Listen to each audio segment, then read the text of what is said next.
to you because only you can help us. And now we thank you for those in authority, in every sphere, in every department, in every area. Grant them wisdom and deliver our nation from wicked people in authority. Deliver us from evil men who will sit in places of authority and do evil things. Deliver us from vampires who will drink the blood of the nation and leave nothing behind. Bless our nation with good leaders. And for those that are there now, we thank you that you are helping them, that your grace and your wisdom is given to them to lead us forward into a good and a better situation. We give you thanks for your great wisdom that is now released into this nation. In Jesus' name, amen. Ghana Montie, Ghana Montie, Ghana Montie, Ghana Montie.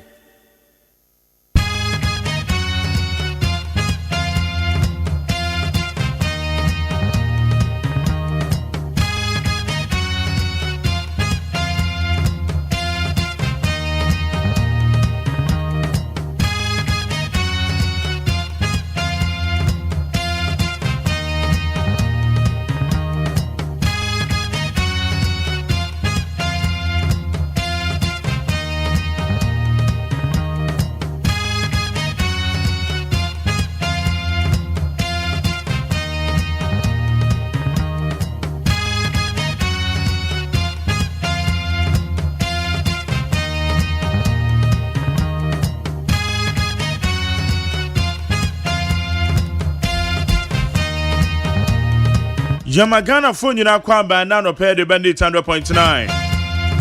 Meba cho baby bia wo bia memo ache. Baby bia wo bia memo akwamba. And now Friday.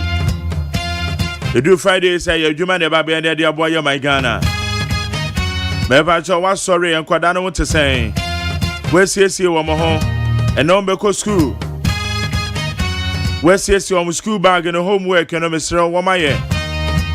Meba chenro mo ye ana no pen no be ye ano pen no be de se nenye wo mo school mpaboa no twetwe ho entade na no wato meka se ne Friday nti bibia keke no de ko books no say bia tete ano personality na de atarichari nkoda ni tiri ho wo mo se wo mo more etese yen kan ye ko school ye more ne ye hwe atade na moto ma sane bo made so be mo ye ade ye ne wa ye ne ye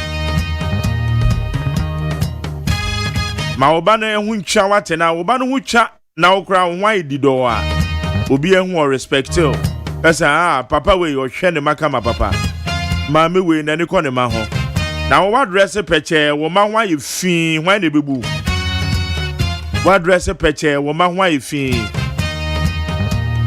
pesa obema oni akonkoda na o me pa cho anopen so bedru adwuma mu ntam ti aye ne ntam wate me mo bibia kwa be de bandit 100.9 na the woman ni ene me ameyo okay since 2022 every 2022 basic 2025 just no man said that go fine sao and go fine mame kan say beti for 2022 ena me papa me hwere me papa 2023 ena mehwere eye meyere 2024 ena mehwere eye me stepdad 2025 minu a odi machi mienu enre ya frame ono nso okọ aje se odwen ho eto da bi a wonte ase na enoma nu nyina mo ne ya aseda manyakopon wan ente mo a mo free abure no minu a ye frɛ no eye akoto budru abure a o popular pan so wo mo frɛ no couscous ya hwɛ ne ya enra ti Yakobon fa ne currency minu odi mechi direct o mienu on the mechi mienu direct inti every 2022 BC and day 2025 a meeting one hwe ni anu akwa bi se Yakobon se ewurade na aden Ewurade aden eye ni nyina so ye yi a eje se ezime nan so yi asemo asem nenso ye be ne kakra memo akwa be de bandit 100.9 ye wa be for the town man so ho ye wo eye de obokrata mo sam so ma me akosu eto na obaba be gina dwama sancha me kwara for so beba ye ebono si ebe ko peace 104.3 ye de kase ebono ye de bebro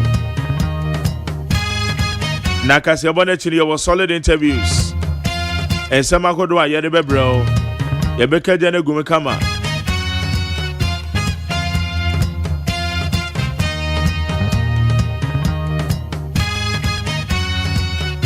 and now Friday weekly retrospects ye be na watch mo ensama kodo a ekoso na watch mo ensama no de eze bebre wani tua na watch mo ensam de eye de ja bebre eti wan kasa wo emu de na wokai enra so MPP wo mo headquarters a meeting na koso ho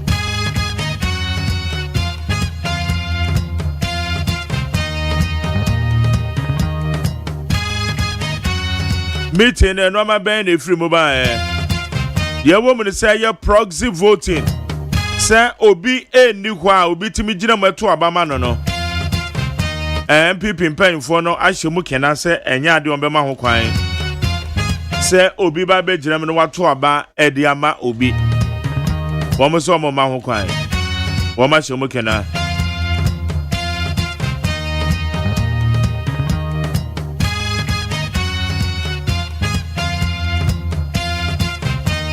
Na say ya kan eye tax reforms at Ghana Revenue Authority for deba. Emra woma ya woma de beko parliament. Ba ko ate say ye hwe ni say businessmen egu kromu a. Eye adwade 43.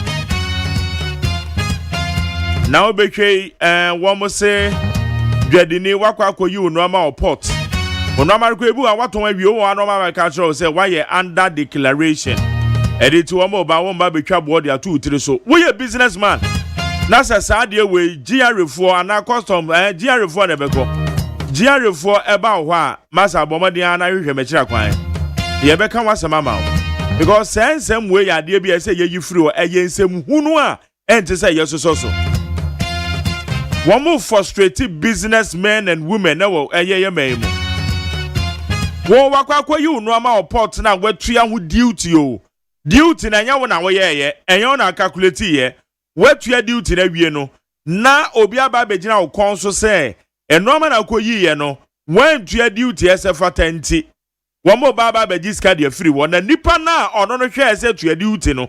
Ono no ye na adwuma yie. Ensem hunu sa de we. Ekoso sa na ye de tu o manimo.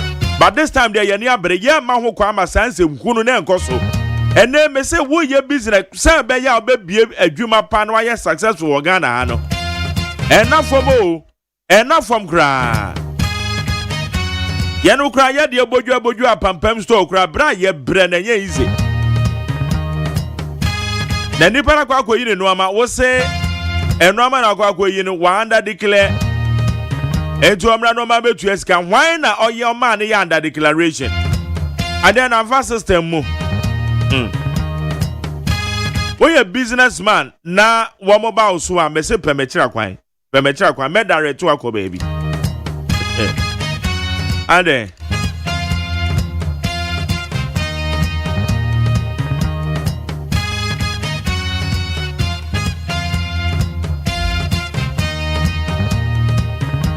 already akwa ni me na wo hwe mre na abo eye 542 enche akasima no du wo hwe na no nsiambo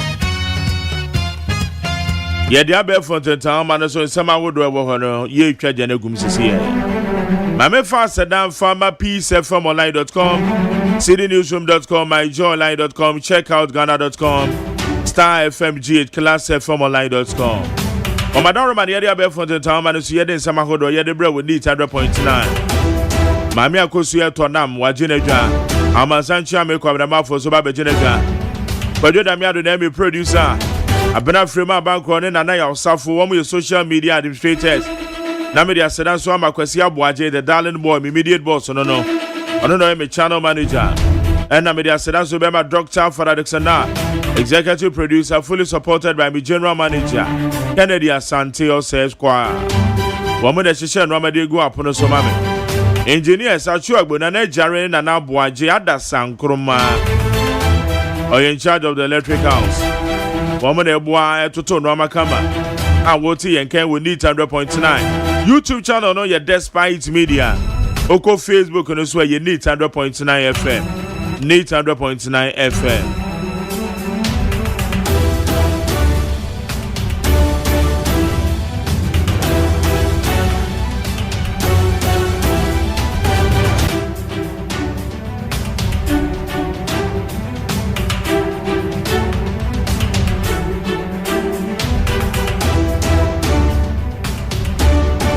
Okay, you're quite and seminar who was said the Ecoso Abe so. Court of Appeal frees assemblyman in Major Mahama murder case. A former assembly member at Denchrebuase in the Central Region, William Ba, who was sentenced to life imprisonment on charge of abetting the murder of Major Maxwell Adam Mahama, has been freed by Court of Appeal. Ebusia, where a unanimous decision our Court of Appeal. Assembly member no Denchrebuase, a one Major Mahama. Wamoko and Yadua Kuni Ayaya. Assembly member ne say ono na ehye mu o share mabunu kutupa. Assembly could do assembly bia. Wamu di assembly na mu hu assembly member na said ya o kan wa just o share kutupa pa. It wamu sentence no life imprisonment wa mani pe wu nenso wamu di assembly court appeals court no. Wamu unanimous wamu nyina ase there bi emsa assembly no. Am fa said ya ne kwan so tie nti wamu agya no. Se onko. Hey. Asemo. Okay. Reconsider pains to re-enter domestic capital market. Ghana National Chamber of Commerce and Industry to government. The Ghana National Chamber of Commerce and Industry has asked the government to reconsider pains to re-enter the domestic capital market, warning the move could squeeze private sector access to credit. Abano say abane ba be bosia we yan yediem o. Ye ka domestic marketer yan yediem. Ye sika kakra ya boabo ano eja wo padwuma bia wo kwa na ma sempo ataku na da ba be hye wadwuma na ban say ono so ne ye nyina ba be fom.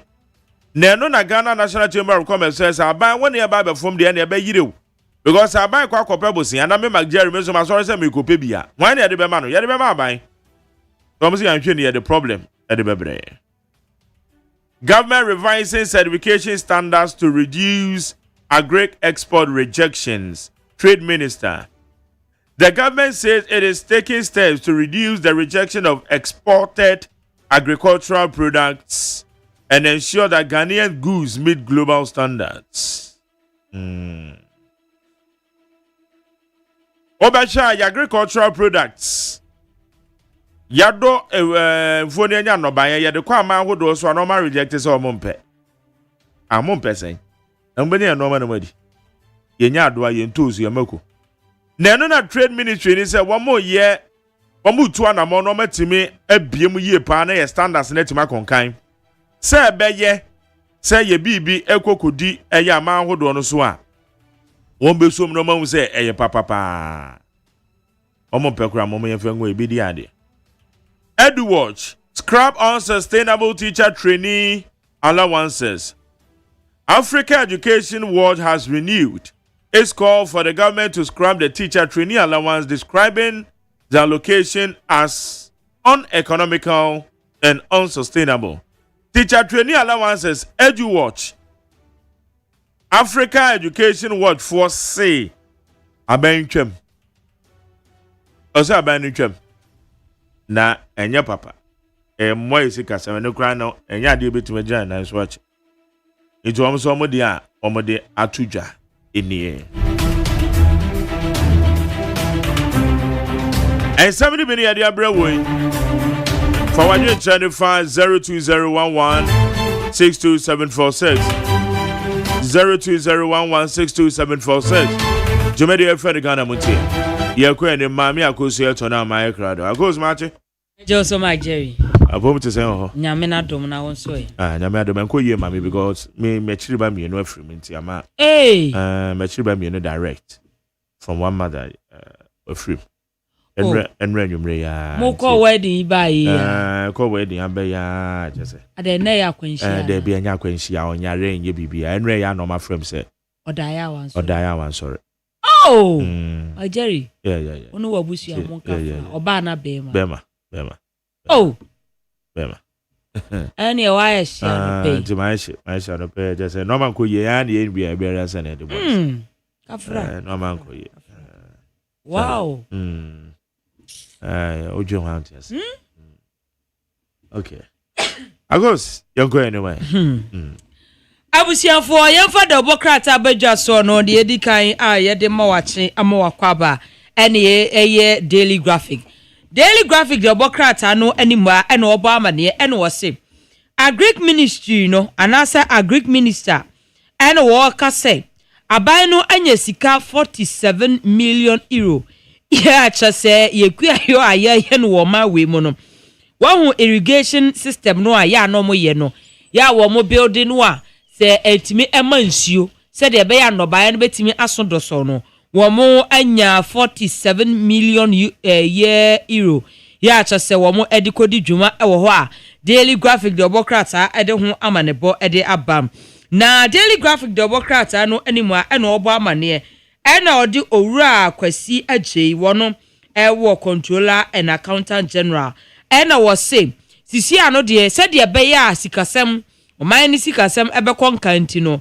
enya ade public sector bia obetuaka ana obedi dwuma bia obe issue check biom da bi omo ede electronic transfer ene ba be adwuma next quarter bia no a wo mo de bedi adwuma ya chese Daily Graphic Democrat ede ho amanebo ede aba na abusuafo Daily Graphic Democrat no na obo amane no se Cop 30 yese wo mu di dwuma no no ena wo mu baabi a wo mu di dwuma no eja atoho baabi ya chese ma nipa bodompem wo ho achese enye asem keto akra a je se wo mu edi dwuma wei eye conference of party de etoso eye aduasa ya wo ekoso wo Brazilian city Berlin ya enra ekoso no yesi wo mo grand baako conference wono a eja atowa na nya asem keto a Daily Graphic Democrat enso ede ho amanebo ede aba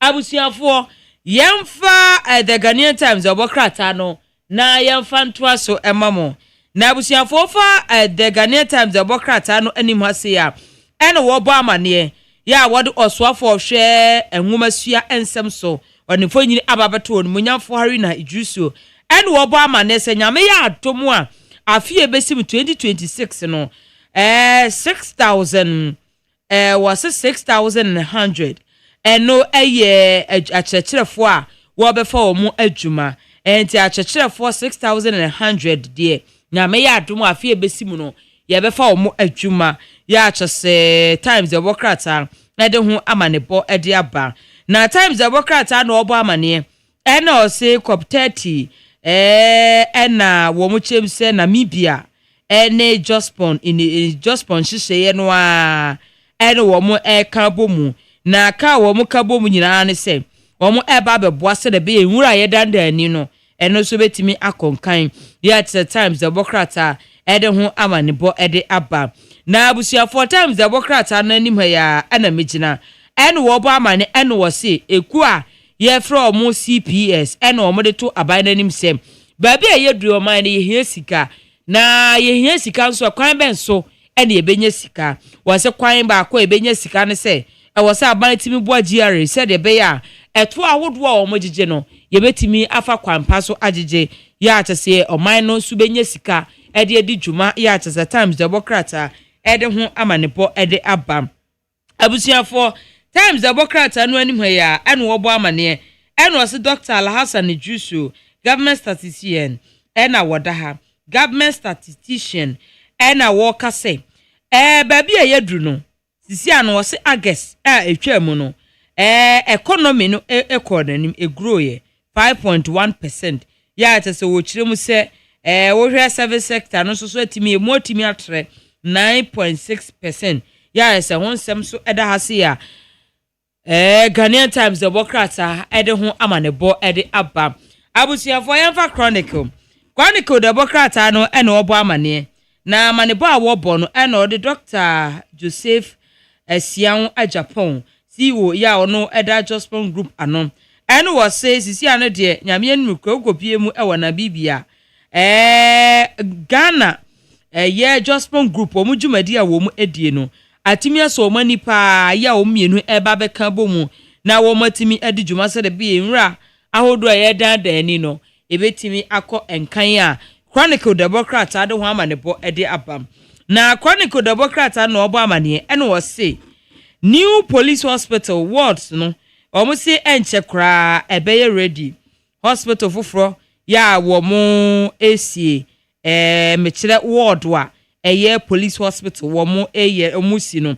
wo mo chems enche kra za ward ebeye ready eno beboa ama doctors wo mbefa doctors adwumam ya chese Chronicle the Bokrata ene ho amanebo ede aba na busuafo yemfa daily year guide the Bokrata no ena wode onmonyamfo Joseph Osei Owusu wode fonyi ababato a ena ni nyina eye MPP presidential primaries no en wobo amane na amanebo a wobo no ena wo se committee no a reject se obi ewa amanone na opese obi ento abama no proxy vote no wo mo chem se sa petition no wo mo de call ye ne de o mo a reject a daily guide the Bokrata ede ho amanebo ede aba abusiafo guide the Bokrata ni mu a na migina ena wode Patrick ya obo amanfo nyini ababato a ena wosanso de yewura nya Thomas Nyako ampem ena wose year 2026 budget no MPs no wo mo de abo ani pa ya chese daily guide the Bokrata enso ede ho amanebo ede aba abusiafo samu bekaya ye Major Mahama ni wuo no a ebaaye no ewo denchira oboase no na assembly member ba ko a no wo ho no a na wo mususu se ne ho bom no case no akwa yesem assembly member yi ye friend William Bai wo mu chem se ne ho so sabrobe enra court eman acquitted and discharged ntinu woko ya woko tinafie oni na busuafo akoka bom na wo mu adi dwuma ya ta se daily guide Bokrata ede ho amanebo ede aba abusuafo guide Bokrata no ena award the late Justice Rita Agyeman Bedu nifo nyin aba wase nyame ya adom ochena o kofie ya ta se ehon nsem so eda ase a daily guide Bokrata ede ho amanebo ede aba na mame fa the Ghanaian point the Bokrata no ena mafa en wo bo amane en wo se aban no en wo commission for new patrol boats ahodo ya ezebeboa marine police operation no etimi akonkanti no boatu a wo mo ebedi dwuma ewo yensu no so no wo mo chems aban no etimi ada enan edi ya ho nsem so eda ase a the Ghanaian point the Bokrata de ho amanebo ede abam na wo hwe the Ghanaian point anim hase a Ghana Gold Board CEO Yera Semijemfi edaha eno wo se reform a ekoso ewo eye Kimberley na wo mu kiremu se saa Kimberley process yi wo mu eye nkrofo bi a wo mu eba beboa na ye diamond no diamond communities no ba bia wo mu tu diamond no wo no saa Kimberley process yi wo mu kiremu se saa reform no wo mu de aba no ebeboa pa na protected diamond community ya just ho nsem so e wa hase a yewura Semijemfi ebo amane ya just the Ghanaian point the Bokrata ede ho amanebo ede aba na point the Bokrata no anim ha ede wode osoafo a wo hwe amano ne nsem so woni fonyi ababato woni monyamfo Samuel Okujeto Ablakwa ene wo se wo hwe African deportee ya US na ye ni omo ka ho asem a omo de omo ba no Ghana ye nyi sika bia mfiri omo nchen enti onimonyafo yi na ode sansem yi etu dwa ewo mrahye ya achese point de bokrata ede ho amanebo ede aba abusuafo yemfa point ni mu a ene wose cop 30 edo enenam so adwumade nu a ekoso no Namibia ene Jospon Group aka bom se de be a waste management no wo mo betimi ahye na wo mo de niema agwakwa mu enti Namibia ene Jospon wo mo eka bom na wo mo adada yenwura ani ya achese the Ghanaian point de bokrata ede ho amanebo ede aba chofo atimokwa ene yesi galamse fi ensensem no a ena asore ema enam so manipa miensa de wo mo aprepra ya achese Ghanaian point de bokrata ede ho amanebo ede aba abusuafo yemfa daily analyst ni yemfa nto aso na daily analyst ene obo amane ene wo se William Ba wono ye former assembly member ewo denchira oboase wono na wo mode ntansa de abono se Major Mahama ni wo no nimu bi na emom no court aka ache ni se wonko ni hu so sabro be omhwehwe ni nsem no mu ano na ache se ni hu enifobia ya ache se daily analyst obokrata ebo hu amane na ohye analyst mu a wose onumonyafo kenoforiata kan finance minister wodnefo nyina ababeto a ene wose wone nipa bi mu akaka ho no nyame ya dom a November boso meni de toso aduonu nan ye de ko mu kokopie mu ewo court ni nyina gina 78 kwa ye ntansa bi mu a wo mu ede abo wo mu no wo mu ebe kodi wo masem a daily analyst de bokrata ede ho amanepo ede aba abusiafo analyst ene wose MPP wo mu proxy vote no omo aputu ni hold ya tese ho nsem so ewo ha ase a analyst de bokrata de ho amanebo ede aba abusiafo yebeko peace ya kofa no sia kase ede abramo my Jerry OSEI AGYEMAN atenase Abo nonsia piece 104.3 okay 101.7 need 100 na yegina won kran shape house Abeka junction saso na wode weni chemo kumase wasantemantam se ya hello 101.5 asobraso se kasebo a yesin konwa ye de beso mo nsem bia edi akotene o kasebo mu ya beti eni se control and accountant general's department de atudwa se aban no ye nhyehyeye we yo obi aye contractor we adwuma se mo man Ghana ane ye koto aban na japade a ye mfa check enkobie Ghana aban ade atudwa se wo kwa kotorium hye nam so ema MPP amanyo company for kasa wo kire se aban we de wo ye nhyehyɛ ne mu pii Emrasebejefie Kane Roads and Highways Minister Onomonyafo Francis Asenso Boache de atudwa se wo hwe san eye Accra Kumasi Expressway no a ohun ni se yesika seye na ban we pese osai no amane bo ayensa kan se GSS mpanifo akoye nhyehyemu afa ne sania Ghana etika sem enyini wose afi we de ekonanim papa efro akogina oham nkyechemu enum kire po baako sentia Adeshimama kasiye dobe konkrofa ma so ne akwa ne ekoso Ukraine mampani se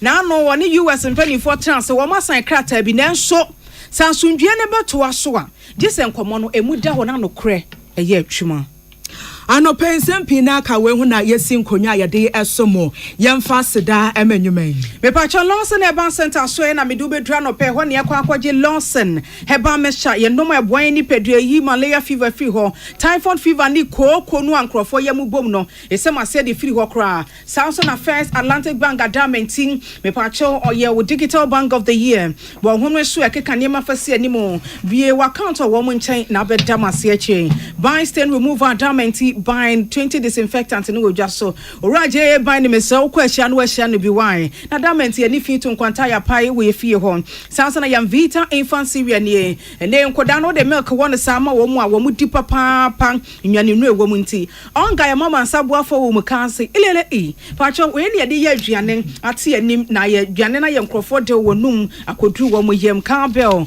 eye milk sronko a ye didi mori koko sansa na ye o tawie ni duru a ne de awo ye soakins na chesa hode wo munti e gina ye na so a enesa arapai wa kenkan fo aye so mo eye me nana ama anotufo enafe ohene wa kase ebo ahene Adesima madama ensem no enche munien Control and Accountant General Department is saying, and penny 4 years, Nashaya no every year say aban ye aso ye bia no a dane da woni nipa bi mu din komomo ye atwuma so maban no ene sa aban ne koto ne ma hodo se nkrofa ma so anempo oman Ghana mu no on sign check emfa mo obi nsa no kwabrane mane mfa nkotu aka bia wuda ana wo ye atwuma se contractor se oman Ghana eno so won sign check emfa hye wonsem saje ne koyi wo aban na account mu na se bibi sada na mom ne aban no ye nyina ye sen obeye de efa ne se electronic payment no ebi na no hye mudi akoso won kra popuni mantama sei Ghana Integrated Financial Management Information System.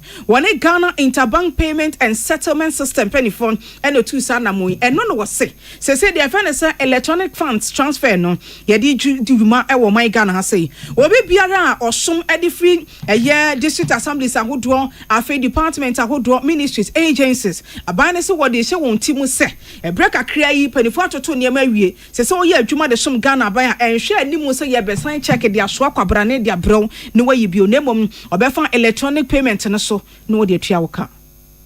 All our MDs or state institutions are supposed to use the GIFMIS as a software to process their transactions and effect payment. Currently, those who have accounts at Bank of Ghana most of them are using the GIFMIS, and their payments are processed onto the GIFMIS, and then they are transferred electronically to the recipients. But we still have some who have accounts at the commercial banks who still process their transactions outside the GIFMIS, and then they still issue manual checks. And we think that is not good enough.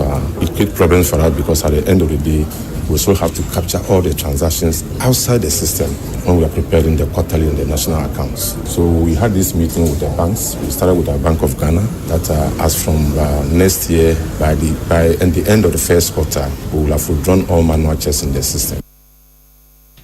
Adeshemaima Controller and Accountant General Ora Kwesi Eje Achemu se anamo a wamu tubebo my Ghana nti eba no sa abanyu ekwa hodo ne ankrankra adwuma da ne da wo ye adwuma so my Ghana no wonsom ye afi wachemu de akwankwa wie se de ama mpanifo ani abriti 2 years se ene ye sign check no a nka ne papa mu a Ghana Interbank Payment and Settlement System wo mo ne aye give me dwumadie no e wo sesa check ne fa ho na so nipa binu fa kwati kwan check ne mfa ho se de no mudi si aban no First, to compel these institutions to use the GIFMIS, because at the end of the day, if you process and you can't issue a manual check, payment cannot be effected. Then you'll be forced to use the software, the GIFMIS, to effect your payments. And then that will also give us, as controller, a visibility over all government accounts once they are all captured onto the system and they transact their business on the GIFMIS, and then the payments are effected electronically. Then we also have visibility over all their. We sent a circular last month to all the institutions. Those who are culpable will definitely, they will know. But then we'll also have a sensitization program. We'll have workshops to explain to them. We'll do it even though we are withdrawing all manual checks, but we'll also look at it from the institution. We don't also want to impede their processes.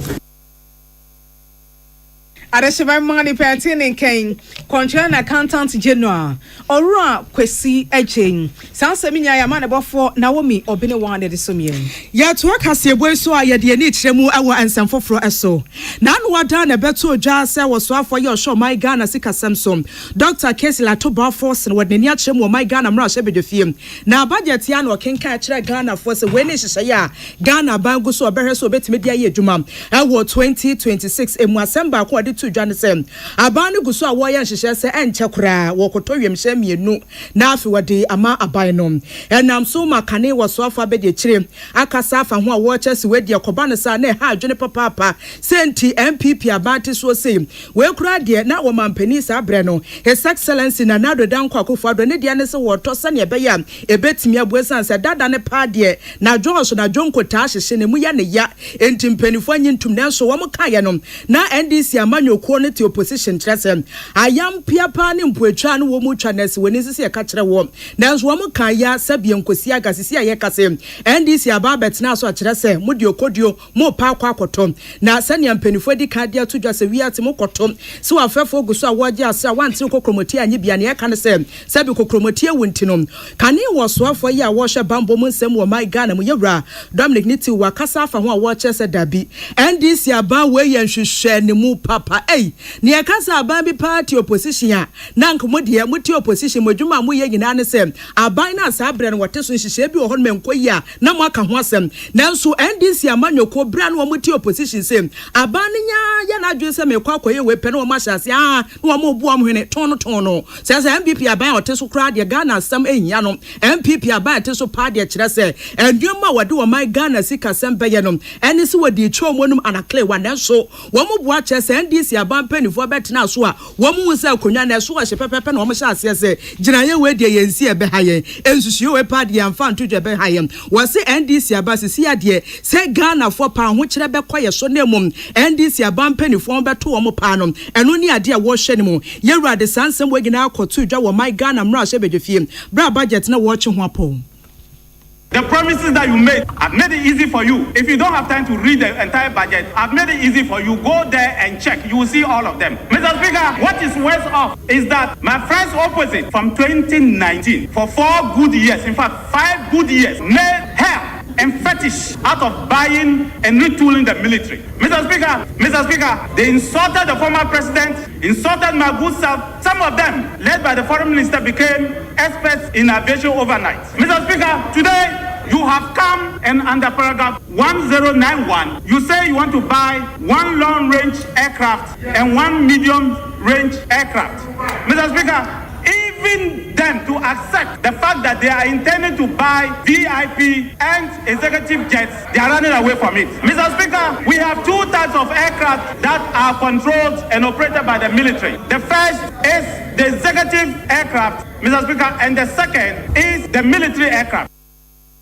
Na yewra manensi hono man wose wakai pasa sabre no na nado wa mutu ni din sabe na no dware wiem the first ne yede ma no nanso ni nyina mu MPP aba na ampa ba sisi aye kasa sem NDC aba mpanifo hyehye a wo mo ye ne nsam a wo mo ka kire Ghana fo se wiem hye no wo mo kotɔ de amasrafo nanso wo se wei eye ntro. Mr. Speaker, this is how the VIP aircraft looks like. What in Ghana here we call presidential aircraft. This is how it looks like. And you intend to buy 2 of them. Mr. Speaker, this is how they look like. This is what they want to buy. And I will put it for the pleasure of members.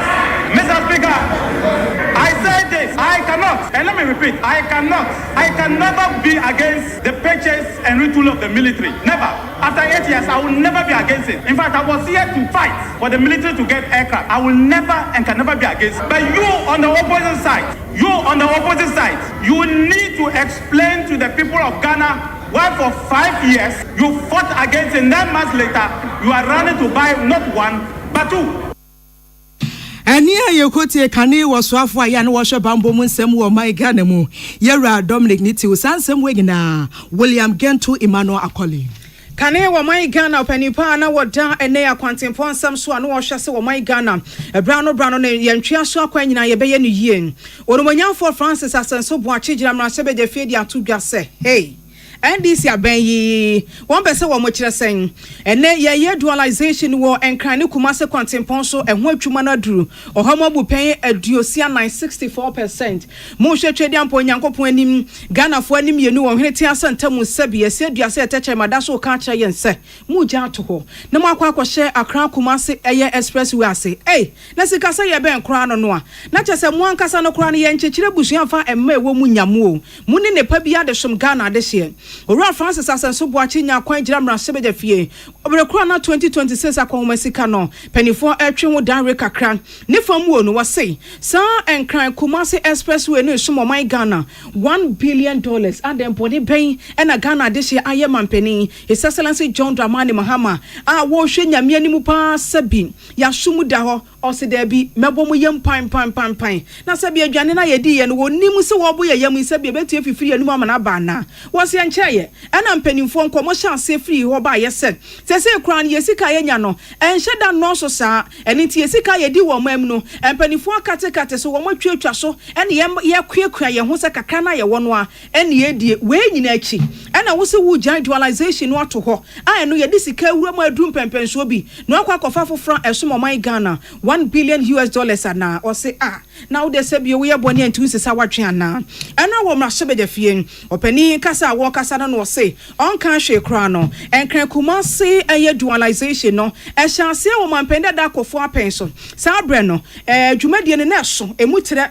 e hyase free circle typhoid dualization afensa one bypass ene ensa wom apedwa dualization on kan hwe kra no enkokọ bypass ka ho ena wudu asantemantamu a formation KNUSC dualization no eka ho bi afi die na sie ya emfie nwotwe atwa mu ye Ghana fo ade hye bonen mampani dada wanya ne ba bi kro twede ampo nyankopon won so ne mu fa ne kransie ye owura mills ene wo mahama kro yam administration emfie nwotwe mu jade to ho mo anya wo hwe na so Ghana de hye sugu wa mu yam saa ene o mu be hia excellency akufo ado oba aye no osino anyinam eyiresi ene konongo bypass otu hwanamon ofanko nsawam work ejina ne na so ena pokwase interchange wo se be mena eti wuni hwe di Ghana fo asabi kro no ena ade be boyen se wo de wuntumi nya bi kura no akaka no aka no so to aso e se wonya ni nyina nwi a wo de to aso na wo so wodin kosa abakwasem krata sesei ye bo mampenda da akofo ene eye mampenda da akufo adodin na nka atumi ahye nkura de ama wo NDC ene amanyoko ni nyina wo se wo bo ne tofa de ama wo se emprempra ye wo mu yi de Ghana de hye ani mu aye se atente ne be koso ye bebu nkunta yie na ambamwo no eniema mu ade ho na omahunu sese bi esika no enko obotofon bia mu da we ye kanen Roads and Highways Minister yedu bantama baton pesa sha wono ene ho mra sebejani orumonya for Francis asenso boache ma yampem so na yamfe ni nkyeremu ewo ensemfoforo so ensom Ghana foi sisi ayeguso ayebu nkonta hwe wo my Ghana esika sem toto yese nesi etie na abanko ntebufo pani na wokasa woche se bremu de ya na busumbie yisi wonom hwe se Ghana hase no eba ne sika sem a enyini anase ekofom wo mo hyase fi August mu ewo 2025 saso no wo mo de toto August mu ewo 2024 emu na mpanifo de atodwa ya wo kire se so my Ghana esika sam tutu ye fapem enyine no wo hwe August 2024 say ya enu say anhye de enyine bebre se sanse na ejina honom wo ham nchichemu enai chiripo enkrom 4.9% afem ewa afim ya ye kase nanu ya da August ya wokoye ya ye nhye dante ne nka bebre ya ide na enyine wo ham nchichemu enum chiripo baako na pani a won na hwe nkontebo won samso de Ghana ban eye Dr. Alhassan Idrisu wo de sansem wegina to dwabra na wone nsentwerofo di nkomo no wose afi die afi ne emu ye papapa haye sanse banisi kasam si ya toto e de we to ase ya wase aban ye tiso yi abodwumaden na woto ne bo ase kire mu a wo kire se Ghana ye nyini mu party chiu ne sikasam no ya na tofa be sam yensa ne di kan pa eye kuaye wase kuaye nyi pa ko nanimu a wase eyade bi a hye nkura papapa wonu se ya no wo ka ne si a woto ne bo ase de toto afi ba ko ye twam ko ye ya enti wo sha ase ose August ye twam ko ye na 2024 mum na ye 2.3 afi we de na ye kanom aba begina 7.4% a wasi emu ye afi yanko service sector name wasi nyina mu hwe 2024 say ya na gina honom 2.6% so afi we ya ye kasa di enyini kwanenim papa 9.6% a wasi ekoyim afi eba ni industry ho sam so wasi afi ba ko na etwemu kwa na hye dan kwanenim sa se ne na Ghana fo ye guso a ye hwe no wasi na gina 1.8% so afia ye kase die afura kwa 9.1% a wase we ye hihye bi aban wo ye se ne be Ghana for yakoma betimi atoyem titiriu eni sikasem Yene Juma ya anan data ya jiji ochede for the month of August 2025 economic activities occur so by 5.1%. On each day, say for last year August 2024 August, now for this year August 2025. Next year means economic activities okodo. Next year this year means economic activities okodo. Between last year August 2024 and this year August 2025 no economic activities no were so by 5.1%. Next year them 5.1%. Last year same period, not the economic growth activities no ye 4.9. Intasha yakoyenim kakra. Now actually them 5.1 growth year report for August. In fact, growth no ofi agriculture, no ofi services so na industry. Now Dr. Manensi one man na was Ghana ban sisi ya kan say data ne de da honom enti wo besra ba mo mpanifo se wo mu sigina yetitiw ene si ya kwantempon ya tete apro apansam saba ne pese wo ye bibi pa de fa ho dia ya woni ka mebo akire hwe se data ne se pa ne sitie enti wo pema ko ani ma wo sam pa loife boa ye de ne enti minya hihye betimi aboa na Ghana fo ye komo atimi ahenha yen Yejiji data na say ye juma na oya yema recommendations na me ye hunde recommendations are yeman yema recommendation ne keke oya so ye engage na ye hunde engagement no odem fasoreba because every 2026 budget na budget minister for finance can parliament oka day for 2026 we be agriculture enclave routes na ehwe ade be releasing inflation na ye kan yes regional inflation northern sectors ne ho aya na inflation no kosoro even say overall inflation before na most of the reasons no aya roads ka ho roads no nye too much trouble nti before anzima na bedudu ho na ne bo akosoro nti them agric enclave project here abane be obabo papa ntobema roads ne ba them because of lack of transportation no ho oma price no kosoro no obetumi aboama prices na before. Dr. Al-Hassan Drisu wano ye peni a wɔhwɛ enkuntebo ho sam so de ma Ghana by sansam wagina Abdullahi Tasmani na wɔtro ya wɔde ebesom yen ebusua ye gina wesu ne etwa ho sima ye ba ansam akabeto aso.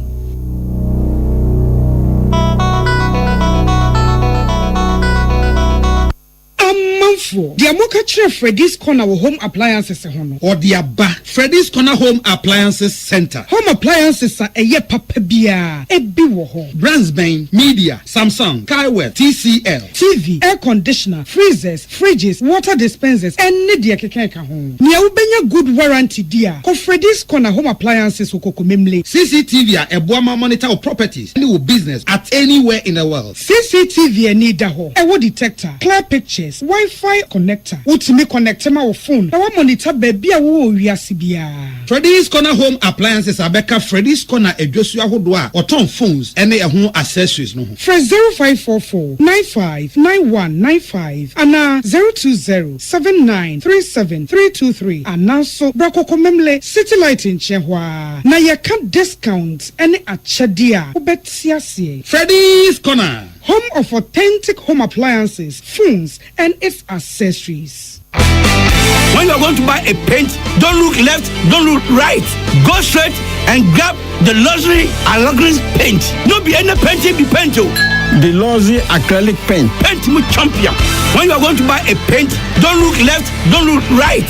Go straight and grab the luxury acrylic paint. No be any painting be paint. The luxury acrylic paint. Paint me champion. Herbal and Alternative Medical Hospital Bena Black History and War America, China, Africa, ne Ghana and Penifua Bonabaso say, or say a real man for Tia Papa. Amin Scientific Hospital. I had a sabia, or one Fidian was so, Yawudaswa, and Fidian Chiro Yadi, Nanua Sanso Sao Yadi. Amin, expert or Kwan Croyaria, one run when nam. Now, what Dr. Fonia Nurse Fonso, or what's ma? Amin Scientific at the Herbal, Homeopathy, Naturopathy, and Reflexology, na, as Sayadi. So, one I will pay, and I are in the same pa, Yamia Dumunti, Yaria expert.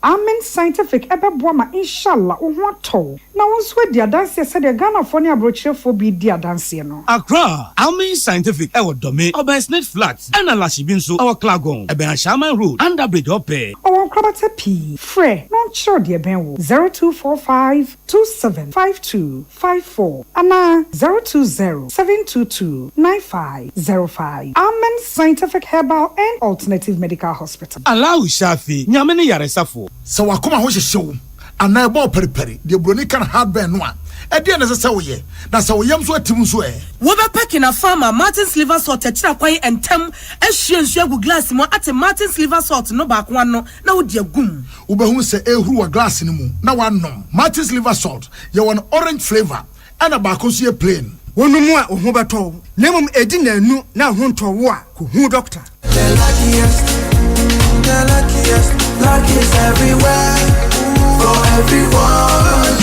Afi beye de mentin kakekeo minni mankasa if you say the luckiest season 3 asayaba Afi mami chewo ekwan a obefa so nye o ticket but star 712 hash na dey ehise no so to ticket ana se ko internet no so na bo theluckiestafrica.com se bia me community ticket no so na you would lucky number ubetumi so ama system na eyibi ama chere ahia wo pese wutua every 1 Ghana cedi kosi 5000 Ghana cedi ubetumi mpo ato ticket no ama obi foforo ye obi hero wo pese wutua enye den kra sa wo Ghana for mobile money tia na sa wo ama no ne dia for bank card tia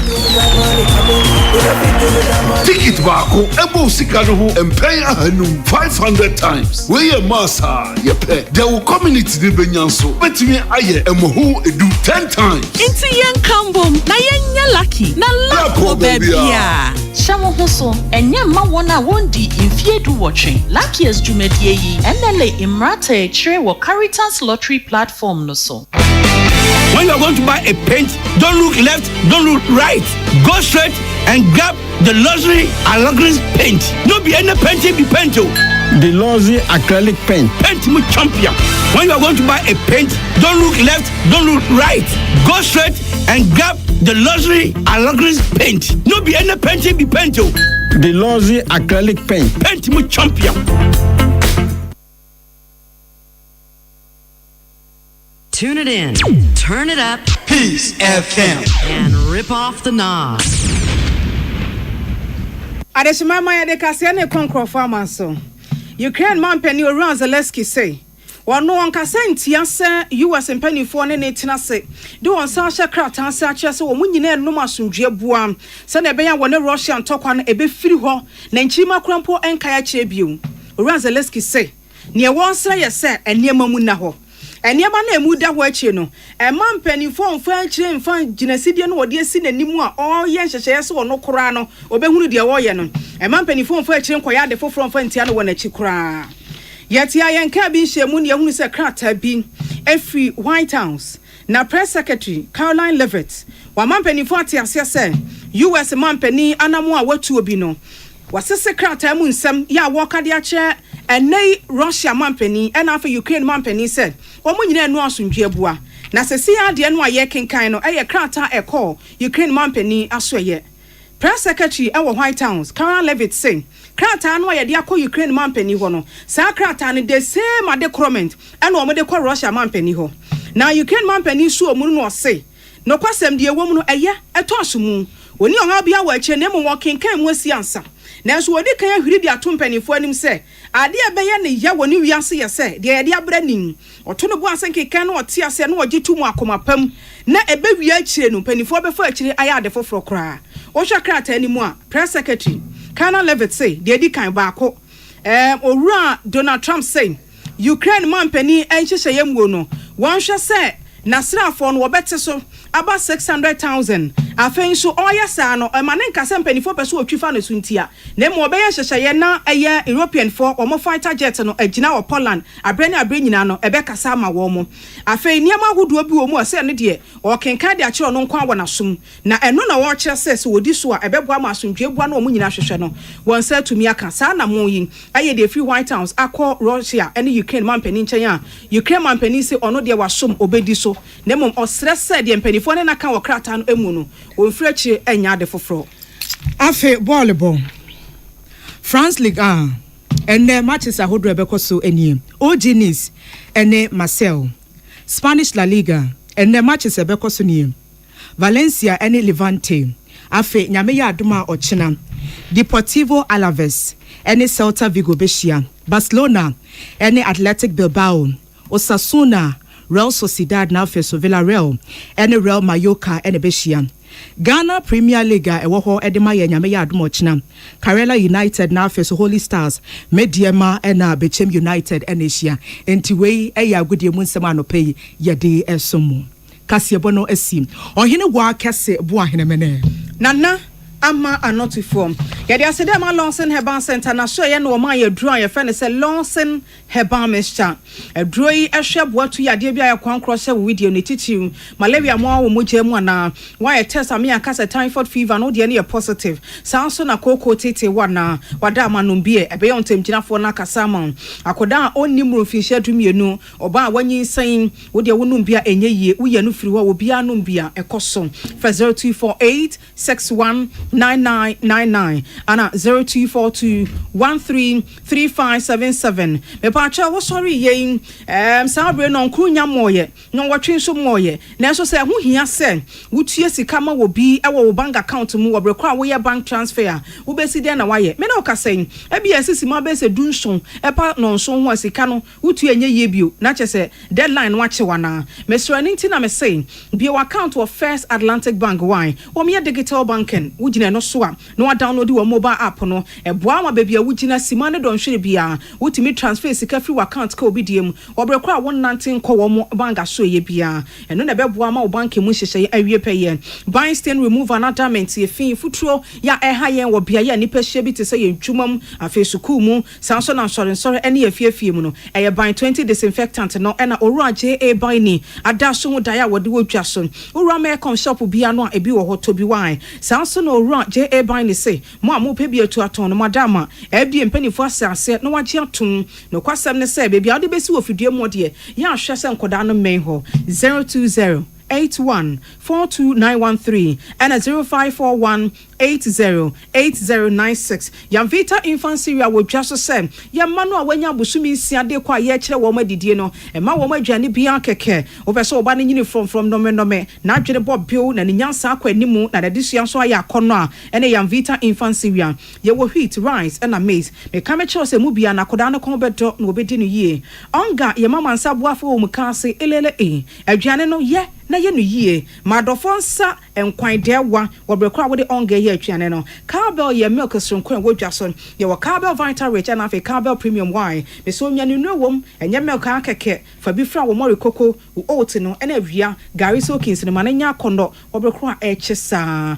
enyiwa kura dama no ma ya hoden we sikasem fo ma no pei ye de no nsia bi mu kase no esom ye mo wache ema mo anitia adehye. Come to Friday.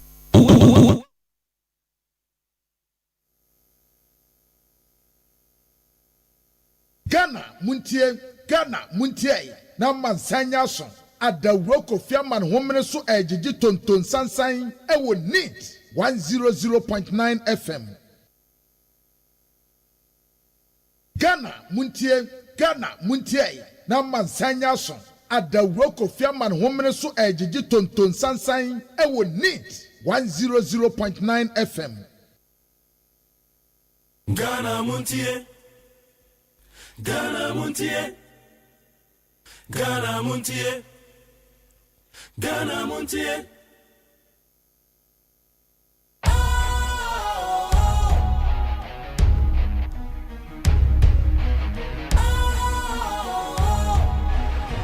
What's cool, fresh and trendy with a new look? Makes you feel real good, that refreshing vibe. Satisfies you right just the way you like. Do you know?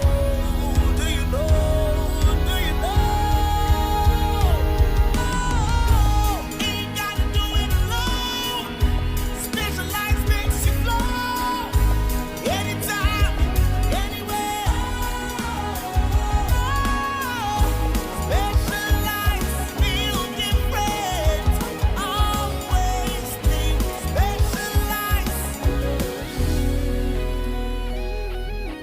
Special Ice Natural Mineral Water. Feel different. Think special. This advertisement has been vetted and approved by the FDA. Hey, catch it. Listen in here. And you ma beto to dia me baba no hwade no. Hwem so betumi a. Hey, asew. Hey, now beka. Ya John to mami ensa duku portmanteau. This way chocolate drink. Na kan wo hwe afibian so beri ni waware ne a. This way chocolate drink. Na kan sia. Oh, asew. Udan kwanu tumu ho. Me be mo anu so hye kura de aka ho. Uhade e wapi ho. Ukasa batete. Eda fom ho. This way chocolate drink. Crash up a baba worry. Aso. Ye fear say this way chocolate drink ya sorry anopa no ne yenom. Ye be sha fridge nom no se snack. Ye nya hoho anu ne de serve wo mo. Ye didi wie ne ye pe bibia bogu ya de so a. This way chocolate drink ne yenom. And this way no ti anu a, he se kire wom, koko wom, brick wom, bibia wom, ade wo hia ne so se. This way chocolate drink. De wo hia ani so se. FDA ahwehwe se adwede nkratoe mu agye atum se eye.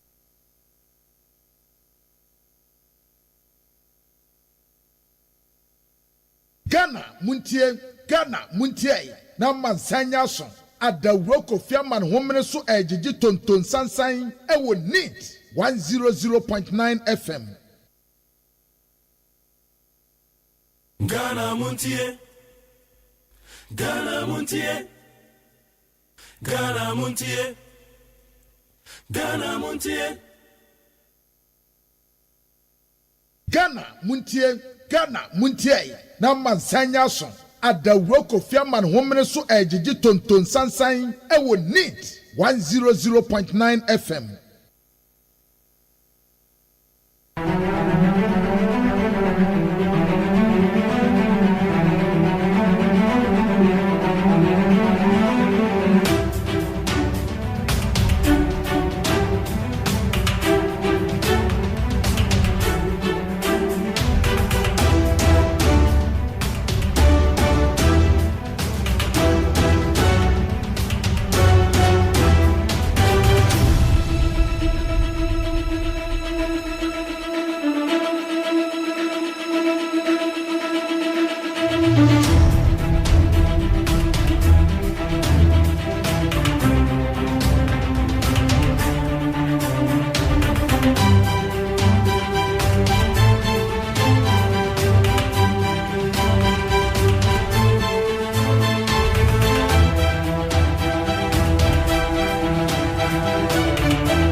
of Salaga South, Honorable Fatahia Abdulaziz of Savelugu, Honorable Professor Ali Dusedu of Tamale Central, Honorable Dan Latif of Ablekuma Central, Honorable Solomon Kuyon of Krachi in Chimuru, Honorable Al-Hassan Tampuli of Gushegu, Honorable Al-Hassan Umar of Zabzugu, and others.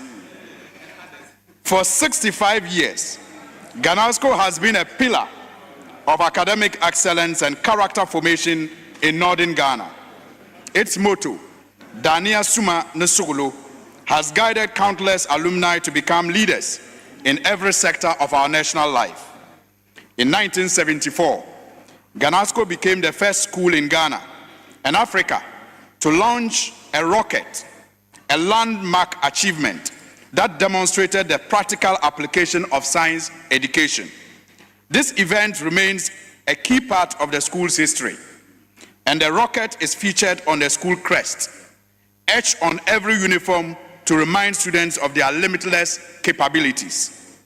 This 65th anniversary is a testament to the resilience of its staff, the dedication of its students, and the enduring support of its community. As we look to the future, the role of schools like GHANASCO is more critical than ever. Investing in them is an investment in national cohesion and sustainable development. Therefore, as we celebrate this 65-year journey, let us pledge to equip GHANASCO with the modern tools and infrastructure it needs to thrive in the 21st century. This weekend, Mr. Speaker, when we gather on the school compound, His Excellency the President will commission an ultra-modern science laboratory and cut short for the construction of an astroturf and other infrastructure facilities. I congratulate GHANASCO and wish it greater heights in the years to come. I also call on alumni, both home and abroad, to continue supporting their alma mater. Let us acknowledge the tireless efforts of the current teaching and non-teaching staff who carry the torch forward. And when you see the beautiful buildings in GHANASCO that are painted for this anniversary, thank the majority leader of this house. Thank you very much, Right Honorable Speaker. Yes, honorable members, 2 minutes each, commentary. Yes. Thank you so much, Right Honorable Speaker, for the opportunity to comment on a statement ably made by Honorable Al-Hassan Soyini on our great alma mater. Mr. Speaker, GHANASCO is one of the progressive and greatest secondary schools you have in this country. In the northern sector, it is the number one.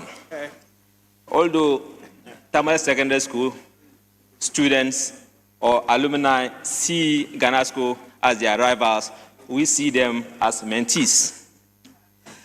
Mr. Speaker, I'm here, and we don't see you as equals at all, so you can't be rivals at all. The gap is too wide. Don't go there. Mr. Speaker, I'm guided. Mr. Speaker, indeed, GHANASCO has made a significant contribution to the human resource of this country.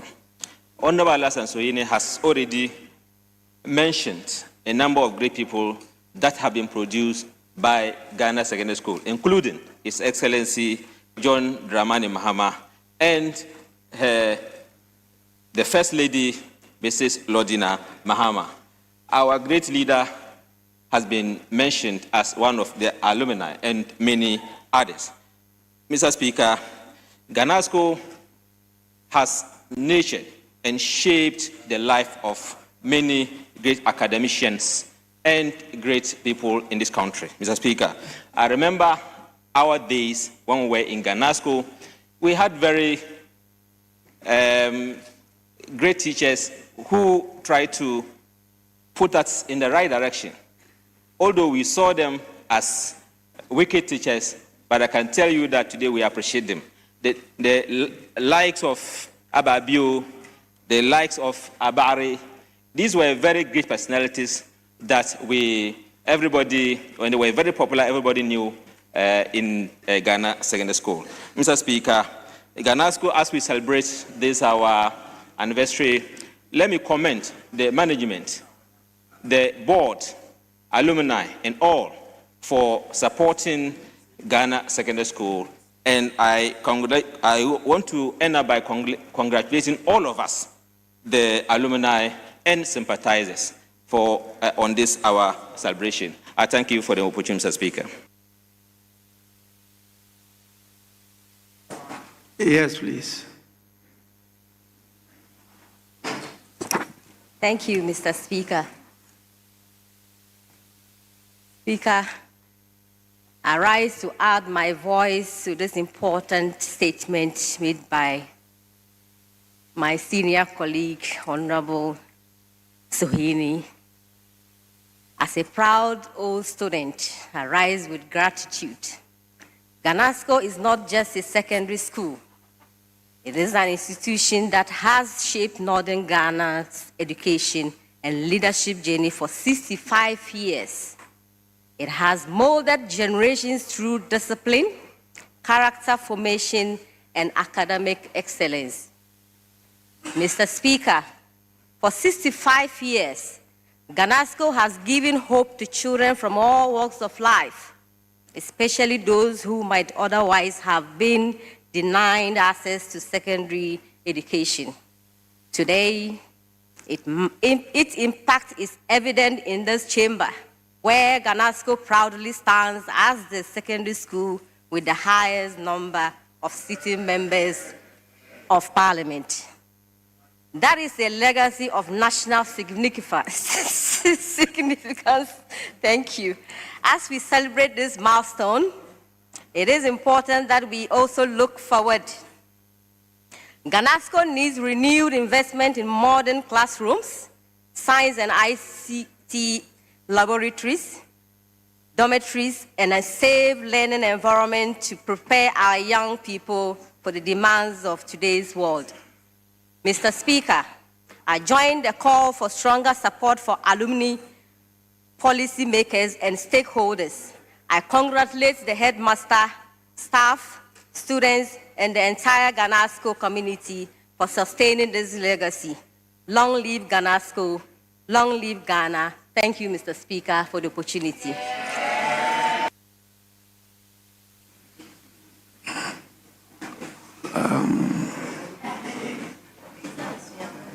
We take the last person.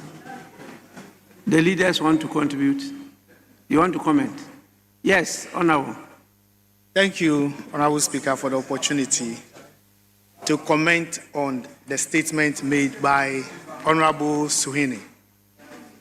The statement has said it all. Ghanasco, just as he said, is not just a school, but an institution. I am not surprised today the caliber of people Ghana Secondary School in Tamale has produced. We are not just talking about this house that we have the highest number, but if you go to other sectors, in sports, in academia, in all the fields, you will find Ghanascans there. Ghanasco is a disciplined institution. And so I want to say that I encourage and urge my colleagues that kindly send your words there for a proper training so that you will have great men and women in the future. So I say that I am proud. I am very, very proud that I was trained in Ghana Secondary School. Thank you, Mr. Speaker, for the opportunity.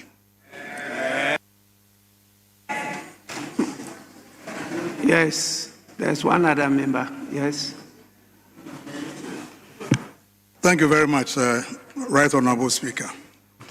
Right Honorable Speaker, I just rushed from the office and I'm a little disappointed. First of all, let me commend the maker of the statement. But Speaker, I'm disappointed that when he was making the roll call, my name was omitted. Mr. Speaker, I'm a proud member, a proud old student of Ghana Secondary School. Right Honorable Speaker, our president, the current president, was 1 year ahead of me. Mr. Speaker, Her Excellency, the First Lady, was my year mate. So, Mr. Speaker, I wanted to go on record that I am a proud member of Ghana Secondary School. Mr. Speaker, I had my sixth form education at Ghana Secondary School between 1977 and 1979. And Mr. Speaker, this comes too close, the praising of myself. But I was one of the best students during that year. Speaker, during our time, there were only 2 sixth form schools in the northern region, just 2 secondary schools, Tamale Secondary School and Ghana Secondary School.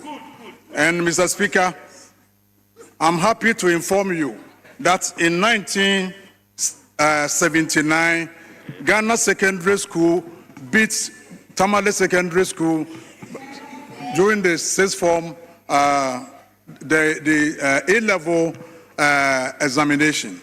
Speaker, Ghana Secondary School, not that year alone, but I'm being specific. I'm being specific, and I want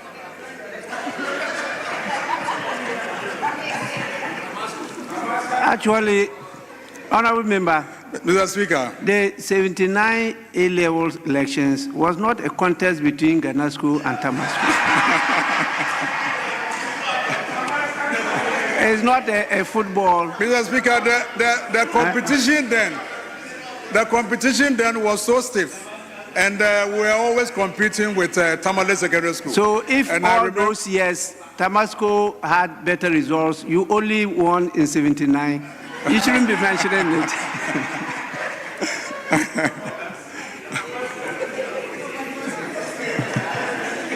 Speaker, so in conclusion, it is not in doubt that Ghana Secondary School is one of the best secondary schools in the country. Thank you very much, Right Honorable Speaker. The Honorable Member who was also on his feet, before I take the leaders. Yes, 2 minutes. Thank you so much, Mr. Speaker, for indulging me.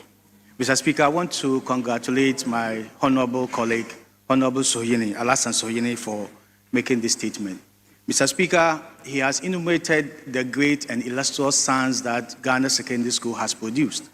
And even in this particular chamber, I think we have more than 10 of us represented here.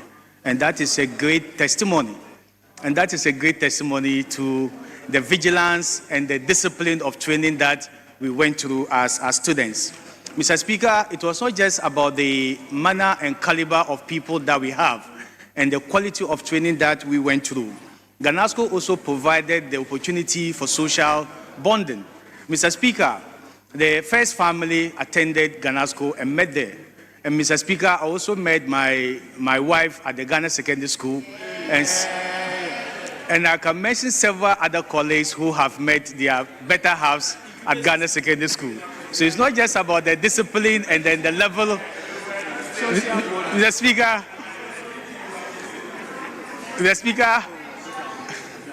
it was not just about the discipline and then the quality of academic training that we went through, but provided an opportunity for social bonding, and we have always great families and have been motivated by our better half to do better. And Mr. Speaker, you are one of the best speakers we've had in this country. And I'm just wondering whether your wife is also a former Ghanascan. Mr. Speaker, I take this opportunity to invite you if you are free, to participate in our activities this Saturday. I wish to thank the administration and then the students of Ghana Secondary School for bringing this school this far. Thank you so much for indulging me, Mr. Speaker. Minority Leader.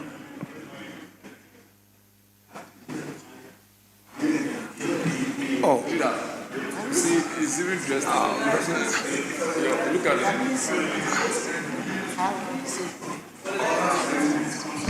Mr. Speaker, let me thank you for the opportunity to add my voice to the statement on the floor, ably read by the Honorable Al-Hassan Sohini, celebrating 65 years of his alma mater. Mr. Speaker, each one of us here is a proud product of a secondary school. When it comes to that debate, it will be an endless debate. And down south, St. Augustine's, where I attended, will always be debating Mfansipim and Adisada as to which school is superior. It comes therefore without doubt that today, Mr. Speaker, you, a proud product of Tamale Secondary School, and I know Honorable Haruna Idrisu himself of the Tamale stock. These Ghana school people, Mr. Speaker, just their 1979 win, they want to rub it in. Mr. Speaker, you should have hesitated in admitting the statement, knowing what was ahead. But Mr. Speaker, as Democrat as you are, you want them to have their day. Mr. Speaker, one thing I pick from this is that our formative days in our various secondary schools are days that we must be very proud of. The teachers who played important roles in our lives.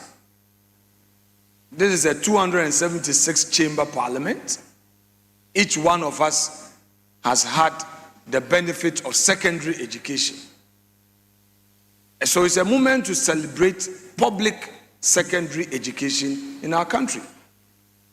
And surprisingly, parents would pay huge monies for primary JHS education for private schools.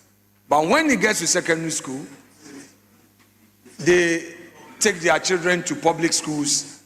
So it tells you that there is something that our teachers in public schools are doing that gets every parent wanting their son or daughter to be a beneficiary of public secondary education.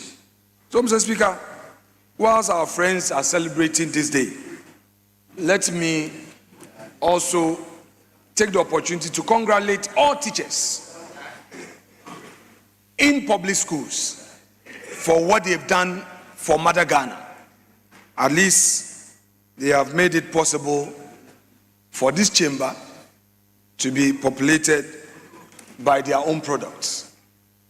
As for the aspects of the submission that Ghanasco all students are the highest in this chamber, Mr. Speaker, it's a matter for another day.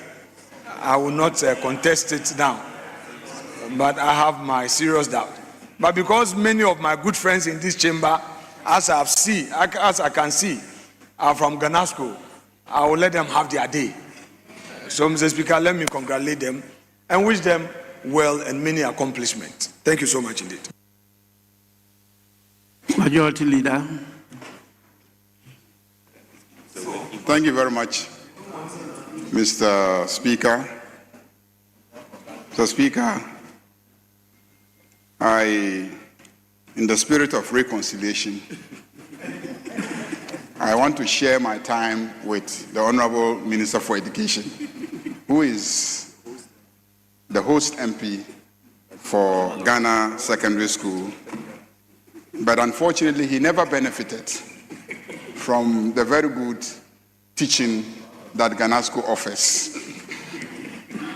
Mr. Speaker, I have very fond memories of Ghanasco as a secondary school. But to tell you the truth, when I was choosing a secondary school to attend, my first choice was Tamasco. My first choice was Tamasco because at that time, the headmaster of Tamasco was my uncle, Alhaji Belko. That was the only reason. That was the only reason. Mr. Speaker, that was the only reason that my uncle was the headmaster of Tamasco. But my father had attended Ghanasco. He was among the first batch of students who started the school. And his schoolmate, L.M. Awoni, had become the headmaster of Ghana Secondary School. So when I showed my application, he took it, put it aside and said, you are going to Ghana School.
Yamakwa be the Bendit 100.9 Friday.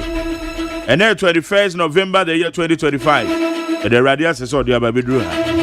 And then Friday weekly retrospect. Zamahodo Ekosuya de bro. You want to be said better also. I want you to send baby necessary.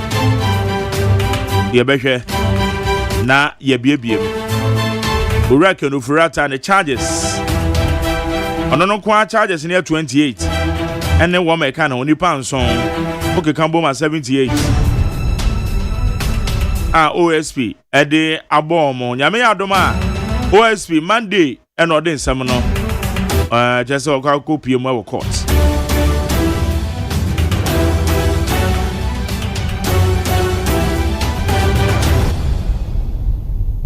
Okay, higher needs 100.9. Eddie Jumedie Edinburgh. Why do you charge the befa 020-1162-746 now? Chi Samakodwa Akoso. In fact, yeah, down kakra because said the Anopana Mekano, but she bam you know, every me ya suddenly tea. Ama ya down kakra. But don't worry, get them ewa ha. Etonam. My Jerry. Yeah, my grabber. Major also be. Obi. Yeah. So more. I did change behind Charlie. Yeah. Okay. Yeah, so more. Arabia will go there. Yeah, yes. Yeah. Okay. No, yeah. Not the baby shower. So what that sorry, I knew automatic. Debbie.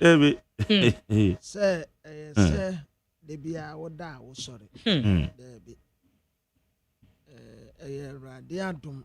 Okay. And what they are cobada. Now, one will say, Nipebi or Debbie, I would die was sorry.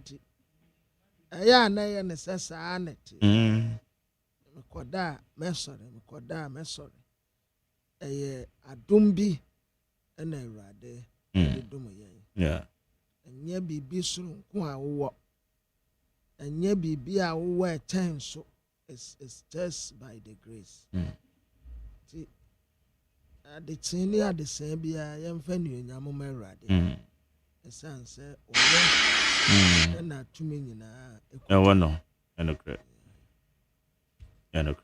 okay Bobby omi akwa ni ma na ehwe enensam no said it informative abusiafo yamamuate yasama mu akwaba eba neat 100.9 ena ye edafiada no esan eye November bosume ena ye ne da etoso edu no baako 21 na telegraphic ye ne mu ha ena wacha se aban akwa jiska na skanu a wokwaje ye no eye 47 million euros 47 million euros yase akuyafo titrupa wo mu awo etifido no se wo pesi a wo mu brepa enti ye de ba be ye irrigation ye de ba be tu nsuo na nsuo na ye ba be tuo no se wo penu nim no woyi ne ti a na ye ne aye wota ya de ye be wata so a te se kanetete na nse na ne ma asesa first no na ye ntwa fence wo e wo ye dan ne ye duedu am flowers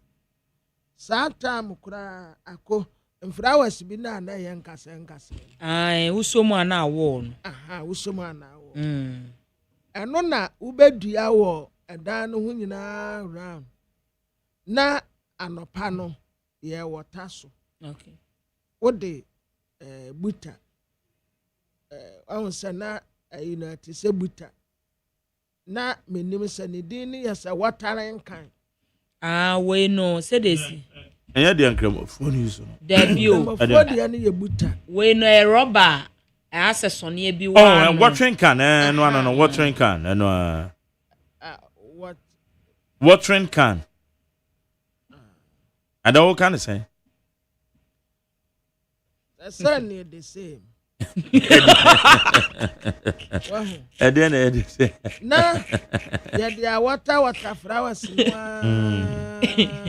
sa ebi ho nso a ne wadu amodo ba e wo fie ho eno so wo de ba water so a kosise ebenyini sa pepepe ne ye ba be ye sa tam kura na yetumi de flowers no a ye fence wo na fe o ebi kura de ye bush milk ana kan say milk bush your friend milk bush and when some catch you say time me wo JHS no me na me wo stage 2 okay class 2 okay and na me uncle bi kire me milk bush and yes say nyire me no o kire me na brofide sabre na o kire me fluorescent light it's a fluorescent light say no me hu ye na mo class 2 okay say me uncle na me na ma o kire me no amapa uncle Joe me na mo hu we no wa kire wa bisa me na wa ka kire me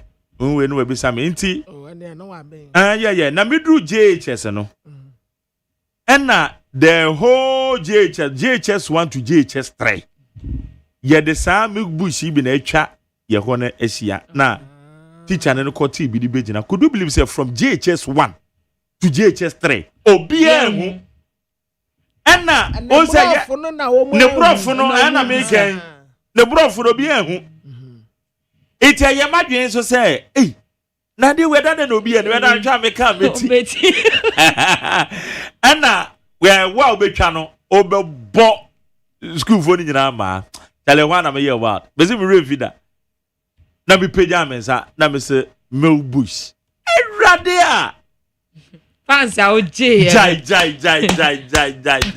and now teacher ndi abama me se me mu obi a na obeti obudi na me se he wa na me se na me we because me go bu obi kra no okwabra na ejina wo ye pon a obechi ma so da bia mia me obabu me me ni awon de me ntogwa mo me ko ntogwa da me ma me wo me ntu me sada wo since ama me se me di obi jira ye ko ntogwa me ye bi da in my life eti ya teacher say me ameji aba na me se ndwa na he no because since ma mo ma onu no bo mo I say mo And to milk bush, yeah, no.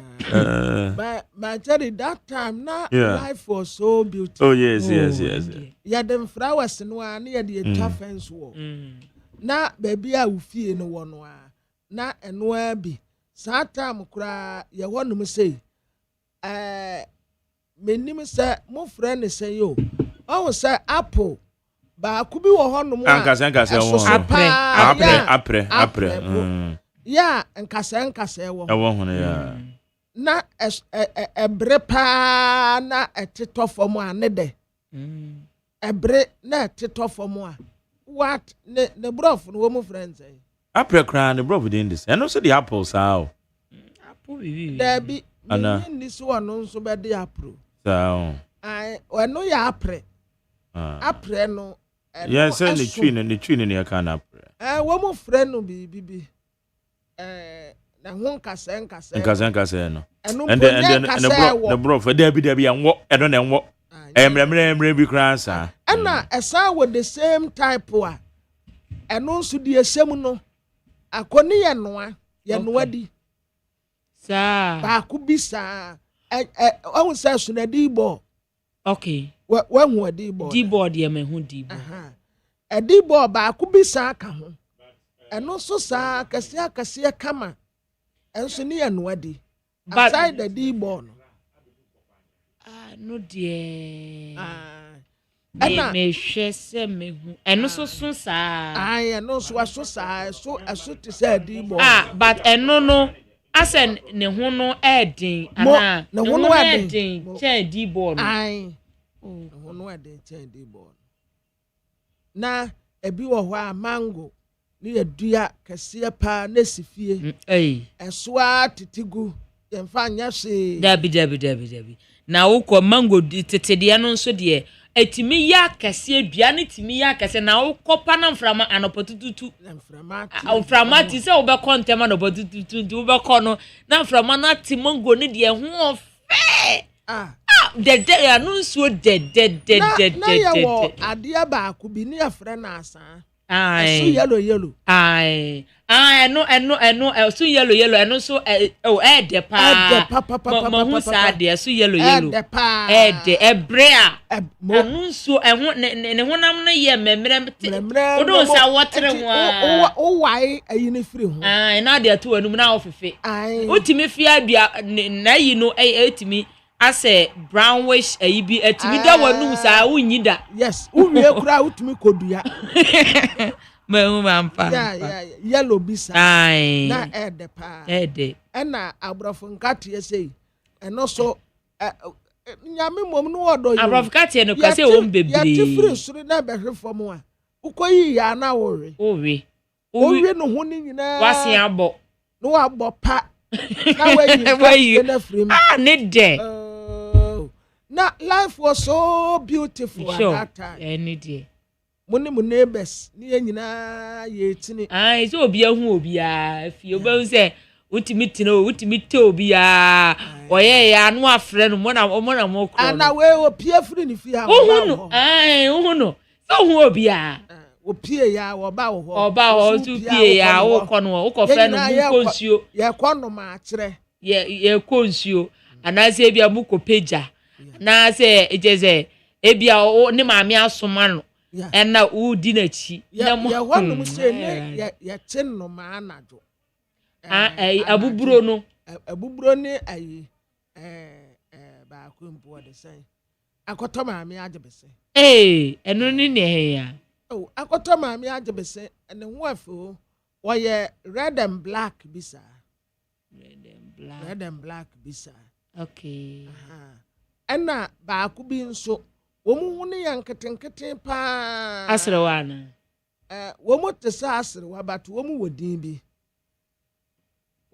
bi enti ya kwatete wo mu anajo no anopa na petupre ana ni da bia petupre di oso ni ekunkum wo mu na ya toton awe anajo no ono o de touch tu nani mo ntimi hu ba bia wache no ku enti ena anu mi se ni ya namprot nchechire no mu na nchechire no so nchechire ni ahwede ebom ni ya na mu anajo Sana woni bi. Won so da wo baabi a wo gina ho me. Hey, nyame nko a o. Se ono de on tai almost on time. Woni ni de wonye nanka no na won de da wa nanka no na egu. Nanka de o ye frɛ. Ono de wonye ohwe. Ena bi wo hokra nanka no bedu no wada. Enti wo de wo be ya ubi bia wie no. Wono wanti onti na obi tumi kacha say waso atisi say nanka. Na no say ba ku bi bra de yesusu no me bra ba ku kotena ba ko so. What na ne to aye no me say the mood ti na say what no say ne to aye ni nyia onko soleni enko na me kura bi afa me nsa ho do eno ye green one. Green one no. Abe na me so abe ne nsa ni mu ana obebare me. Na me nana ejina distance. Ena wo bo me nsa mana ne kwabene nsuro wo be ma jina ho ono abekọ ya kukuduro. Ne fe wo ko reverse ono asa ne koe. Erade aye bi o. Wahu enti ye baba ye irrigation ni bi ede ama akuyafo ende mu amu besensuo enkra hakura sei okokọ baabi omuduedua cabbage no a womu ankasa sensuo ede gu ade enumu no womu de akwa wata so a ene womu eduedua carrot ni ade no the same thing womu atu agbura ena womu sensuo no a no womu de akwa na we no sika ye de ba ba ye aya 47 million euros ene ye de ba ye sa ade no yes said ye ba ye financial management ye betumi improve no nti ene womu se free nurse ya ade kodo nurse quarter no transfer bia bia yamfa check enye payment public sectors ni nyina yamfa check enye payment bio electronic transfer into sika no utabigumu a enye yie utabigumu a enye yie na COP 30 eno koso ewo Brazil yes fire outbreak bi a break wo honum no na stampede a de bae na nya asam keto a wo mu tesa stampede pa ya esi wo honum no na ni nya First Bank Ghana ene yase woni global entrepreneurship festival wo mu akabom ya wo mu ba be di jumadi esuronko a ebeboa wo man chichiriye ene ni mpuntu enra asojafo no wo mu peso wo mu koseja no ewak ehwo na wo mu yeye we de eye orderly bibia koso kama na emrante ne yese egba ba ko a no wo koseje wo so papa obey exercise na so beti ewoni mu o na me kura ya me wan say soje ni ogbolo say ana wo kwatena office ana so wo kotwi ne so obey exercise ne so beti training no we wie no wasa akobalase a onko ba bia no a obeta akodidi ayekasi enti wo konyina no wo mu sere no say na wo nso wo ba soja sa kasifo say de nka wodum jantuma because I want no pressure be answer than you. Safi muni na je bi anse ya na motewo. Omo so de no so de buy the pressure na de na mo. Hwe. Obolo say. Enti no omo ya no obolo. Nipa kase say na wo soja. Ampa nso wo se ni sisi eti a enam agu anya nam keto a.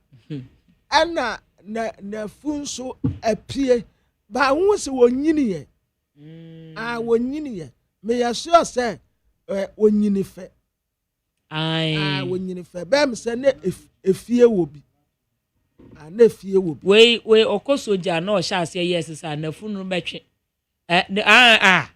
wa be slim kra na ne body no so emu be ye din enye bote te se ne na o tie na bi o be exercise se be man ne body no aye din ti ni abetwe ne yefunu betwe se ni america bi wo go tu ho na o be ba no adidie no odidi no so bete won ko didi sa ati se di won wati won afi TikTok wana papa bi ni yefunu no wono a wonwa ana ni yefunu so aya tenten no so o ya exercise ana ma minim wo kan pepe kasa ana wo se where there wo pesa wo sote ja wona me o ya ja sorry I wouldn't when I'm in a crop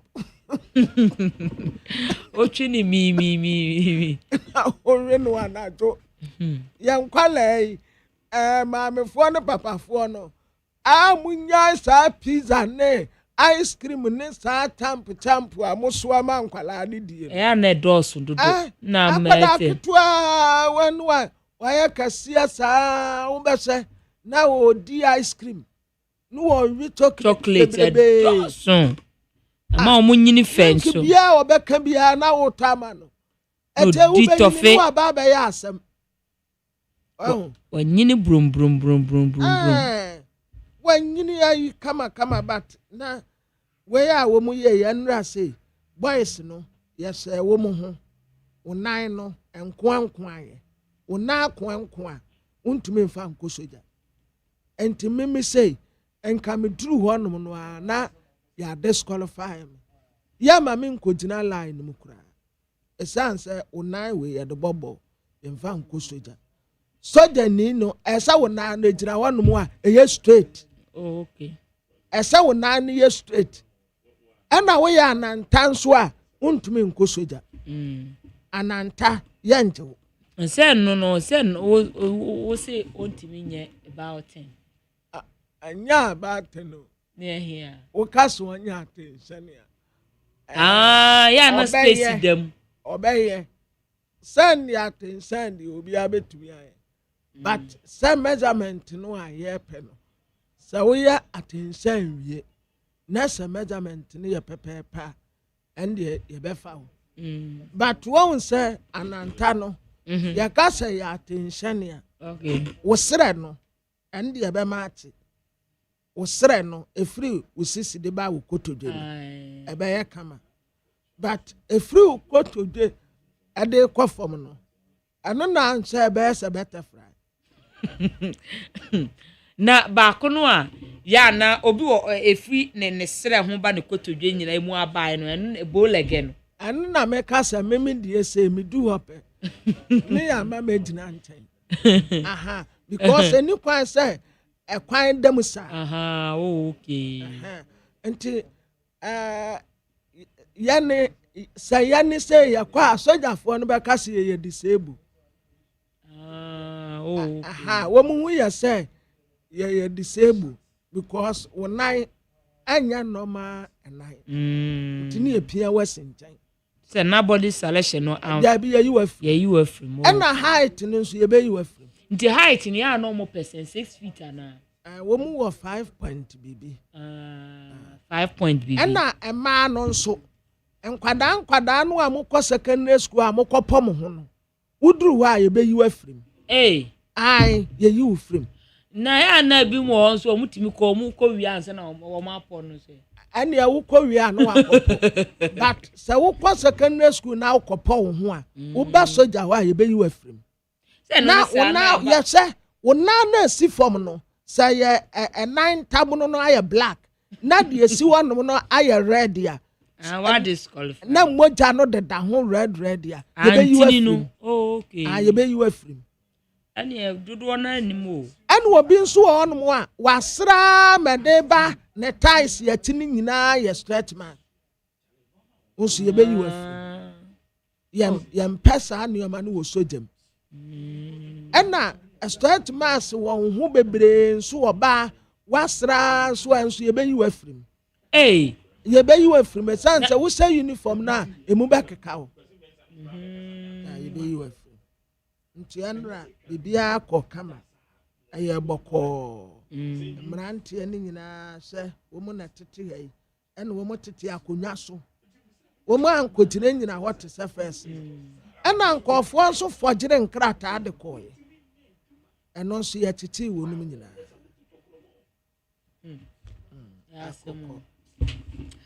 abusuafo yɛmfa the Ghanaian Times ɔbɔ krataa no na yɛmfa ntoa so na the Ghanaian Times ɔbɔ krataa no na ɔsoafo hwɛ nwomasua nsɛm so no munyamfo hari na juicio onemfo nyine ɛda na ɔse akyerɛkyerɛfo ate asɛmde wɔse nyame yɛ adom afie besim no sɛ woyɛ okyerɛkyerɛ ni a na wasase ahim ɛne wo bɔ mpae a wasase ama ɔna ase na yɛ mɔ ɛsane sɛ wonya nya adwuma yɛ nyɛ de a wɔn say 6,100 year trained teachers wɔn ɛba abɛfa wɔn adwuma enti ɛnya asɛm ketewa yɛ times the work krataa de ho ama ne bɔ ɛde aba abusuafo times the work krataa ne mu ana wɔ cop 30 na cop 30 wɔ no ɛwɔ ɛna Jospon group copy mu wɔ na Namibia nso so na wɔn nso ɛkɔ bi na kwa wɔn kɔɔ yɛ na wɔn sɛ wɔhyɛ Jospon group kwan yɛ wɔn fa so na wɔn ɛdada yɛn wura no ani ma maburu ntimi nya adwuma ɛyɛ no a ɛwɔ so ɔdo ɔmo ntoma bɔ ɔmo deɛ mti no wɔm se Jospon hyehyɛɛ no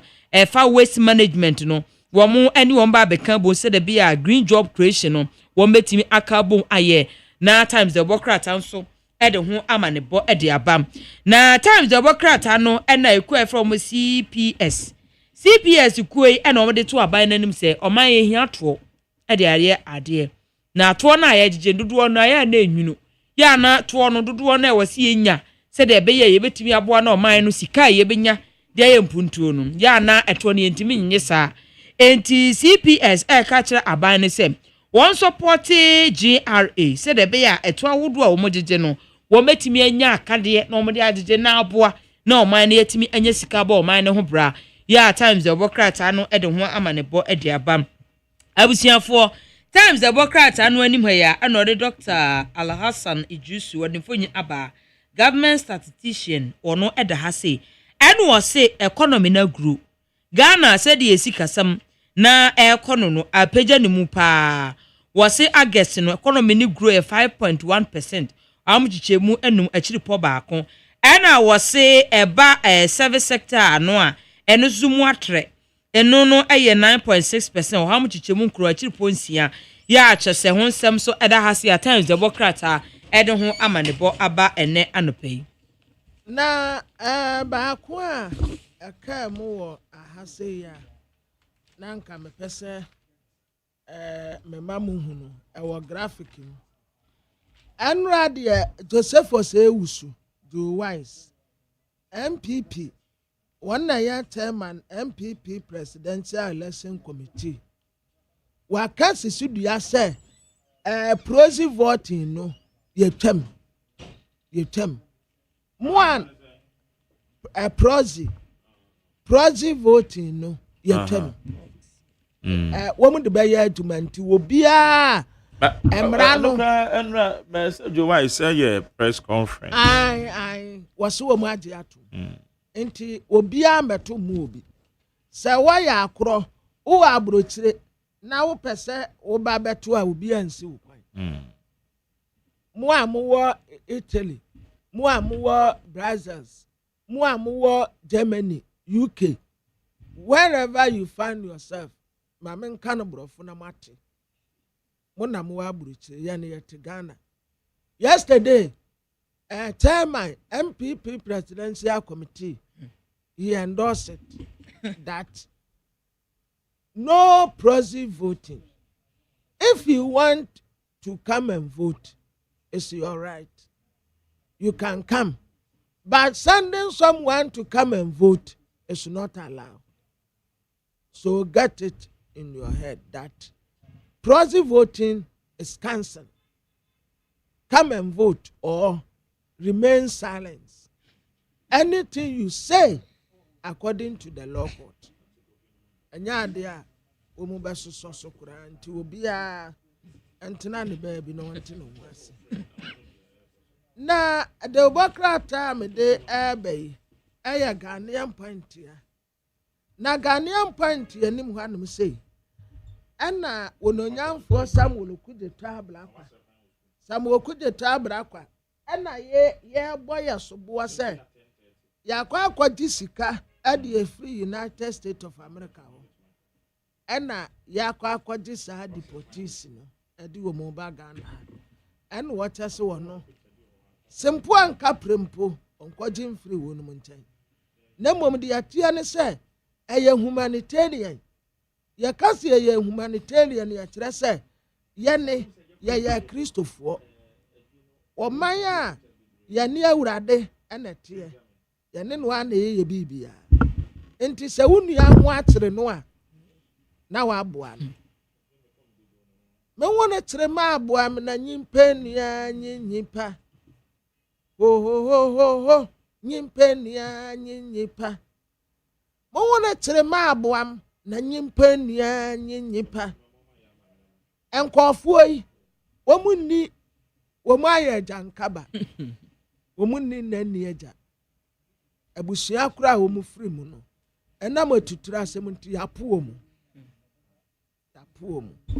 womu abusuafo so womu mpe womu bio but ade ba ko a da wo Ghana ha ne se wase dia pratete asai no eno na awurade fa ye ne yie na wo de se ne ho anionyam enti yaji wonum awa tu sabibi bo ne kura ne wo mu tirim wo mu bai ye be sakra wo mu esanse we are Christian nation ako na Ghanaian panti anim ha wo de sami jamfi ne mfoni abetoa ono sami jamfi no ye Chief Executive Officer wada Ghana Gold Board wano na sami niha okwa abruchire utu kwan wakwa akodi tumedi esoronko a edem faso ebebre yen aye tumedi kase pa ekoso na sami kasaye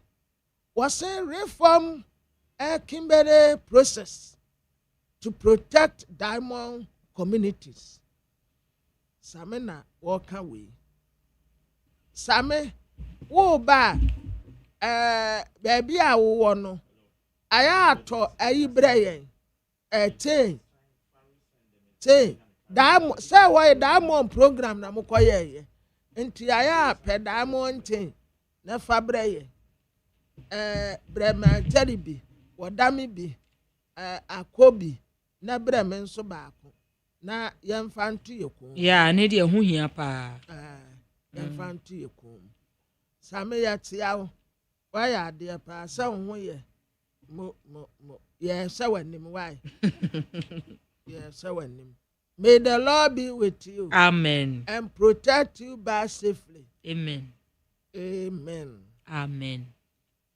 Na Ghanaian panti anim ha ani ase akwakoto boat ade ama aposifo but ayamanin police ye ka posia ye wo posia ye ntitemu posifo bi yamanin police wo mu wo poso wo mu boat ni no wo mu boat no edwane papa say nipa bonefo a wo mu di bone wo poso no ye ka se ye ba betemu a eye wudi atwenken of an eye ye baba betemu sisi a ya spark ya na dimirika enam eponoso Namibia na Jospin you say women making move towards strategic waste management alliance ewo ho tufu atimu kwa galamse bi na you say koso eye enipa bi anu wo mu ko galamse fu bi ntanko mu kwagigi wo mu sika wo mu say nadmo director no wo tufu atimu kwa anu wo di sa aduma no wo suma mrante no wo mu nenam galamse fu no so no wo mu kwagigi wo mu sika wo mu kwaje wo fre edi fifiri wo mu ntan wow enso ebra wo ye sa aduma ni nyina no na ni DC nani abre ya wo mu kate short enti sa time wa wono aye busy ya aduma no ene wo mu nso ye wonachi ete said ye ekoso won kran ya anemia hudu bebre ne sa pepepe boys no pese wo mu ya fa mpanimfuo nachi ɛne da kora sei na mebobɔ asɛm bi so kyerɛ mo ei Kwabena Reverend Christian Kwabena Andrew so chia Osofo Trabosom. Okay. All right. Yeah. Mayankwa amano so na ye ne Pius Enam Hajide spokesperson na dem Dr. Brian the Champon. You see the abeto dwen womo say. Pius Maje. Mina benyin meju so. Apo mo te sen yo. Nyame adom ani mo pai boy wo ye. Yeah, the Yankopans. Nyame adom. Enra de akon so ewo eye party headquarters ebra eye election committee etenase na mpanyfo adwen ho de wo na asi from se proxy voting de so obi begina mu ato aba ma obi de omo mfa anye adwuma momo camp mu so mu say yo menya penyin mida sinedika maminchia na minchia yetifunyi na mincheche mu se ejina ya party me senior no decision mu take ya no yera Dr. Brian Champon ene ne campaign ya somu yedi be yedwuma yejitu mu se edu baby a proxy ho hia ne mumu yenjin di se baby a party no yakodu sese no ya ye krado se yebetumi aye proxy a eho embansem ente no the party ne se obibia opese ochre na adwene etu na ba onu ankasa yeso obesuma obi onu ankasa embra na ombetu na ba onche na adwene no yeso so se ya dia ebebua party no nkabomu ehia sei yempe situation bi a obi etimo beyen na obi akojina so akoka nsembi obabi proxy one managing here ebetumi di or how be aba.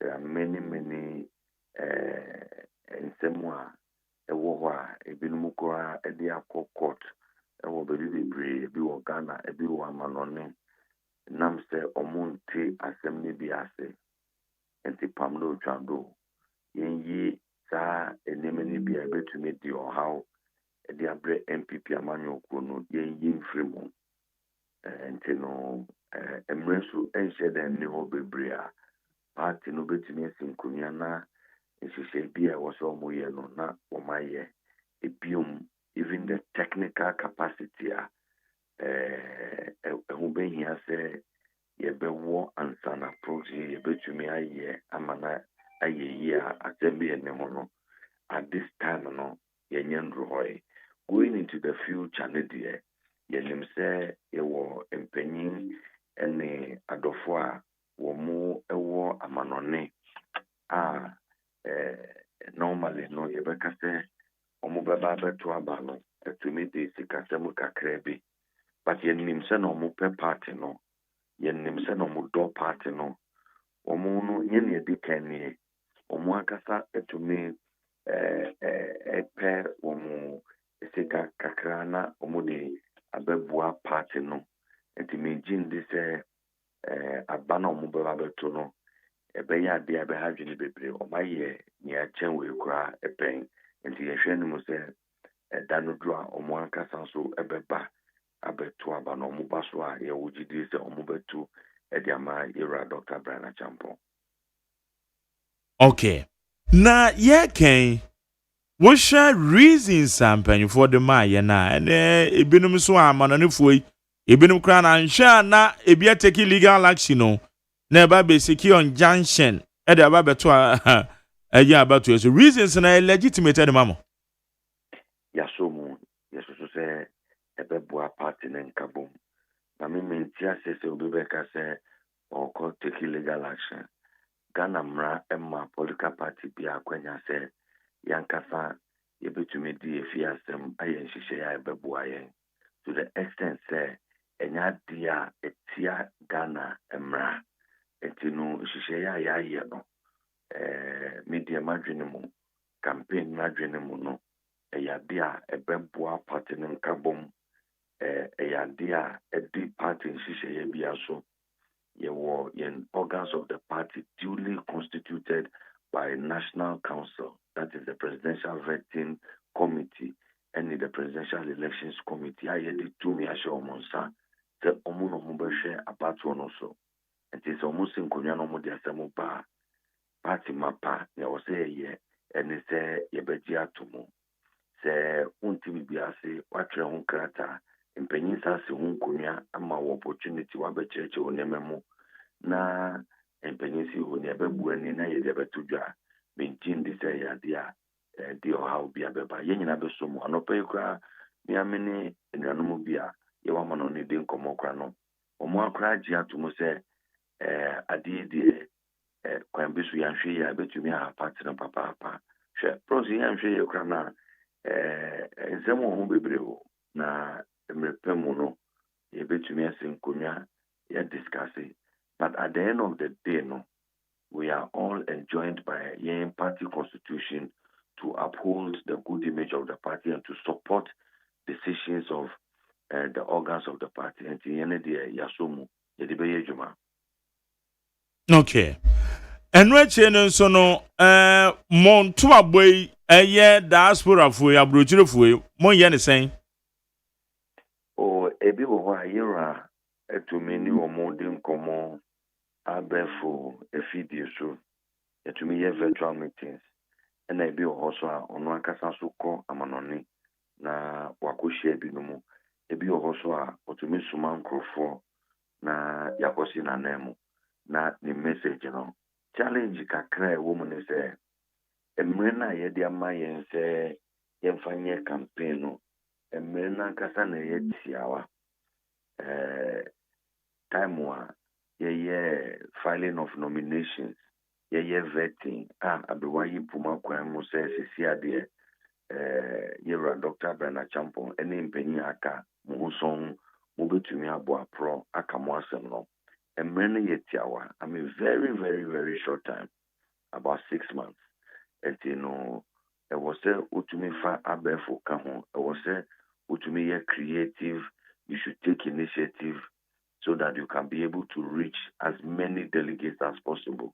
And you know, era on nam but I do baby so to me jai na virtual engagement here one in penya ye remember mukaka so na or to me a quick dash na okwaman on yamanoni for akudin komo say and no subeha na yasuma obi manakosi na nemu na one in penny edin komo because yera Dr. Bernard Champon ni there utie na semwa se uni na fankwa ubenya jinsakra abeka no ho na semodru na semu ye no kre na semu de nkabomu ba na semu be peja party ama ho de fufro aba party mu enti ne ehia ya ne se onipa no obeba betie ana obenya akwenya atie yura dudu omu betie yura no sa dudu no ne beto aba no edi amaye nti kwan bia ebefa so aye ne delegate for ebekasa no enu na ye yo.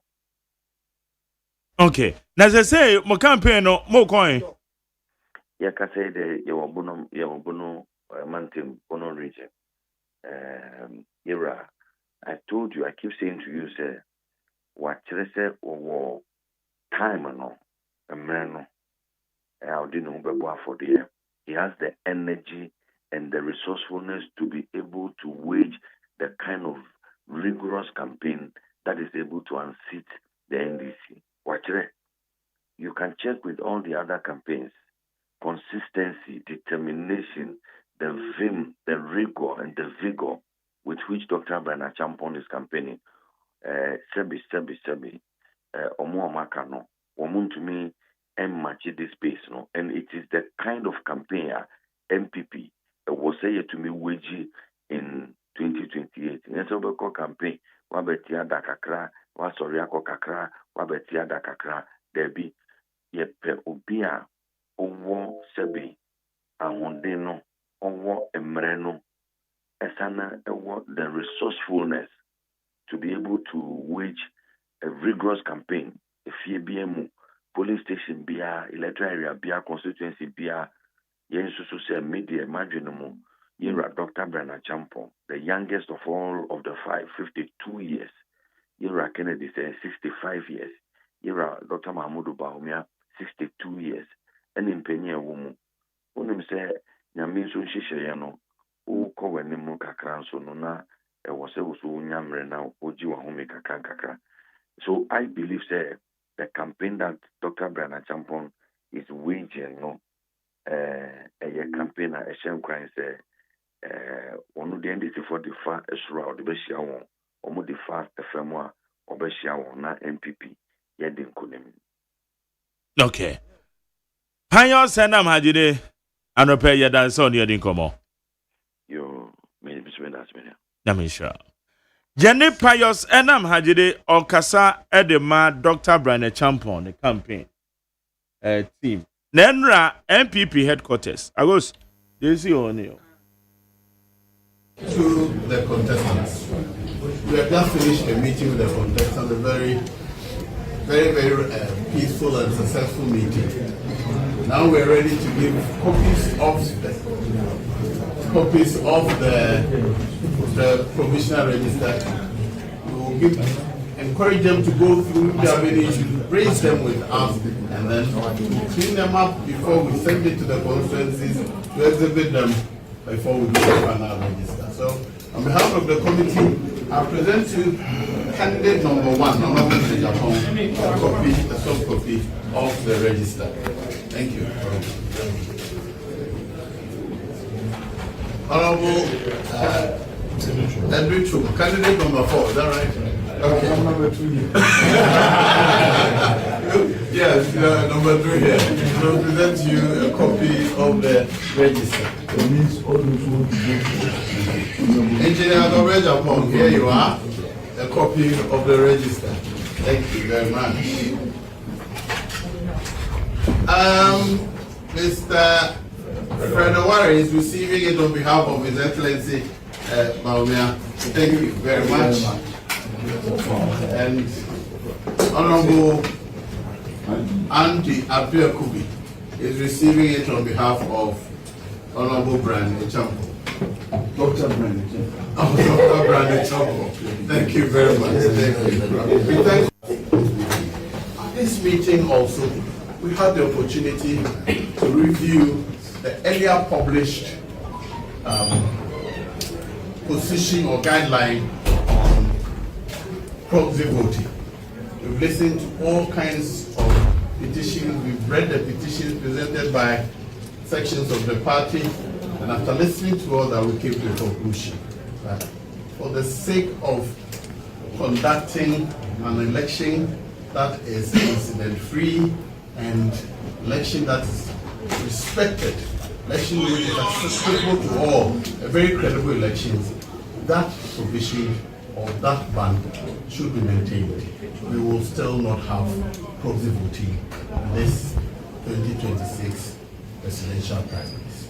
That position will be maintained. Thank you very much for coming. Ghana Montie, Ghana Montie, Ghana Montie, Ghana Montie, Ghana Montie. Ghana Muntie, Ghana Muntie, na mansanya so adawro kofiaman homene so ejiji tonton sansan ewo NEAT 100.9 FM. Okay. Higher NEAT 100.9. Agos. My Jerry. Zomni ago. Mate. Abusuafo yemfa daily guide obokrata na yemfa nto so emamo. Na sa wo hye daily guide obokrata no anim ase ya budget no a honsem no egusu ekozu die mu odin ewo mrahye bedwufie na nra na nya asem kotoa budget no dom kuma no efa na dom kese no afa dom kuma no fa na dom kese no afa ayete boot for boot we se wantwe ma we kura we so wantwe wo se o mu ma peso mo mu nyai economy no mo anya ni ye o jai mo kura 2017 ye baaye mo kura mo de na mo de kan ko ye no ha mo kura na economy no mo se ne ye ne ye baaye a ya besiesie di amamte ne we tu mani we na we atu amani bi kura ka se wo hye budget no a esi kono a anka sika anka wo si etwa emma aban enwuma ahodoɔ sɛ da bi ɔmo de bɛyɛ adwuma no saa sika no yɛntwa ma ɔmo nkyɛ sɛ budget ne deɛ ne ɛtoɔ ho nsɛm kyɛ sɛ wei fa firi ha na wei afa firi ha enti guide ɔbɔkrata no ɛna ɔbɔ ama ne no ɔse a MPs no ɛfa 2026 budget no ɛne ɛna nya asɛm ketewa ndohwɛ anim ase a wɔde onumunyafo Patrick abo ama wɔde mfonyin aba ɛna onumunyafo Thomas Nyako ampem so ɛde ɛda ha wɔka ho asɛm sɛ ɔmo ɛde bɔ ani paa ɛde fa budget no ɛho yɛ ato sɛ daily guide ɔbɔkrata ɛde ho ama ne bɔ ɛde aba abusuafo wohwɛ guide ɔbɔkrata no anim ase a na enra wohwɛ MPP amanyokuo no a sɛdeɛ wɔmani asi abre sɛ kro no mbeyi obi obekura franka ɛde ama wɔn no wɔn ɛne wɔn a wɔn agina no na sɛ wɔn a wɔn atwe wɔn ti sɛ wɔn nyae a wɔn bekura franka ama amanyokuo no kyɛ sɛ wɔn ne wɔn edi nsawoso ma provisional result no yɛde ebi ɛde ma wɔn na sɛ nyɛ result no per se but wɔn a wɔn ɛbɛto aba no ha abɔn no yɛde emema wɔn na ɛno ɛna wɔn a na wɔn ɛde petition kɔ ɛyɛ sɛ nka yɛhwɛ na nka wɔn amanɔne no wɔn enyi obi ɛwɔ Ghana ha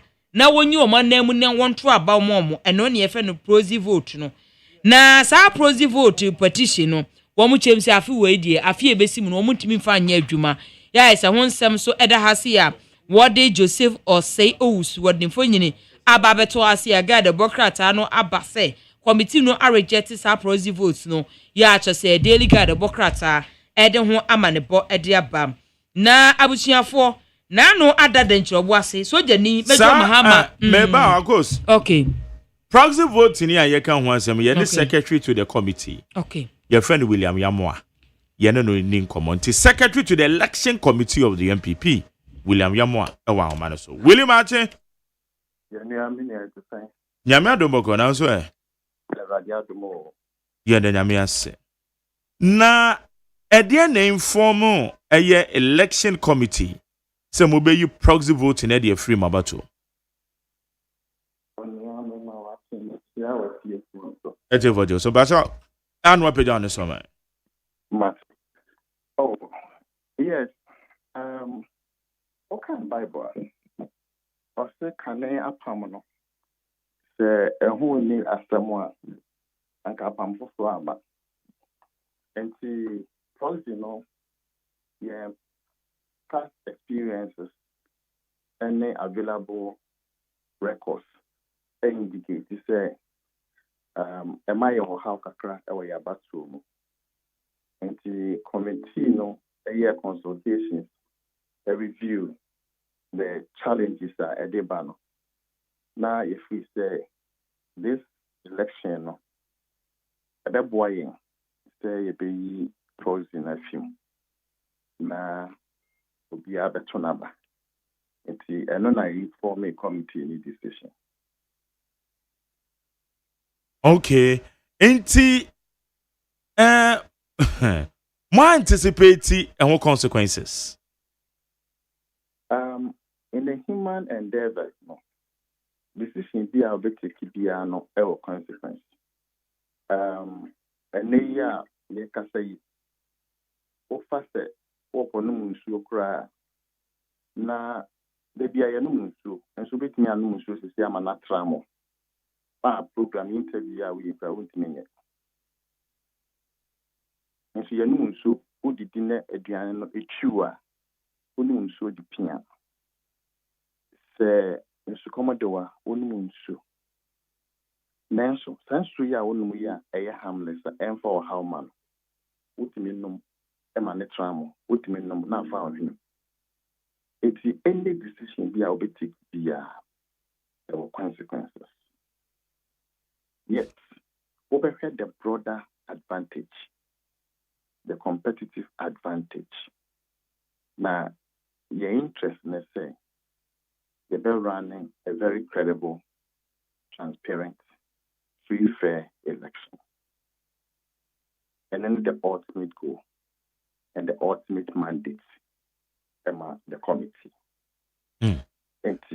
And yes, sir, it take a decision, without taking into account, say, there could be possible consequences. But a woman say this decision so disenfranchise you obia. They can say obia metonaba. Minia, proxy abaye. Ubetini, when the bayard say, Opeso to abamame. Nensu untinima, na the ama will be say, or meto. No one catch them say, on to abane emame. But Obekwa ko to abano the ama obenten. Yeah, ne say, anka wo intention say, me na wujidi wumimu. It will be that for amame. And here, it was to abane tiana. Because nipa na odema ne so onko to abane mame. Papa ko to ama obi fofo. It will candidate now and can now tell us that obi nyama. It's as one that went near for to it. Now the man will be so onko to mauno. Wako to the candidate.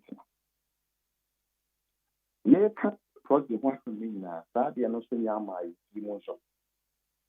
Yes, I can't hear me say. We a delegate election.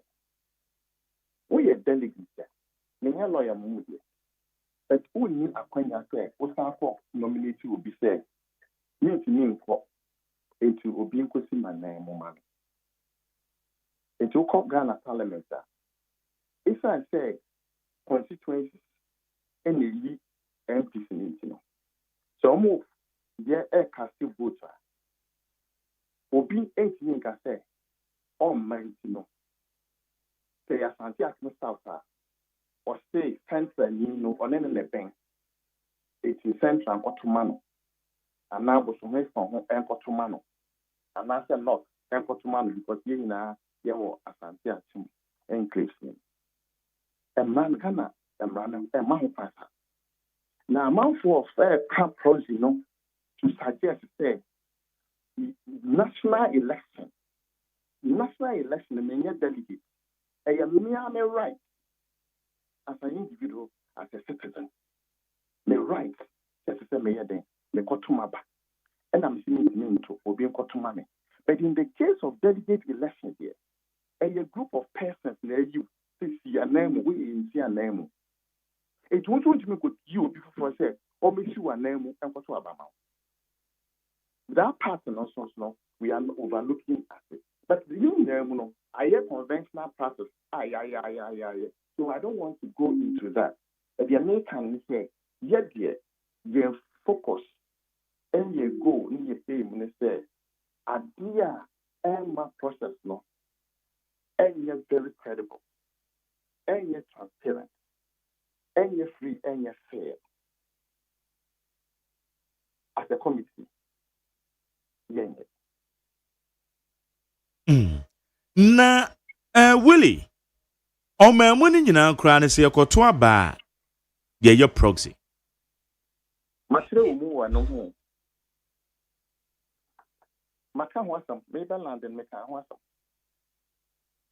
Enti me question is na biemu yie mayen. Omemuni ye proxy. Na proxy ne nso no kire se obi a wugi nidi se obeto aba ma nipa a wo pe. Eti se me meje etonam di se etonam beto aba ma obi a mepe na me de nidi nkọ for proxy a se etonam kọto aba na nipa foforo se ya me amasem eno na besi den de beka se watu ama obi foforo na ma elections na nye credible. Me ka se o say o my money na abato no me a citizen me want my own right constitution in the amana se me ntuma ba. It me as an individual. But it means it made them a right now. I'm going to so uncle to mommy. In a delegate election, we a delegate that a group, and then you say, oh, yeah, Catamapo, una Ujine Mumaye, una Usi might say, but this parliament, a example. Yeah, your parliament. Because which now man for one name only it's wama. It enya wa pa ubeko parliament wo adekode no wa pa koto aba enti delegate election already no wo ye delegate obi na yi say gina ya name o se dabi meeting nko etimi nso we ko yi obi ama na ko si na name but they no nye ye argument nko ye no say we want a very credible election. And in the past, you know, that caused problems. And this material moment, the decision is for Biam Rametonaba.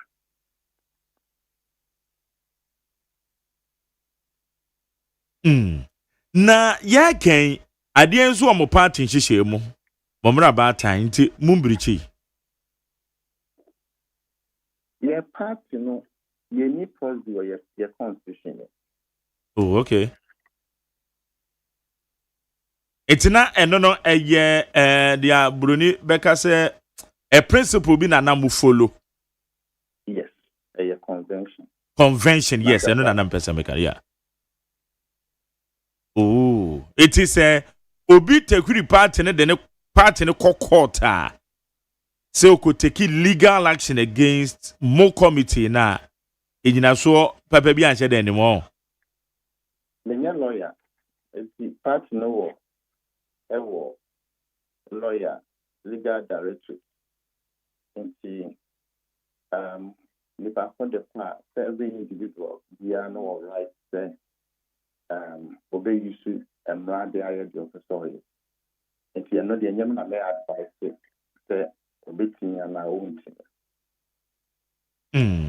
Na ye ken so no is it too evidential say adance ye no wo ho pa ana say allegations no me ade no a nipa bi ka no because enra na me ne one camp nipa ba ko kasa Dennis no ga so amanfo make unsubstantiated allegations just say some of can nyina so bi anim enti womo de womo so mu de na so practically no some more party for no bi ana genuinely nipa yare nipa so nya obeto aba o yare the hospital ebesi de na wetimi akwakoto na ba mutimi demonstrate ema womo hu se saafo na betima akova omo de na no so kani o ento asomo we a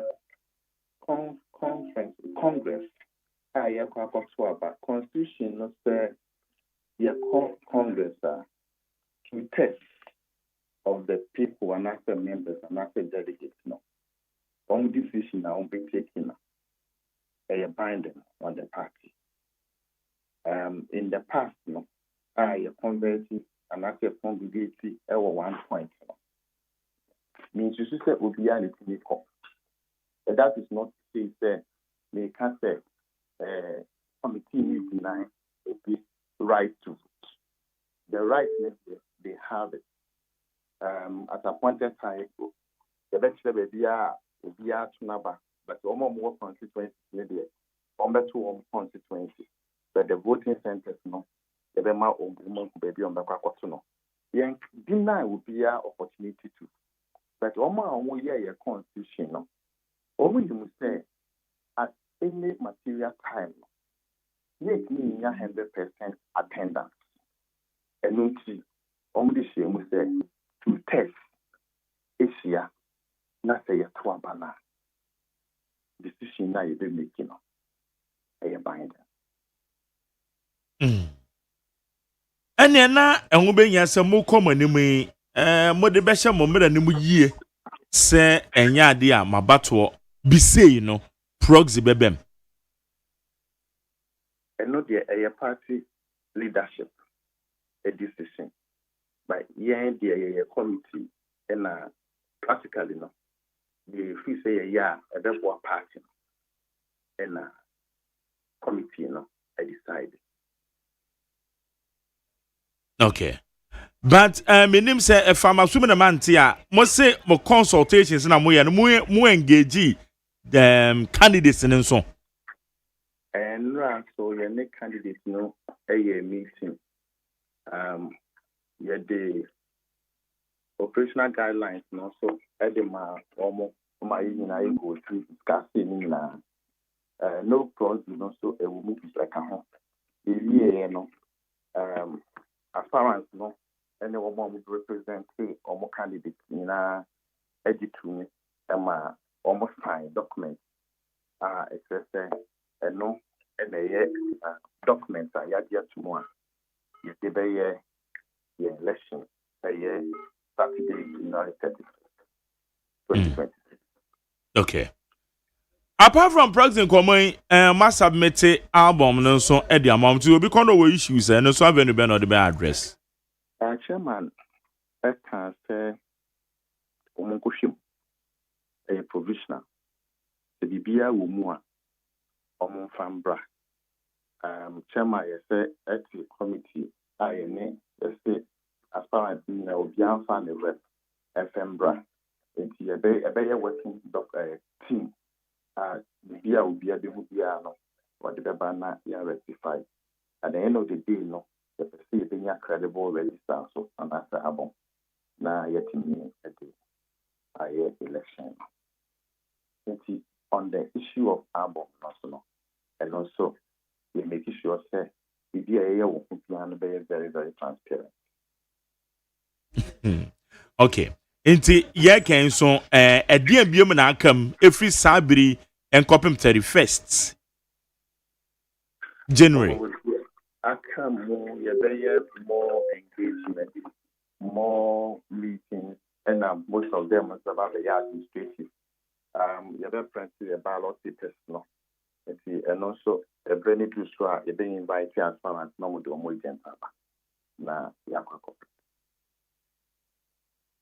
Willie, yada se bibi wo ha bebo obeka kire mo MPP fo etie mo ne titiri wo mo atwomuti se wo mo epre and the delegates wo muti wanope. Let's say party for na YGP ewo committee ni enen hwehwe ya be atwo a ye conduct election.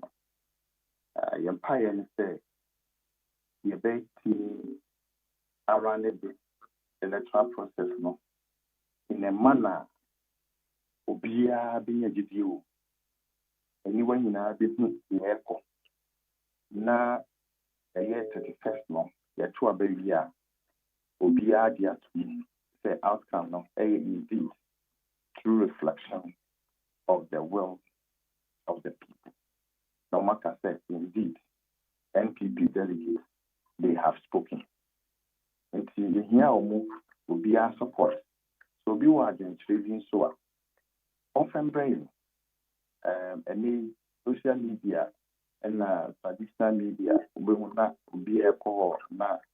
I don't a whole no they call. The best song, the only better card that's what most of mine. The audio distance and on person with the Maya, almost a mine. Okay. Anope yada se woni yadi nkomo. Nyame nshira pa. William Yamoa secretary to MPP one presidential election committee. Onana yetening. We have just finished a meeting with the contestants, a very peaceful and successful meeting. Now we're ready to give copies of the provisional register. We will encourage them to go through their many issues, raise them with us, and then clean them up before we send it to the constituencies to exhibit them before we do the final register. So, on behalf of the committee, I present to you candidate number 1, a soft copy of the register. Thank you. Honorable Edwin Chuk, candidate number 4, is that right? Okay. Number 2 here. Yes, number 3 here. So present you a copy of the register. Engineer Governor Japon, here you are, a copy of the register. Thank you very much. Mr. Fred Owari is receiving it on behalf of His Excellency Baumia. Thank you very much. And Honorable Auntie Abia Kubi is receiving it on behalf of Honorable Brandon Champo. Dr. Brandon Champo. Oh, Dr. Brandon Champo. Thank you very much. Thank you. We thank at this meeting also, we had the opportunity to review the earlier published position or guideline on proxy voting. We've listened to all kinds of petitions. We've read the petitions presented by sections of the party, and after listening to all that, we came to a conclusion that for the sake of conducting an election that is incident-free and election that is respected, election which is accessible to all, a very credible elections, that provision or that ban should be maintained. We will still not have proxy voting in this 2026 presidential primaries. That position will be maintained. Thank you very much for coming.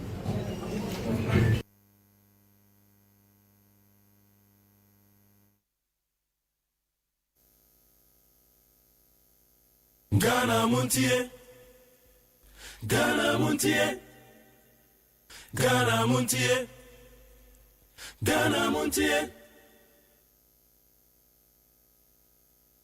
Ghana Montie, Ghana Montie, Ghana Montie, Ghana Montie.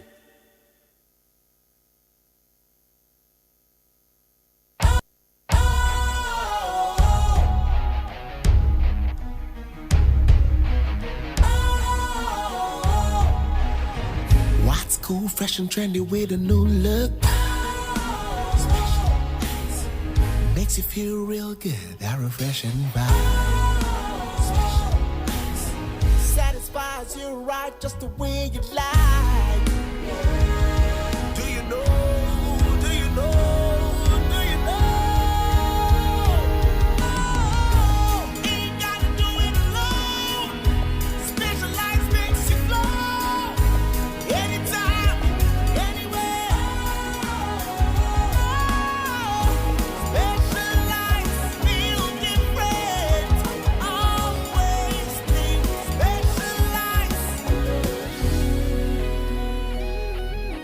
Special Ice Natural Mineral Water. Feel different. Think special. This advertisement has been vetted and approved by the FDA. Hey, catch it. Listen in here. And you ma beto to dia me baba no hwade no. Hwem so betumi a. Hey, asew. Hey, now beka. Ya John tuma me ensa duku potomanto. This way chocolate drink. Na kan wo hwe afi bia so beri ni waware ne a. This way chocolate drink. Na kan sia. Oh, asew. Wo den kan no tumu ho. Me be mo anu nsu wo hye kura dia ka ho. Wo hwade a wapi ho. O ka sa batete e da fom ho. This way chocolate drink.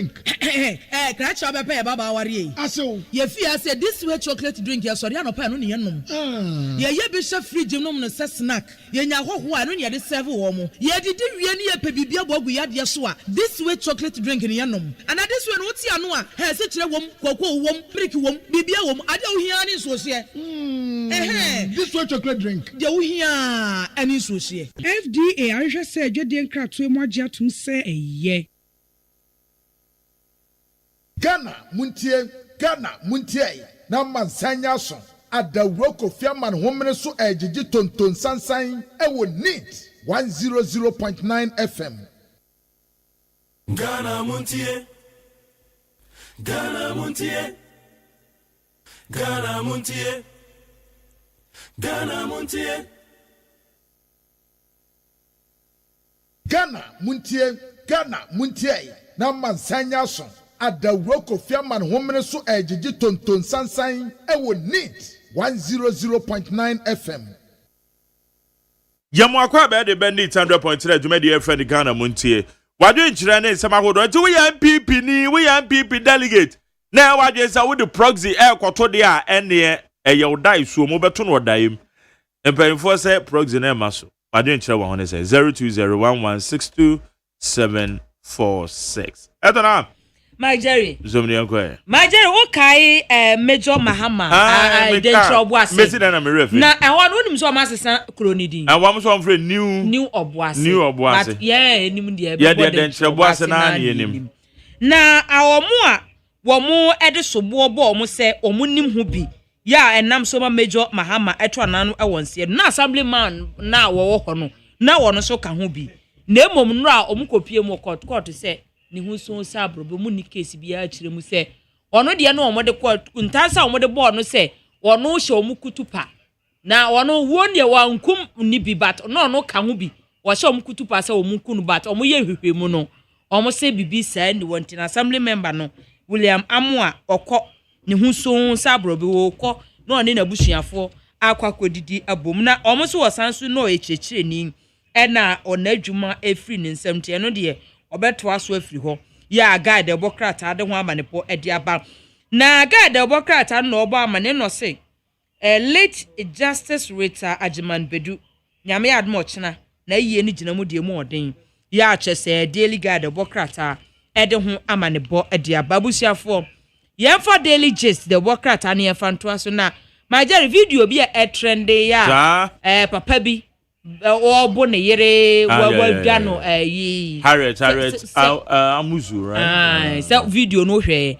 za ma me no onyini sa o na 32 na uhunu a obeka se 45 years amese ntimi sila asa ma me ni age no me say nti omo ye sure say 32 die 32 na waye mami bede 45 abrabo no to le bi asra nyame ahwe o kakra na chale enye izo enye ne me hweram se mami die we na omusi ni kunu no mami no confess asen ntwerofo ko ho ni kodi nkomo kra ma agenda minister kra so kra ko ni kodi nkomo 1 on 1 wose aden de koba ye ne se na papa ne taabo no tinu ota akọ ofanko ena tesa no ha wota bebo aposifo amane omo ya homo so wonko nti last one obo no no dwane ko ni kurum to okọ ena ase papa no edada no se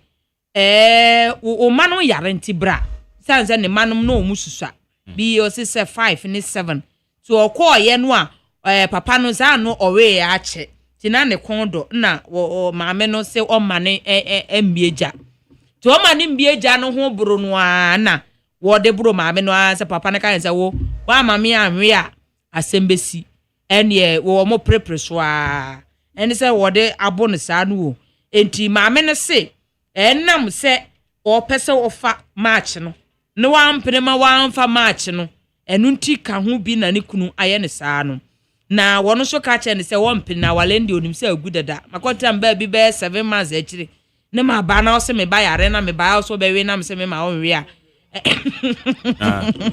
acha se o pare na ope no opare ni ti no ma ne ba ye oba na ne ma no nyare ne ma no mu hu o so be duru okwa ankola ni di agro o mu di agro enti na se ewie no ana eja oba tan a odo ne ma ya otesi ese ne ma no yare a wo mu ye obedu ya ne ma no mi je na so eja wanya ba wie kwan wa untimi nko wunchi wi se wo da ma adechi da de ndi omu siripe maame ne se papa ne se meri wo se me ma we maame ko amano so na Reverend Christian Kwabena Andrews yenim se yenyina bonus amrane ye friend osofo chiri abosom or ye found the leader the Ghana Union Movement ye no emon common sama hodo bi a ekoso ye memo papa ma che ye ni omini abema bejeso na mpomu te sen nyame adom busu kra nyina ye de nyakopan ase Kwabena odame etonam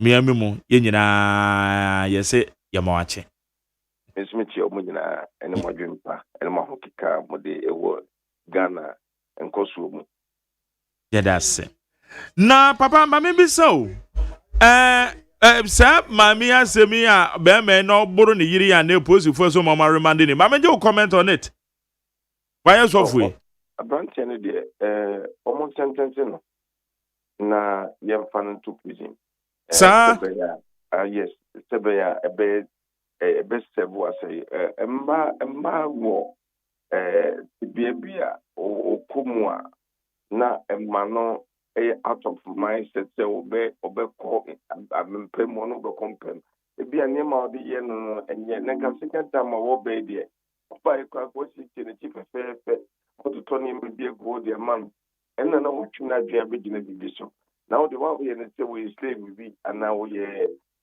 wa bi oba ya the other thing na no ntimi nyi bibi mfin ti mu ma ne hu say bibi for atake place na wo person na ko bibi ade nso ye de adwene mu tie na eye na wotimi twia baabu nipa te sɛ mba ɛwɔ abɔnten ma obi kɔ na ba ti bi kɔ ba be wura gate no mu ɛsɛ kɔ bɛgye no nso to gate no yes pampe sɛ ɔbɛma aberanteɛ no wura mu ɛsɛ sɛ wobɔ no saa no in fact na ne nua ba nso gyina mpoma mu twaeɛ no nyame nhyira na yɛmfa wɔ sɛ nyɛ ade yɛmfa ma nipa nyinaa sɛ ɔbaa bi na ɛde bɛrima bi fa mu ɛwɔ fie a wote mu anaa bɛrima bi na ɛde ɔbaa bi fa mu sɛ ɔwɔ fom nko ade a yɛapeke ne twa ne fa kɔ social media ne yɛhwehwɛ nipa no kyerɛ kwan ɛsiane sɛ saa abuse no yɛ ade a ɛte yɛ discourage ɛwɔ ghana no wontumi ntipiti ɔba mpo ntumi mu no sei na wɔyere a ɛsɛ bi bɛ wɔno aduane ma ɔdi na ɔno na awo mba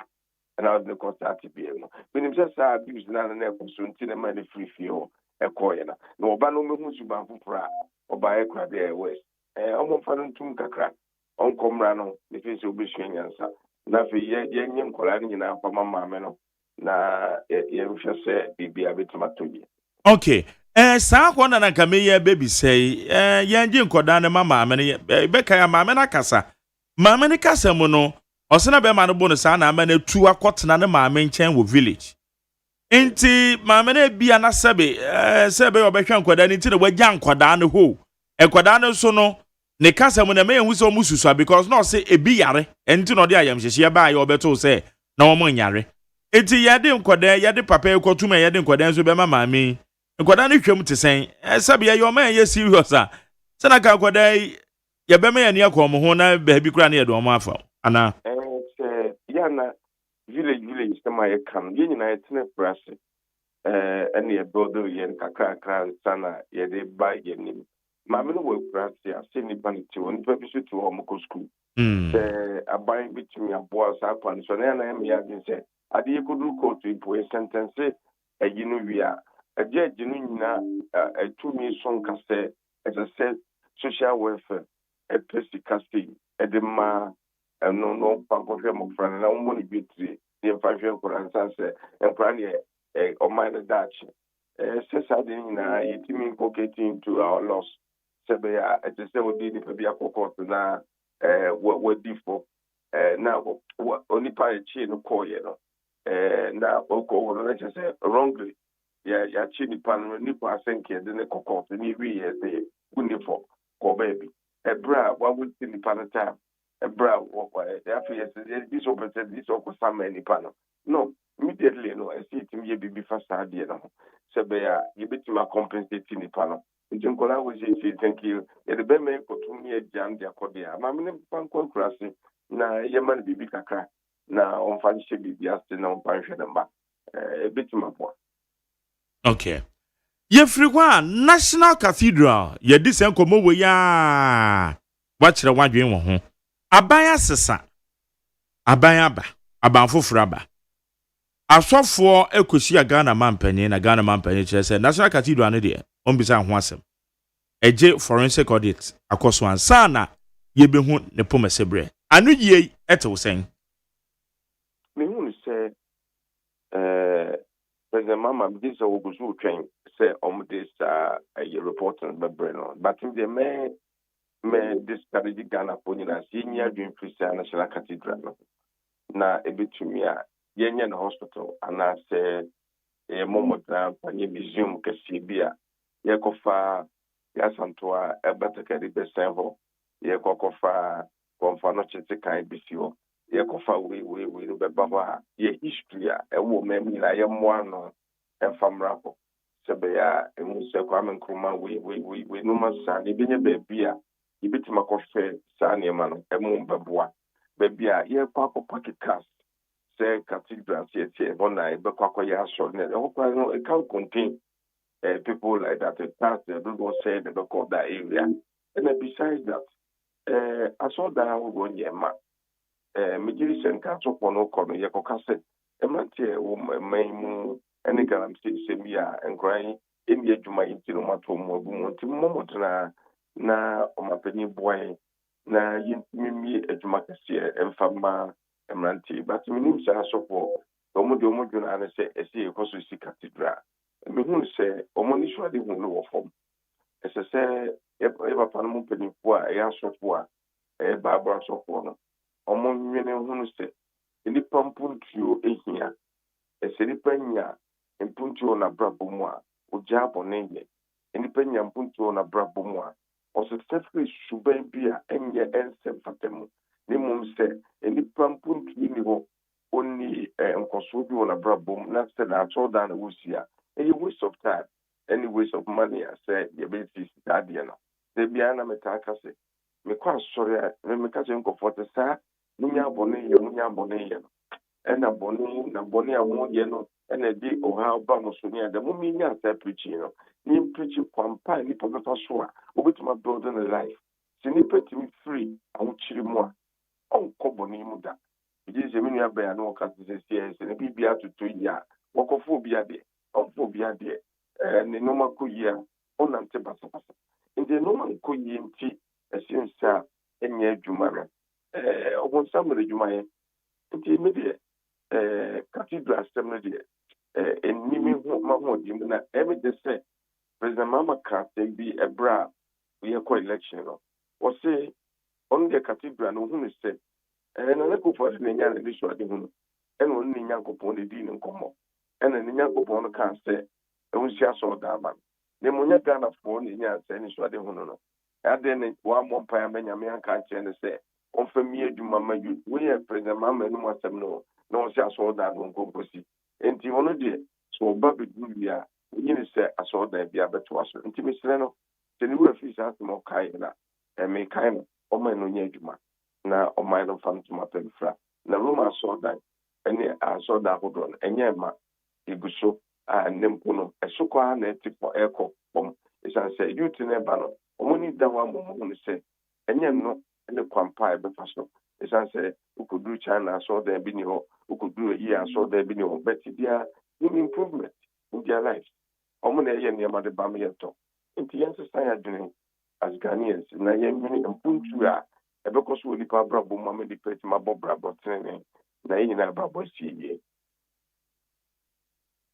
Okay, because say no papa so can say kwa na so fo ni bi kra na wo twe say dia on person nyame adwuma ekoso say Kristo Ghana a Kristo fo dodo wom na ye pese esi bibi na ebi be suggest say ye mfa ye hospital to say dia wo kan yo omo timi ni menya adwen sanse omo nwi ni pampuntu ho omo dwen omo amode ho o da say omo dia omo dia ho ntino ene basa bibi mikonya asem kakra bi wo ye friend say regional meeting because we are Ashanti region na to ensafra sofo emma okukoshia na mikobi ma meditation ma mikobi e ko ye no na so bi an Canada kano fan chere police commander awo Ashanti region na me kase na ekodi loan wo bank na ye dia pusi for tata won sadia no paso bi e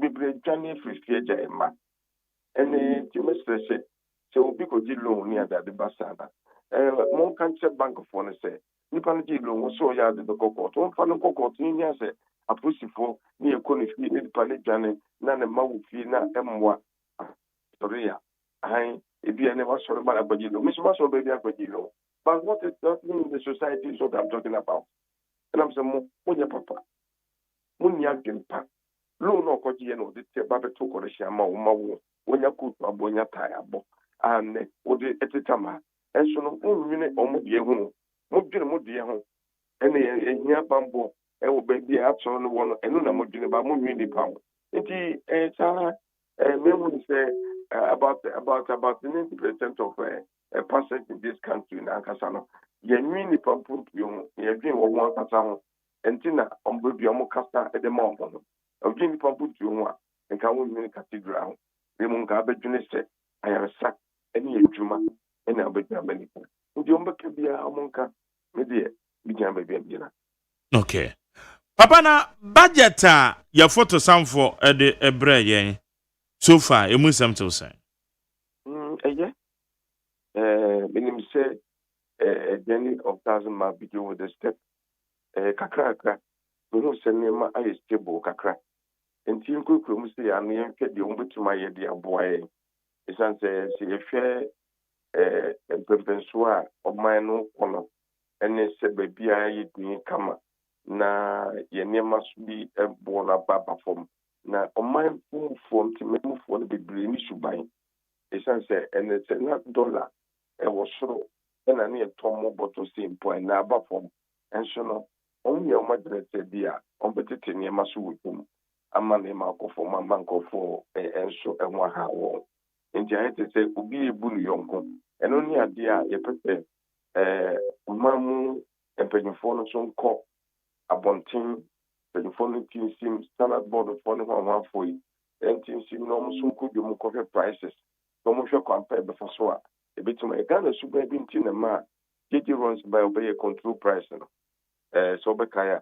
a ɔtete mu ɛkɔ bi nkɔfoɔ shop ɛtontɔn nneɛma ɛboɔ fofofoɔ no nti no yɛnsesa sɛ suban no na yɛntimi nkɔ anim sane sɛ wohwɛ seesei deɛ ɔde baa sɛ ɛsɛ sɛ yɛtumi tɔ Ghana ɛmo ɛne Ghana aburo ɛne Ghana yi no ɛno no nso bɛtumi a open door for ayifoɔ no fɛ no sɛ farmers ama mɔtumi akɔnte youth no ɛkɔdɔ aburo ɔkɔkɔdɔ mo na sɛ Ghana government bɛtɔ bi a ɛna dodoɔ no abɛkɔm ɛsiane sɛ bebree wokɔkɔdɔ bi a wonyɛ bi ma no ntɔ sane sɛ mo na wɔkɔdɔ no deɛ de bi twa aburokyiri aba obi nso pɛ white rice ɔpɛ perfume rice ɔso woni perfume bi a de kɔgu mu amena yɛ nwam nti no yɛntɔ ne kyɛ sɛ ɛno na ama wɔ brɛ nti sɛ ɔman no ahyɛ ase wɔ this initiative na yɛkaa sɛ yɛma Ghana ban bɛtɔ no deɛ ɛba sei na ɛbɛma obiara ani agye sɛ ɛbɛkaka no ɛne ne bɛba sɛ neɛ yɛnkoro so koraa yɛbɛma price no ɛbɛyɛ limited na afei na yɛtuma consume whatever we're going to grow here ɛno mmom bɛtumi aboa ama ɔman no so sika atena mu ama nnipa bebree nso nyɛ adwuma yɛ ɛna mabi bafa m'ani gye kɛse paa yɛ saa express road no a ɛbɛtɔ firi Accra kɔ Kumasi no ɛyɛ adeɛ a yɛgya dada no to ne akreti foforɔ no yɛ m'ani gyeɛ na mɛgyina wɔ sɛ so aka ɔfidi kɛseɛ yi so ɛsɛ ɔmampanyin sɛ ɛbɛtumi a yɛmfa ma ɛbɛyɛ sɛ ebi a 6 contractors abɛyɛ 6 no ebi a obi yɛ afiri Accra ase afiri ase yɛ akɔ akɔkɔ bi a nsawam na yɛama obi nso atoa so ebi a mmiɛnsa nso atoa so kɔdu nkɔkɔɔ na mmiɛnsa nso afiri nkɔkɔɔ nso akɔ akɔdu Kumasi ɛne yɛne yɛbɛtumi awie ne ntam emu sɛ kɔkɔ mpagya de ma contractor baako pɛ bi sɛ wɔn mo company bi baako pɛ bi na ɛnya it will take a long period of time yɛntumi nyi da nti wɔn kyikyɛm saa kwan so ma ban na hyɛ no wɔn bi aba biara no yɛmfa mpaebɔ ntaa wɔn akyi na yɛnhwɛ sɛ deɛ nyame de ato wɔn akoma so no ɛbɛbɛm na ɛbɛgyina Ghanafoɔ nso so sɛ nso yɛbɛ mpaebɔ ɛne ɛnokoredie ɛbɛtɛ akyire ama biribi awie pɛɛ. Okay. Baba, ɛna no pɛ yɛda sɛ wɔne yɛn adi nkɔmmɔ. Meda mo ase pii, nyame nhyira mo paa. Nyankopɔn nhyira wo nso paa. Yɛne papa Reverend Christian Kwabena Andrews, ɔyɛ founder and leader of the Ghana Union Movement. Ɔno na yɛne no adi nkɔmmɔ yi. Ha yɛ neat 100.9 na yɛho sɛdeɛ ɛnoama ɛkɔ. Tie wo yɛ. Yɛba.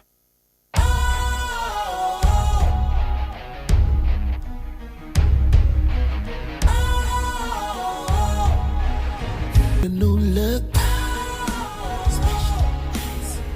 makes you feel real good. That refreshing vibe satisfies you right just the way you like. Do you know? Do you know? Do you know? Ain't gotta do it alone. Specialized makes you flow anytime. Specialized feel different.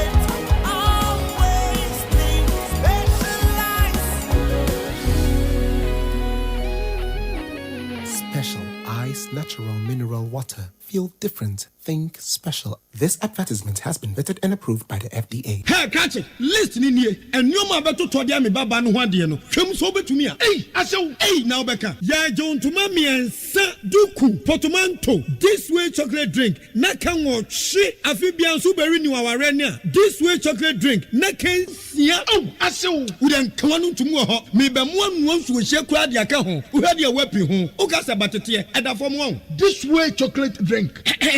Crash up a baba worry. Aso, ye fear said this way chocolate drink, yes, sorry, no pan on yenum. Ye bishop free gymnum no snack. Ye nya ho no ye de serve womo. Ye did ye pebibia bogu ya de swa. This way chocolate drink in yenum. And this one what's ya no he se kire wom koko wom prick wom bibia wom ade wo hia ni so se. This way chocolate drink. De wo hia ani so se. FDA ahwe se adwede nkratoe mo agye atum se eye. Ghana Montie, Ghana Montie, Ghana Montie, Ghana Montie.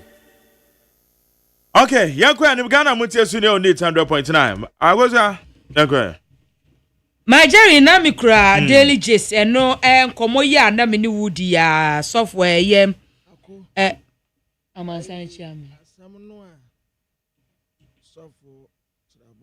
Okay. I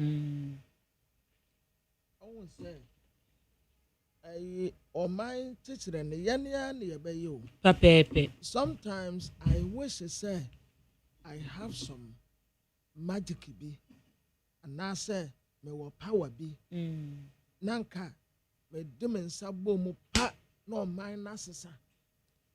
Oh, nanka nuya. Wo krombebre. Nanka ye penti babia kama na obia wo dan property bi e wo kwan ho no na me de wo sama wo say esasa wo masa property ni ye neat within 1 month. Okay. Untimi nyanzo akopa obi ma o mesi ni kama ma na woni ne enko terms and conditions na penti mpo ye say penti ye say Opa acrylic ne the roses paint ya saying obia property e wokwan obia onye ni neat nanka chief executive officers ya o market ya bum kamati tini nyina de ama o mu aprepre krom o market ya no a ya tam no befu no nanka matete so na me de ama wo mu a prepare kuro no. Okay. O mu ekura hubaro, o mu ekura shovel. Announce say mayensi say be the prisoners no aba. O mbetin gotem na kan si so ane ye de ko. Na kuro mu ate galam say no de. Kama ne set away a o ben ho a na light ya electrify na kun. Hey. Ekunwa yensi ya befa ufuna na yakoto ate. I wish enko men nanka yen nyina yehu ye ho a ekuremu fefefe nsuo tokama ewie ebo ni yen nyina ye na mu obi atumi kɔ na dwuma ba kama. Because na me katro da me say me dru emfie bi a ho mekɔ makura ase mekɔ na wapɔ wa adwuma ubedi traffic mu masabi ube makura dodo o shukra bedi ukra no kra nya asem keketo obakwa kodru fie uda ya ketua bi asasa wo sori wasan bedi traffic ekwan so de bia bibi foforo besi ka bi be stress kwam and the traffic beba obi beba bedi nkwasasam wo ho de bia ankrai Debbie. Na se akra me we fie bi wo honum na me tu honum a Debbie me koma kura ene traffic bi ani wo Dabi Would fresh, would the most important day lonely. Now wouldn't why there now? Wouldn't one day lonely, then now be lonely. And yet Janine now obedi. Won't me share TV, then a war I won't me. Me call walk ya. My air crasses can. My air crasses can.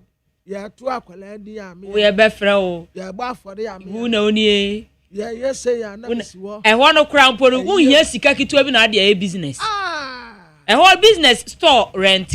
Wa kwa usi obi asase go betimi dey am say ubesi ubesi store ene sinwa. Oh. Ono ni enkonwa sie bia. Atena nkran tena aya ahomete. Oh.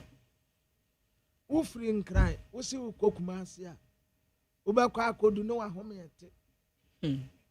Dey offer wiem shen. Ade ani. Tasa bibia ye manya. Business now so ya ye bebu. So obi ase. So start ya ye betaw. Asofu obu. Wensu bu. Kalabulefu owom. Akronfo ma Ya asemu. O drive a post sama chew. Dinantai. Omo check o. Omo safety road safety ntia. Oh, ambo. Edru baby me come cross. Ho de say baby amaye no. Me amaye me garden kama. Me duedua me nua to. Wa kotu ukro ho. Na woni say sa enuaba ya me ka kire we. Me duedua bi wo ho nyina. Se be se wa kotu ukro nti wo ye ai. Enua wo ho kama metima bro kire. Enkwala no na no mommra medi holidays. Ena wo konso kura no a edan no pa. An say I said ya. Da bi me dan nkosoro. Ena me wonsi na bronsan nnua. Mesi na bronsan do but me nkosoro. Me ma fa. Me ma fa fom wo. Sisi ya ha kura ndo na pa na wo first steps ya.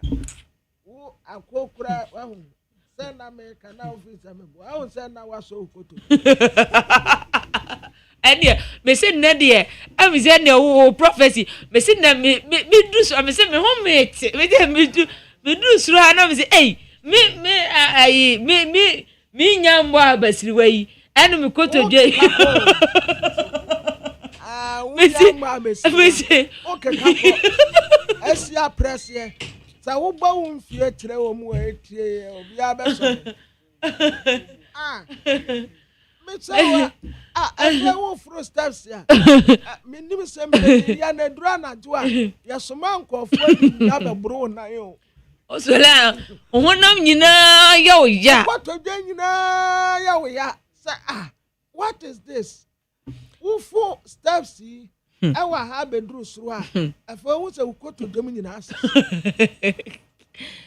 moya gugro me fa dan nkosoro me occupy afom ho no a obi aba o be fa ho mo na me fa steps ni into inside wo de beto abo nti wo mpe dede bia mo de mo nkogu soro me nante ya ma be sem me jare wi amete wa me mpe furu kobra bia yani ya dia so ete ubewie kura se na dia steps ya ani wa wote aburensa ya toso mi ansa de eja ubeduru 7 tafo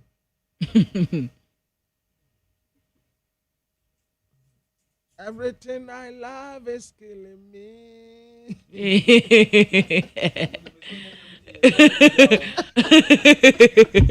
I binya 7 times. Obey me wow. No. Ai. Wait, akokra guy. Obi ape nzemati anu akọ. O nana no mo de omumpa ho da obi I want to go and see grandfather. Alan Jackson. Everything I love is killing me. Adia no aye ni aye penu aye se kuye. Se no anu so won de. Because steps a cream ekrim debiao what jamu grease nyina debia no na exercise ya kwaya ne ya sadi bi agu ekrim na uko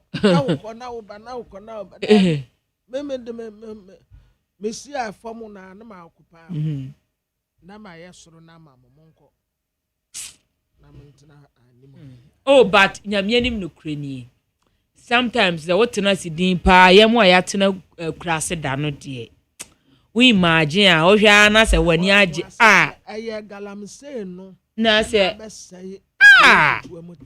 bibia wo ho bibia ye fresh ode na woto se me na me nya mama mankran a na wonyare ka ye nti se ye obi ton fruit na menim se ye ton ye ba krom ne hu se sa no ne ye ton me se anka me bra ba ko de bepem ne me bra ba ko bepem ne on de o se tama ne ye ya ne ye ba ye me bra ba ko se nti moton anka eye me won onti abrobe kwadu moton abrobe moton abrobe ye nam se ye dabi abrobe de se okobu abrobe no aba abedi abrobe so esumo bebre na propro minim se sometimes Israel fo ni na dua yo enu ye nnua ko otimi fifi be kokọ ase ba bia timi se abrobe ye ton kwadu lokai ya ehun nya yi wo be ko na eno ko ye twitwagu ye se adoso dodo tini ye twitwa ye twitwagu adoso eno ma me na oton kwadu no ma kwadu bo menu ene upe bibia dibo ye ton dibo Mami me toko do awa imi ansa. Awu kwadu we die. Se ode ye. Esi amejedi. Se nyanto ye. Nyantia. Fresh nko a ho no nya kam ye mfa hwenka no eno adue wodua na ase ana abre. Na body sei. Ye body timi bre a ne mpapa ka chese mukokuro a monkom na na ho na monka ncha mo na na mo se akosa obeka ya first etumi bra na yedi no wodi ni ross sa abre wodua no so wodi nte kwadu enti na baba ka ise monko ka cha mo na na no mo se o monfa mema metwa mbetu banche timi bona banche na wo betu na banche na pro wase unyo bi obedi banche ntenten ano de de bampesi toya me ka tre obi se banche ntenten ane se ubo and what pie fim now they win trouble I say say wo we nyadoa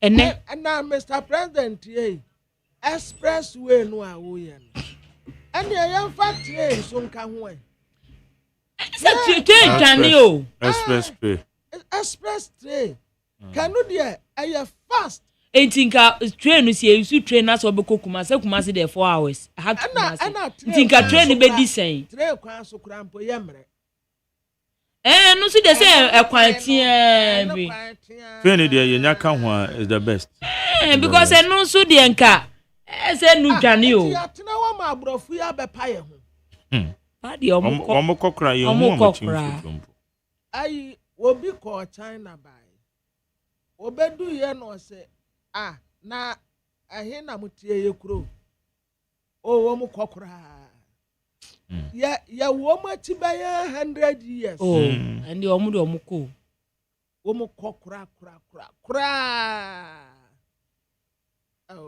ho no ubon se nipa no hye na kurase but infini nyuma a wo be ye no na me hwe ba ko social media na is papa bi wo one ne ma omo ye apaso omo akurasio enye yi China kromo utimi se nwura pa utimi se we de makura hot type ni bi pepe o ye bibi enti no omo ye apaso nam se sa na apaso sa na no omo ye no nam se na apaso o ma ye o ma package a omo wie ya omo kofa sa aka no mponya ka papa bi utimi se ka ya mitimi hu enye nche na anya ne ho se kia type bi no more package bosses so mu di kokoro mi say tu say kura nwura o mefamu asena wo de kwanso o moto wa man no ato enti me ya na mi say but press o mu no mo nam sa so mutim di ko pie mu ase kuro kakra bi mu no oh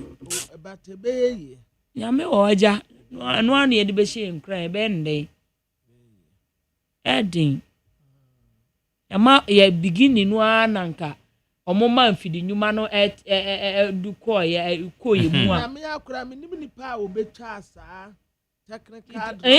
technical skills ya hwe ma negre na enwa church of no krampo no na mo gaka na vaso bi ani omo so bi ani omo so citizen foi fa adisua ye bogus ade abewura ya adisuam se na no omu a ekọ soja aduma nko ahye nkwada bebrebe so omu oni skills bia oni so omu bebrebe na obekọ nkonkrakra na omo ye pe omo so omo be pam ade omo a obi o metwika womo abi a mechanics ni sa light no be konkrokra na ho kra opportunity kra no wo ho nso ye nya obi obekọ shatola mechanic yo we tira se John sprayer se Master Steven se tete wo de hye wo mu a wachire won uko jina ho besen ka so wo mu besen ko police kro bi anko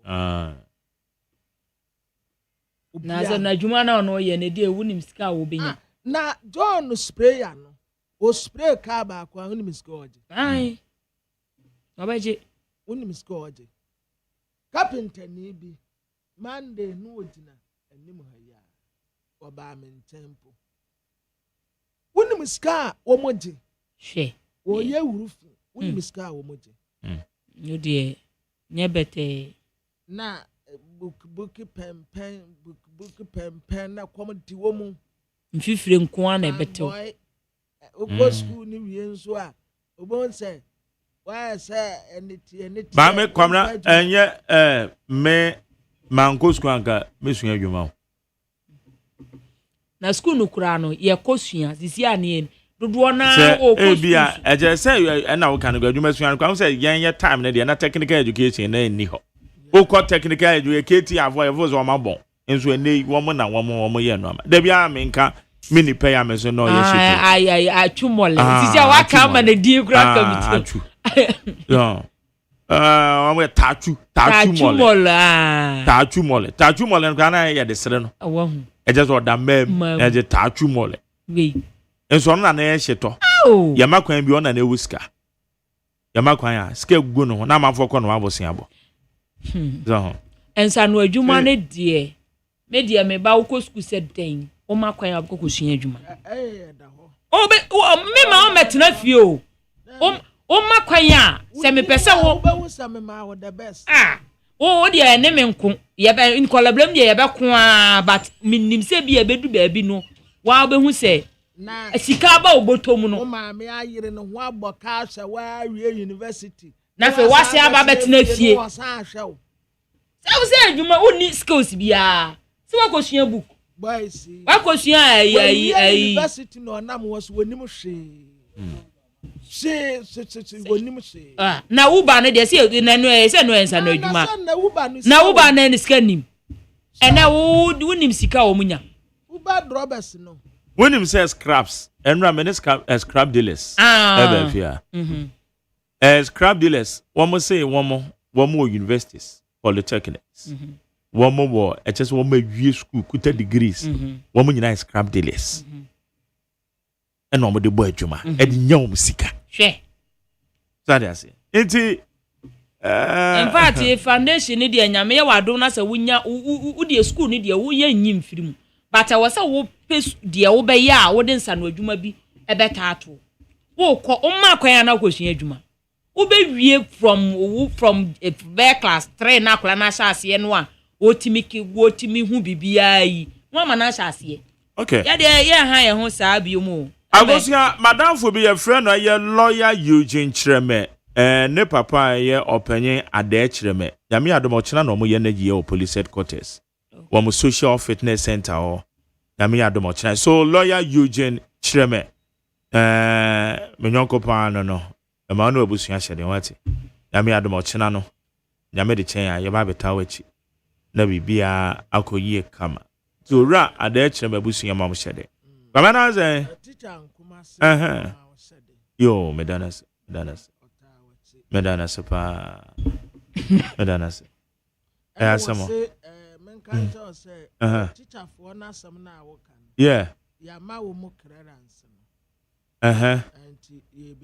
Oh, there be send them Canada. Abo aban na ba so dada. Bi mu de kura. Ama makakra so makọ for verification. Verification on McCoy ebi de 9 months. And the 9 months ni nyina buy. Ebi de be 10 months. Maka. Oha no ti o. Me say reshuffle na ye be wa 24 December no.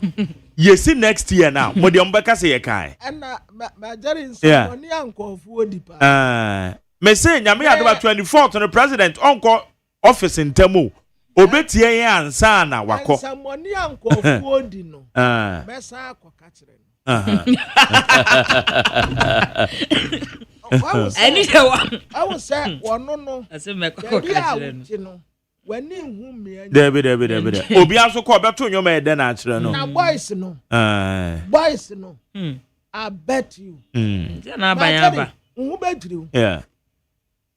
Eti teacher for the kwamna me fancy year teacher for the na teacher nkomeka no me kra ma bebo aban na baso abo honorable Harry na Idris kra baso wa ha say wo metumi ahwe acheche for because me na wo ka say wo staff ID se ne ko na mom aka nipa be ye 300 because they are over 6,000 but aka nipa be 300 ko 400 bi wo staff ID se ne mai but Ghana Education Service aka kire wo say wo ko regions no from submit your names and we che no so no sika no mkoye ho say validation no ebi de 9 months ebi de 10 months ni nyina abomaba say wo call validation na wo hu ebi de so ya 1 month but why adwuma for 10 months na man 1 month de enso eni eti yesra say wo mo check sound normalcy no so what they say from intimetu amaka because bro ne kwa die eni de enti eni de maka ho asem yeah enti maka ho asem pa okay all right yo Kwame me bana makenka messages ne kakra na ko so no ye ebu maso wa ha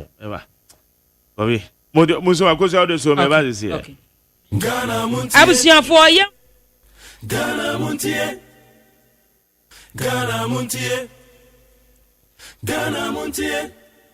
Okay, yanko. Abusia for na daily gist the Bokrata no mu na ye wo na Majari ukodi nkomo ba ye no. Na sa husband beater no ono de azia no posi no o posi akache to ono de meeting meter pa na daily just the Bokrata no na wode wonmunyafo Kennedy ohene Japan fo nyin ababeto a yero Brian na champion Dr. Mahmoud Baumia Dr. Yaw Ose Aduchum na fe engineer Kwabena Aje a Japan wo mu nyina aye mpanyifo a wo mu atwe wo mu ti se wo mu nyae a wo mekura franka ama MPP amanyuko no na enra MPP amanyuko no editudwa akire mu wo mu chem se election committee wo mu rules no say wo mu de prozibia afia yebekusi mu no abato meto no mu fa nya adwuma ya daily gist the Bokrata ede ho amanebo ede aba na daily gist the Bokrata no ene wo bo amane ene wo say na toshi ene wa atake kane mampin abediche Dr. Mahmoud Baumia ya yese ho nsem so eda hase ya se daily gist the Bokrata ade ho amanebo ede aba na abusiafo wo share daily gist ani mase ya ena ode kokobo CEO onmonyamfo Randy Abe odnfo nyin aba ene wo se shraj ena wo mo apetition wo mo se wo mo enye hwehwemu emfa wo public officer bia wo no omo isusu se eba asset declaration default no wo mo antimi anye wo mo se wo mo declare wo mo asset wo mpanyifo no a ya ka kire mo se mo declare mo asset mo ba be ya ban adwuma na wo mo nye no obi omo apetition shraj wo mo nye na wo mo nye ho hwehwemu emfa ho ya wo mo de ne mfo nyine ababeto a daily gist the Bokrata no ene wo se wo no monyamfo sexy na ada na mo frɛ sexy jampo omo se daily gist me pacho anope me fi omo kra me omo se sexy jampo in hot water entino daily gist no asem wo de buy no na wo share gist anim hase ya ene wo se Office of the Special Prosecutor and or dancing around efa kane photo sam for Iraq in Furiata case, yeah, just the Democrat I don't want money for Eddie Abba. Now just and was say late Justice Rita Agyeman Bedu, which him say na ye no ebe koso nyame admo ochina. Yeah, just the Democrat I don't want money for Eddie Abba. Mento aso. Ana membra okay. Na busia for yamfa daily analyst the Democrat and ye fanto aso. Akwomu see a new police hospital ward. Okay. New police hospital ward. Nti sheni na omo abofuro no. No kroma agbawi ato. Nti omo sa be fa a doctor fo ni bi. Ene a nurse fo bebre e de aka ho. Nti wa tadan no kura betuwa. Enti police for no wo hospital ni military hospital no soldier for nurses ni ayi for na ye adwuma wo ana normally aya no wo mu enti ye bia we police ni nso wo ye nurse ni ana we doctor sa wo 37 ya a soldier for no ma ne mama ni bi aya doctor for bi a nurse for tia o mo aya no mo she doctors ni soldiers for atade ni bia na me amenko me nyale nko normal nurse for ntale na na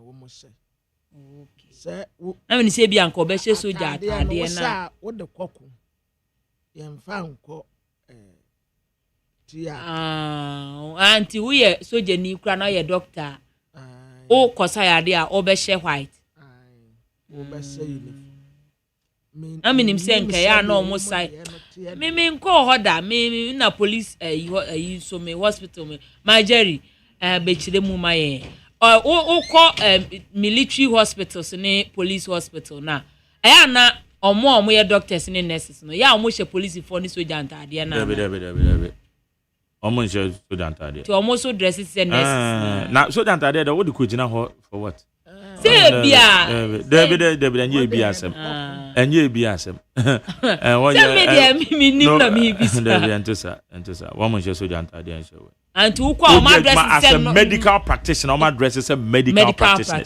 now so you soldier ni military ni so that's here or your military officer but at the moment okay then entesa I mean say bia obekọ no mu nya shi police Debe enye no kra Debe entesa $1 million waiver and the man stock fire at Ghana Maritime Authority over MV Sankofa vessel.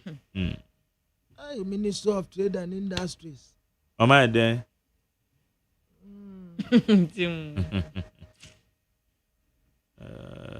As more.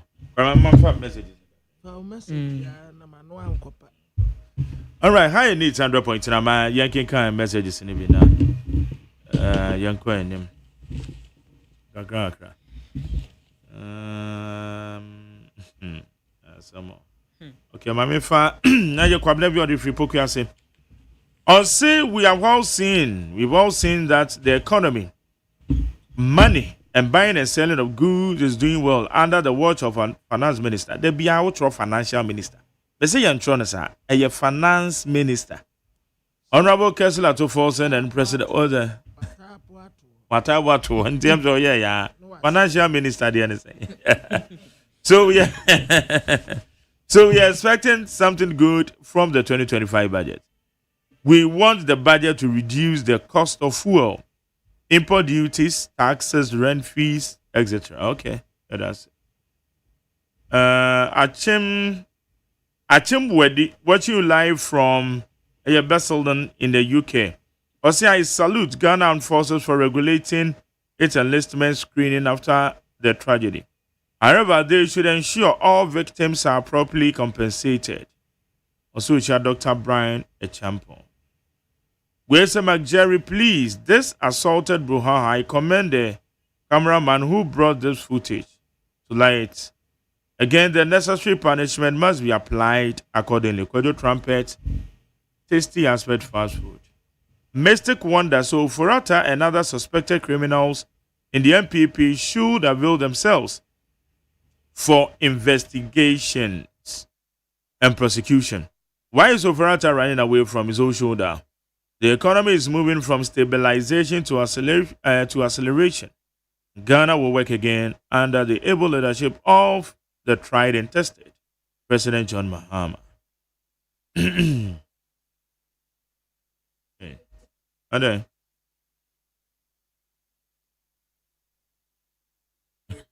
and then I say, Kwabena.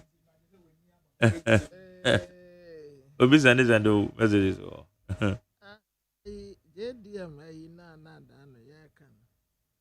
Obo hockey no. Yeah. Ah. Okay. Richard Iframa also when Mr. Kwesi Pratt, the veteran journalist, expresses disappointment with the MP for Trobu, Gloria Owusu, following the statement the MP made after the 2026 budget presentation. Mr. Kwesi Pratt questioned how the Trobu MP became a parliamentarian. Her submission of the budget, according to Kwesi Pratt, shows that she is ignorant of the Constitution. According to Mr. Pratt, Gloria Owusu doesn't know that the budget hadn't been approved as of the day the budget was presented. Yeah. Yo. I don't got anyone on Also, inside of the arrogant, Gloria Owusu admit that she made a mistake, and instead of eating a humble pie, she told Kwesi Pratt to go run for a unit committee election.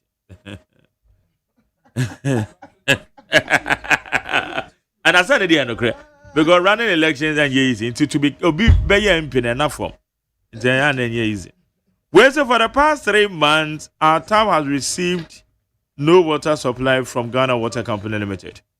Yet we continue to receive bills. Can Ghana Water Company Limited please clarify why we are being charged despite lack of service? And also no. Mesha Kasante says, I think we should hand over Ghana to President Mahama to rule until he himself get tired, because he has performed beyond the expectation of Ghanaians. And I know many Ghanaians are also thinking the same as me. Corruption scandal became like bread and butter under MPP, but I don't even remember the last time I heard scandal since NDC came into power. Honorable Folsom have shown MPP that managing economy is not about big names, but rather the big brains. Yo. Lamtekin Rashid. Also, my support for Dr. Baumia is total. Is unflinching, and it's for a good reason. He's well marketed, formidable, credible, and somebody that you cannot associate with him anything of corruption or incompetence. I believe if we present him again in 2028 and we rally behind him, I believe he has a great, strong chance of winning the 2028 election. Dr. George Siama, C4C Medical Director, Homeopathic Hospital. Doc Mache. Senior. Bomite Sayon. Oba de adaru mama jare me hu ye pa cho se wo so hu ye de. Me ba nyame adom. Boko. Oba de ase. Yo, man, tie na nyame ya adom a yekodi weekend yi. Ya pomu de ahwe yi ese. Yo, majare meda wase na ada nyankopon so ase na etiefo nyina ase adom ase. Se omunyamre emaye abrebia ema yesua de efa de ekoso we nipedua ni monampo de bia ye hu se ekoso na yebe bomodia akaye ho ne etu ho anamo na apomde mapa aba nipedua ni yakoso esre se ye hama on the checkup titiro afene ba na wie ye say no yebenya 1 or 2 days off ye ne ebusua ni na ye nya checkup na afefofo ne esimu ayetimi enya ehu ahoden dia aboejuma na watchi mu no mpese ye endem mpese di nkomo fa dia na watchi mu nyina na yesia na ya bone tofa na ye hu ehu anamo e wo say yetu na ankofo how amani pedua no ye di kan di nkomo efa ye chronic conditions ho na yesia hu say according to World Health Organization chronic conditions arise bebre na chronic conditions so yɛ yare a yɛntumi fa nsan obi nti akɔyɛ krankɔ yare bi a ɛba wɔ nipadua no mu a ɛdi 6 months and above ɛkɔ a ɛma wo bɛtumi ada aduro so nyinaa no ɛyɛ chronic condition mpɛn bebree no ɛnyɛ ade a ɛsɛ wa bi a wobɛtumi de asan obi ɛyɛ ade a waa na wo lifestyle akɔfa ba ebi a sɛnea wosi ɛnom nsa fa sɛnea wosi edidi fa time a wodididi exercise a wonyɛ ɛne nneɛma ahodoɔ a wɔde kɔ wo nipadua no mu nyinaa no ɛtumi ɛma wonya chronic diseases ebi so wɔ hɔ a na yɛ genetic factors ebusua santena na bi a wo maame wo papa anaasɛ wo grandparent mu bi enya problem bi saa na genes no carry through the mutation a also etimi enya that problem ni bi ebi so wɔ hɔ a na yɛ environmental factors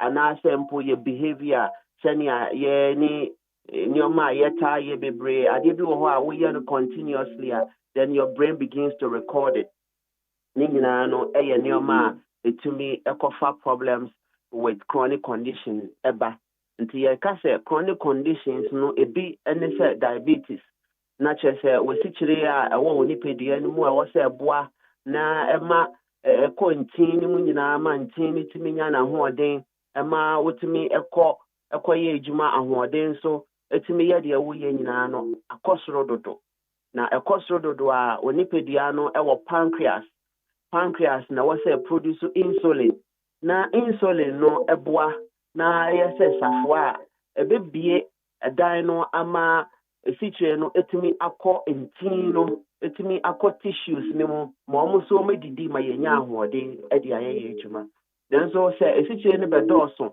na sɛ wo body no build the yɛfrɛ no resistance insulin resistance a wobɛhu sɛ esikyire no adɔɔso bebree wɔ wo nipadua no mu ɛba saa etumi ɛsɛ ntin no ɛma wo nsa yɛ wo titiritii etumi ɛsɛ wo blood vessels no ɛma wo pressure level etumi kɔ soro sɛ wo kidney ehu ne sɛ esikyire no adɔɔso wɔ nipadua no mu ɛwɔ sɛ yi ne nyinaa nti wo dwo nso ɛyɛ ntɛntɛm wobɛhu sɛ kidney no so ɛbrɛ nti ne nephrons a ɛyɛ the parenchyma cells of the tissue no ɔmo so ɔmo ahoɔden ɛba fam na kakra ɔba bɛnya kidney problem yɛni koraa so tumi nya problem wonya blindness in vision esikyire no ho ɔden ntumi etumi kyikyire mogya no etumi ɛsɛe organs ahodoɔ a ɛwɔ nipadua no mu ɛno nti yɛbɛsrɛ sɛ ɛbɔmmɔden a sɛ ɛma diabetes ɛntena wɔ nipadua no mu mpɛn bebree no ɛyɛ aduane a yɛdi ɛne nneɛma a ɛkɔ yɛ nipadua anytime a yɛdidi no ɛna ɛkɔfa ɔhaw wɔ nyinaa ɛde brɛ yɛn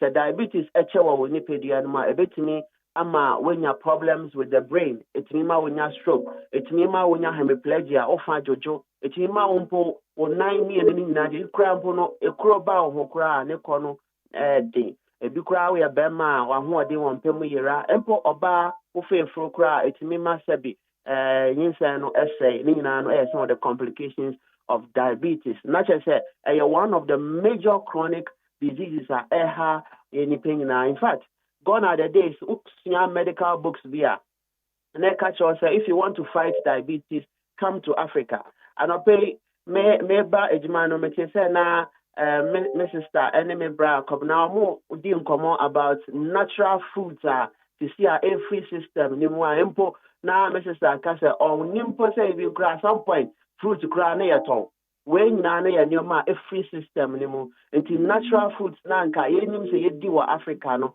ababa ye processed food canned foods ahodo nti increase your diabetes rate no e ma na ekoso empo enye diabetes nkwa cardiovascular disease and until these days almost conditions of akomayare ekosro bebre e ma stroke so ekosro bebre na re what am say very common our young adults mu nti bo hu say 30 years 35 years 40 years if you cry below 30 late 20s when we have problems with nerves any adrenal now we have stroke because of aduane ayedi any lifestyle so hold cardiovascular disease area akoma no your moja no na your blood vessels no and also is rising in fact World Health Organization cry my say one of the major killer diseases are chronic diseases are nipa dodoɔ pan all over the world. Number one,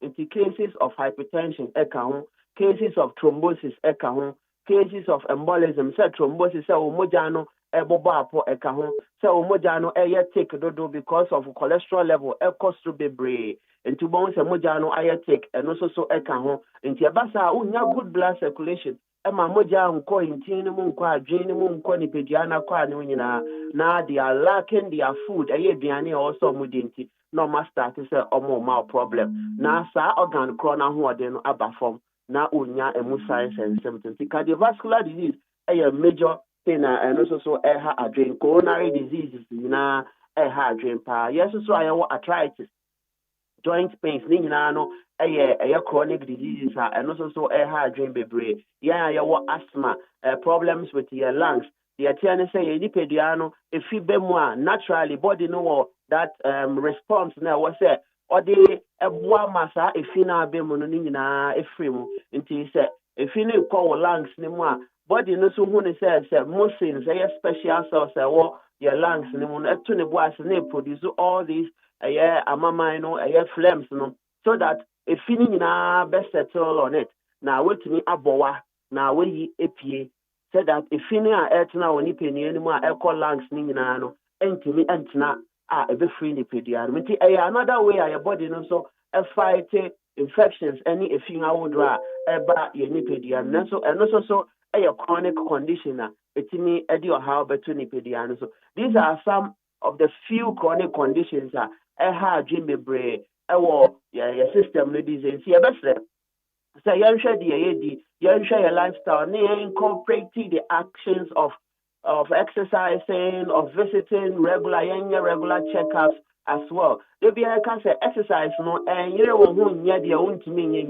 normal breathing, breathe out, normal walking, breath walking around your environment so to improve your circulation. Sometimes to me challenge the endurance challenge of breathing in, breathing out consistently. If you are why free also release stress kakra, you can just get up and do some breathing, breathe out for like 1 or 2 minutes. Nina no ebwa ema moja to circulate ye kwa adwene mu. It is ye be prevent chronic diseases na was say yebo modia na ye hwe ye duane ayedi na ye hwe ye lifestyle changes in sanum bebre cigarette num bebre titru na watwe ye wi ye say ya ye betu kwan akɔ ni ye na de ka ho nyina no ye be hia adofo ebe areho mu ene anigye mu no yebedidi yebenom sre ye nom ne yedi ne aka se organ kese bi woni pedua ni ma ogi sa anyoma ni nyina akɔ ni pedua no ye brebo no nti ye nja eni ni anhwe brebo no na brebo no so ontimi emmoa ye ne nya apomode mapa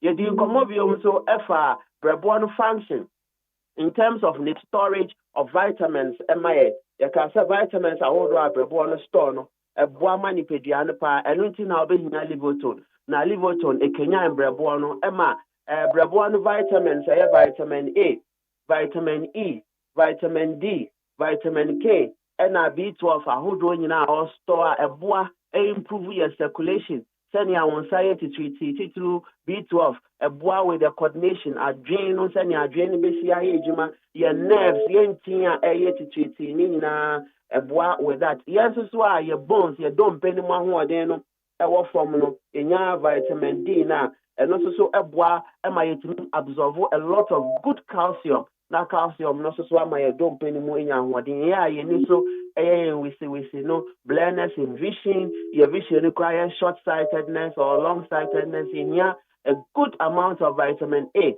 I be koye ni no and also be my vision no aye clear yes why ye lose your hair alopecia,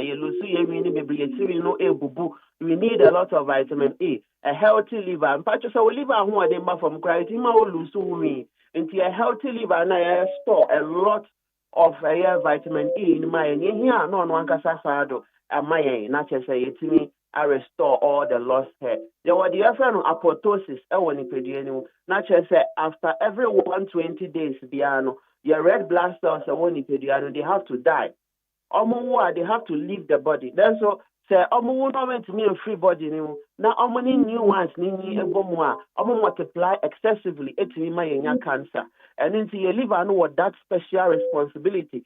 Say enyoma bia aye fin debris aye tissues nyoma bia aye waste that was a free ni pedi animal. Ono a perform the endogenous phagocyte system on explain no any kidney no any liver no na yes age money na empo your lymphatic system amobwa germs thing na free ni pediano it is a moment ni anya sa na efi et na ni pediano na 9m muscle now body no baby cow now just very feverish all over the body now command airborne tentem all these are signs say efi et now ni pediano any kwan say efi now ni pediano enya sa etinima pompota bone tentem etima omoja so tentem etinima wenu so eje wisi abribia no bomu se wa ho de no wosoro kakra enso ochina bomu se afa de wa ye mre kra na wadwe mu no ebia ejuma nra wo ye ana wan na ye nti no wa pepenkile bia no pacho ekoso saa etimi essay ebeye systemic mesay ni pedia no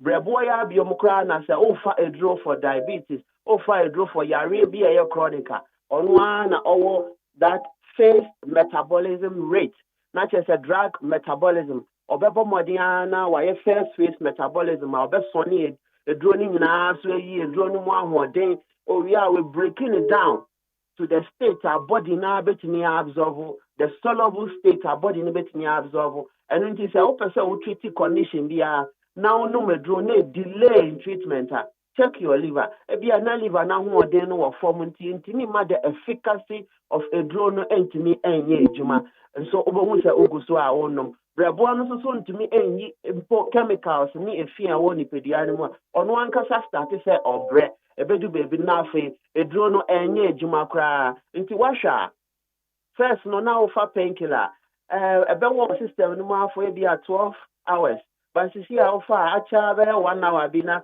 efiri system no ni nyina no the phase metabolism of brebo no senia osi ejuma senia our body accept a drone ahoden no senia our body reject a drone ni efficacy senia empo our body no entimi absorb a drone mu ahoden ni nyina no we say ye hwe your liver no functions be bria e play manipediano immune functions ye treat infections be bray chlamydia genital rash candidiasis epacho ye candidiasis abribiano ye ni anum mbe ma cha ye ni kohwe ye ni anum mba nso mesrew candidiasis enye se sebi oba nko anu nya be ma otimi nya trash otimi nya stomatitis infections wenum bi wo ha na ye candidiasis buccal one the eba ye num na nkasa nti wo so otimi ye bi nti eba sa kra o kasa bo nse nka bi edi ekire na o tekrama so aye fita bebre candidiasis enye ni animal ba kwa in as much say common ewo any animal ba eho then so infections the etimi enko obia so any animal ba no urethra no estanti no munya signs and symptoms of infections in term but remember no your infection ye di mu agra kopem say afa ye jonsa na be ma no mushishi ye ana say ye jonsa na nsuo fita bi free be ma no mu ba ana rashes bi egu ye be man empo ebi kura timi twen akopem se be ma na start say air form no na wetumika aba say opese ye hu de enti an be ma no for obehwehwe mu na we hu say infection gonorrhea syphilis ka ho atna ni pediane mu for so many years and na dream no we treat no na aya recurrent eti ha ni pediane enti e was say regular checkup urine analysis culture bi wo ho ani aye ni ahwe your system ni nyina ye ni a check your breadborn na breadborn ni infection no ye improve on it na wetimi aboa fight infections na amaye ya wo hormone bi e friend cortisol hormone ye di hu nkomo ya chese sa hormone e dose woni pediane mu dodo a etimi ema fat etchire breadborn no empo etimi ema o mental problems say depression say anxiety ni nyina eka part of the chronic condition no nti bo ho say adwen no ensisisu ye abribia na obuefu bibi kakra bi na okokontokwa ni nyina no is the brain no say your stress level is too high you are unable to rest until the body is always active ni nyina no entimi emmoa body no because cortisol hormone no lejuma no odiwi a e wo say efiri oni pedua no ebecha na ama adwene ne bre empo etimi ma o chances of stomach ulcer ekosro akoma no so ebre esan se etimi ekata your blood vessels na ma blood vessels ni narrow nti bo won sa akoma no wa se ball tentem epushi moja how ba ko e stress hormone cortisol ni se etimi kura ma o sugar level ekosro nti Cushing syndrome etimi very common wa bra wo sugar level akosro bebre na wo gain unnecessary weight our baseline no obet try exercise bia yes if you draw way for tea way fra way exercise our ya chiro hokom and so still because you are stressing the body your cortisol hormone is always up and also at your how ebetu pedians brebo no wa hoden a stress our cortisol hormone no na eyi ne free mu the friend the hormonal metabolism of the liver na biom na eboa with your thyroid hormones hormone na ebua your ability to metabolize see baby break it down in your man say am I gaining excess weight am I body no be normal in terms of homeostasis no and also so one age my e che woni pedianimo and also so to me the how ebre your adrenal it me the how ebre your other organs no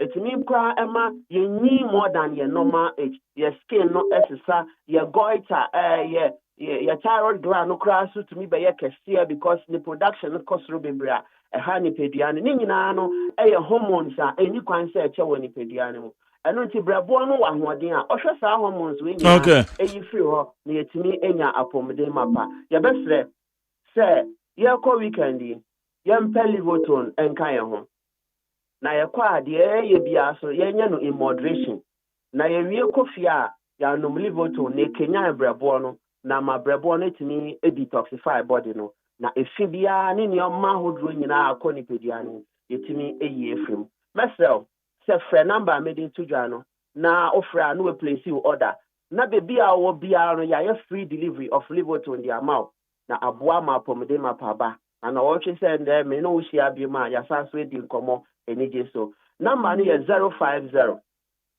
00 40 331 050 00 40 331 and I say 050 00 40 328 050 00 40 328 C4C were Green Hill opposite Addison Square Garden or Cape Coast. I'm going out of Benso branch Cassia water crowd, your opposite face, May Spot, a quine on pair, and yet you're a quite crowd. Kumasi, you were just so Kwamo Jachi Junction, a crowd here, your Denta SDA Junction. Yeah, from Monday, 7 a.m. on the dot, because Friday, Saturday, exactly 5 p.m. na Yapon. Messe, say treatment plan, say a special organs in a na area the natural homeopathic remedy aka organs no na Kenya ayemo metimi aye ejuma sa no na eboa with diet plan ne exercise how betimi aye ne de any kwan say wo nyina na pomede mapa aba ya be say ye ko aye weekend ye hwe bia na ochina ehia bioma yetimi edi nkomo eni jese ma jerry me da sepa nyankopon enka ho na ombo ho ban na next week me no ehia yetimi edi nkomo feso. Medans, Dr. George Siama, C4C Medical Director, Onona, what say, Nenkano. It's your brabone, dear Yension ye pa, because Brabono, a dear be a your brabono. Namaminchia, a year, Mia Majon Copa, your friend in Nake, or United States of America, and Yagopo Yadoma, Gustav.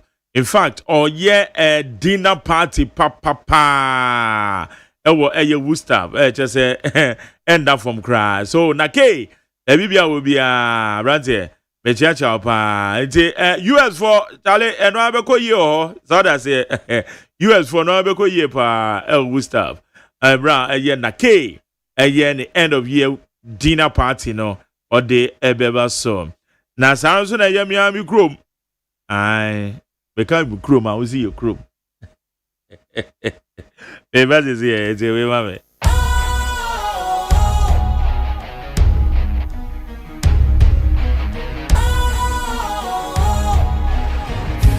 Cool, fresh and trendy with a new look. Makes you feel real good, that refreshing vibe. specialize you right just the way you like. Do you know? Do you know? Do you know?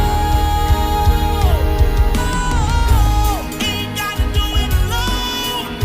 Specialize makes you flow. Anytime, anywhere. Specialize, feel different. Always think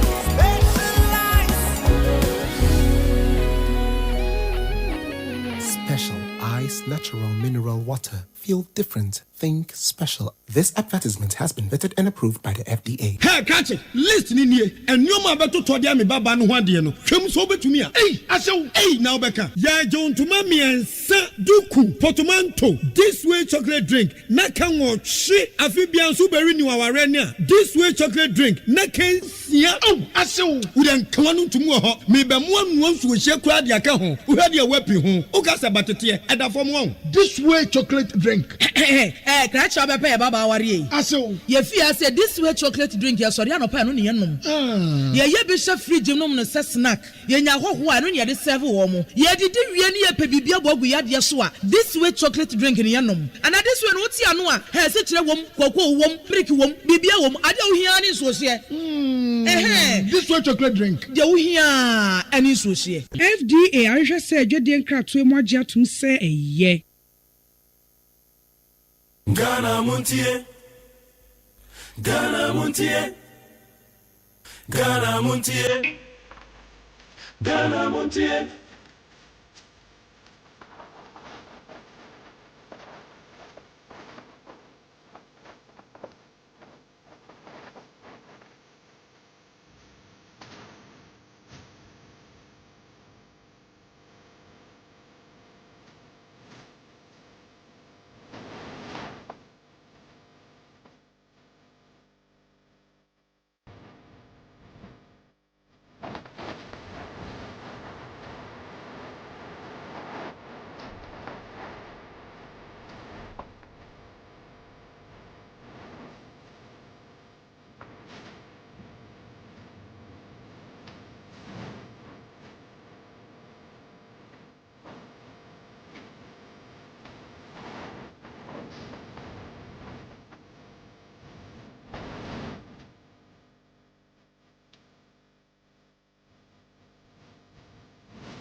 Okay, Busia, yeah, the discussions about bench so. Yeah, they just so come. I'm about to say.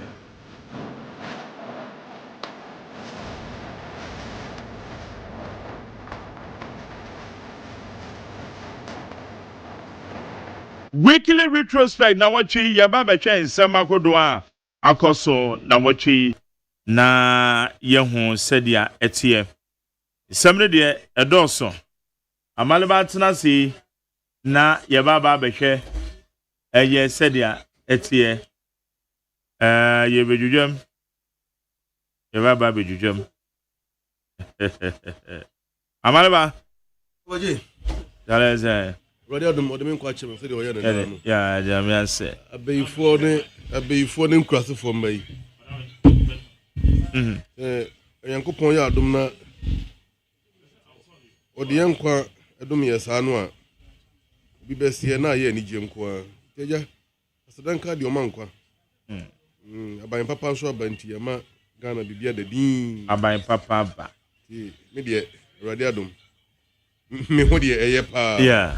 Na papa je okay. And then what they nyambotre na sana obey we no nyame adoma eye 26 December. Yes. Miami Chrome Asante Dwaben. Okay. Ye homecoming. Okay. Ye to nsa ye de afre Dwaben fo nyina. Asante Dwaben homecoming. Okay. Nyame adoma 26 na no to sirebo etine dwom kama. Miami nua so na ye MP ho ye fe no Honorable Francis Owusu echian. Congratulations. Enti wo mu nyina etuatua ejese bibia be ko yie. Na Miami nua panye Nana apianyana se hene van nana wudru Dwaben a say Kem Power edubu ahe ehwo na ni hotel ena ewo ho no nana ejinem oputumole ekins ena ya moaten wo say organizers papa lawyer Victor Kusi wo mo na ehwe say Asante Dwaben eye juma ye bedi no 26 December homecoming no ebe very successful one. Iti yejinem kama. Tale na say enoma ekọ sen ene me okay because machiri ba mienu afrim enre ya nti we are just managing. Iti na me adoma yesi forma na yakwa kwahwe abusua na ye ho dia ekọ. Good. All right. Radio adom so 26 atuani etenkwamu. Yeah. Meko fie die na mom. Me say 20 on the 26 no. Me ba be bo chido. Bomadia. Me wodwumadi epi ya me so. Yeah. Me hia mo bi mo. Yeah, okay. Okay. Social service, yeah, it's true. It's true. It's true. It's true. Me koja na me so me dia so be jam. That's right. Yeah. Passageway I am the pa. Anu ya hwan no be microphone eh. Mpajo timenka. Passageway e wonyankopon asemu I am the pa. 1 Samuel chapter 2 verse 7. Na asem na ho no mamenken kai with your kind permission. O se say awrade ma obi di hia. Ma obi di yie. Obre oni passe. Ma oni paso. Get that? Onyankopon na ma oni pa di hia. No ma oni paso di yie. That's it. Obre oni passe. Na opeja oni pa. Na o ma ni paso. Ni na ya me na ye. Ya me na ye. Enti ye de tumi mawa se bumanya. Enye wadwen se me fa tumi no so de apre ahunya o kwambone so se de be ya me nkwa medi yie. Yeah. Na oman ne de yenkwa ahokyire. Onyankopon na ma onipa di yie. Yeah. Na emfa ho na ahunya di a waboa agu ho se wo de hwe wo ho. Onyankopon betimi ma na nyina afri wo nsa wodi na speckles. That's correct. That's correct. What say? Oma mobroni so efri mfuturo mu. Na oma ohia ni so fri sumi na so. Se ode ne betena mapon mamu na oma na nemyandwa so atena. Na asase nyina ya Awurade dia. Na ode wiase asi so. Hallelujah. Amen. And now so for preaching. So for be. So for. Onyankopon no ma mobroni fri de be ya. Sumi na so. So ode nipa de betena mapon mamu. Na oma na nemyandwa so atena. Sa passage we ayamedia. Enka adanse gromisa. Emie koko farmer ne ba de nka men so mene hwan. Ya matimi afamu a bedun krai. Ya itimi kwa banka sim ne mpenimfo etopono tena fa. Yankopon ye bi ntiamfa sadama de omankwa. Papa J. Ma minchia ona minchia tiefo na pay. Na minchia chairman Michael Tete. the president of Ghanaian Farmers Association. Chairman Michael Etienne, Debia, and Timamin Chiano. Now, Miami boss, Dr. Maria Usi, CEO of Ghana Free Zones Authority. Abro, Yankopon Atonsan, a friend of Mame. Ntimame Mano na Abushane Yakobium, na Yensre Rade Arechichere, Emma, Dr. Marine Abushani. Na on the 7th December, and I'll be Pemamino Crabre, into a Brenosua, Papa J. Yamumbe Boyna Yankujam Abrewa. On Sun or Chimu and SMP ACC. A Bine Armed Forces recruitment, a course wa Mbabawa Nipa Mako, is it in Sia right? A firm a sure woman. Yamabushia, Sa at Rencham a true woman Yako. Now, yes, this death, as we have said before, now very avoidable, but unfortunately, a cobanesa. Now, ye can in himself, Sabu, one more on the Jumadini Showmons and a comoyen to Trie, there was so more year in Infitiasiana. Come on, who we came back. Now, so how we buy and we are telling radio so a capi. Now, a Magana Armed Forces Military High Command has suspended Greater Accra Regional Recruitment Exercise. But almost a resume biome. And resume. Papa J, my member Military High Command Nabaso. Na member Deputy Defense Minister, Bujaji Infiso, Manachina, me born about so. As I'm saying, the best thing to build a nation is to quickly, don't even let the mistake comes for you to learn from. I didn't think any research. The research are meant to give us a pre-information. So, this could be the possible outcome so that you will avoid it. Unfortunately, sana mono montu, and as I am an now, Osha Endra, upon the resumption of the exercise, how orderly the whole thing has been arranged now. I watched some of the videos on Joy News, and I'm asking pictures being so unappear. And if you will, I can show them to you. Papa J. Of course. Yeah, the course. You have seen it. How the potential recruits were orderly seated, and the document was scrutinized, and everything is done orderly. This is how we expect it to be done. This is how we expect things to be done. Now, Makana Mesa Kabium said, the NDC government should make sure, say, system or more inherited free MPP so no matter overhaul the system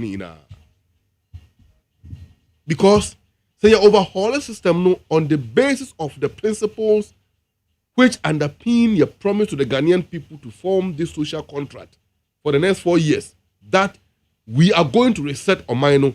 Say that reset from the very beginning. Nay try say you better rely on the MPP system for a while before I reset here the end to take over. We are going to get a lot of things wrong, and Ghanaian people will blame us. Meanwhile, a apply from where we took it from, which I think there must be an immediate consideration of a Nyoma Etisano. So the Baya, a man who be saying no, and some Baya Kwamubium. What prevented the military high command from doing a Nyoma Moyen and Rano from the very beginning? They were in Siomo.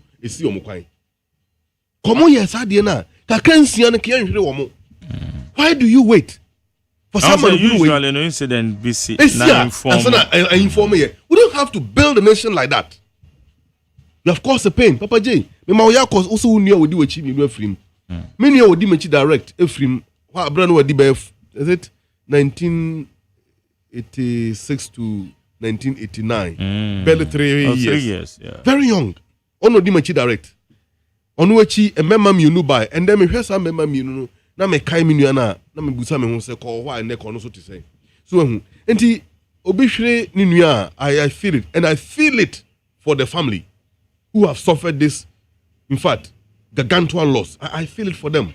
So enti going forward no yenye nyoma na kwanso se de be ya amane hunu ati say no emba ya kwamu bio. Papa J, asemu asa beto dwo na otwi mu pa eye abrenti a ye fe no ze that lamti ya opposifo ache no se wabo na yire abo na deja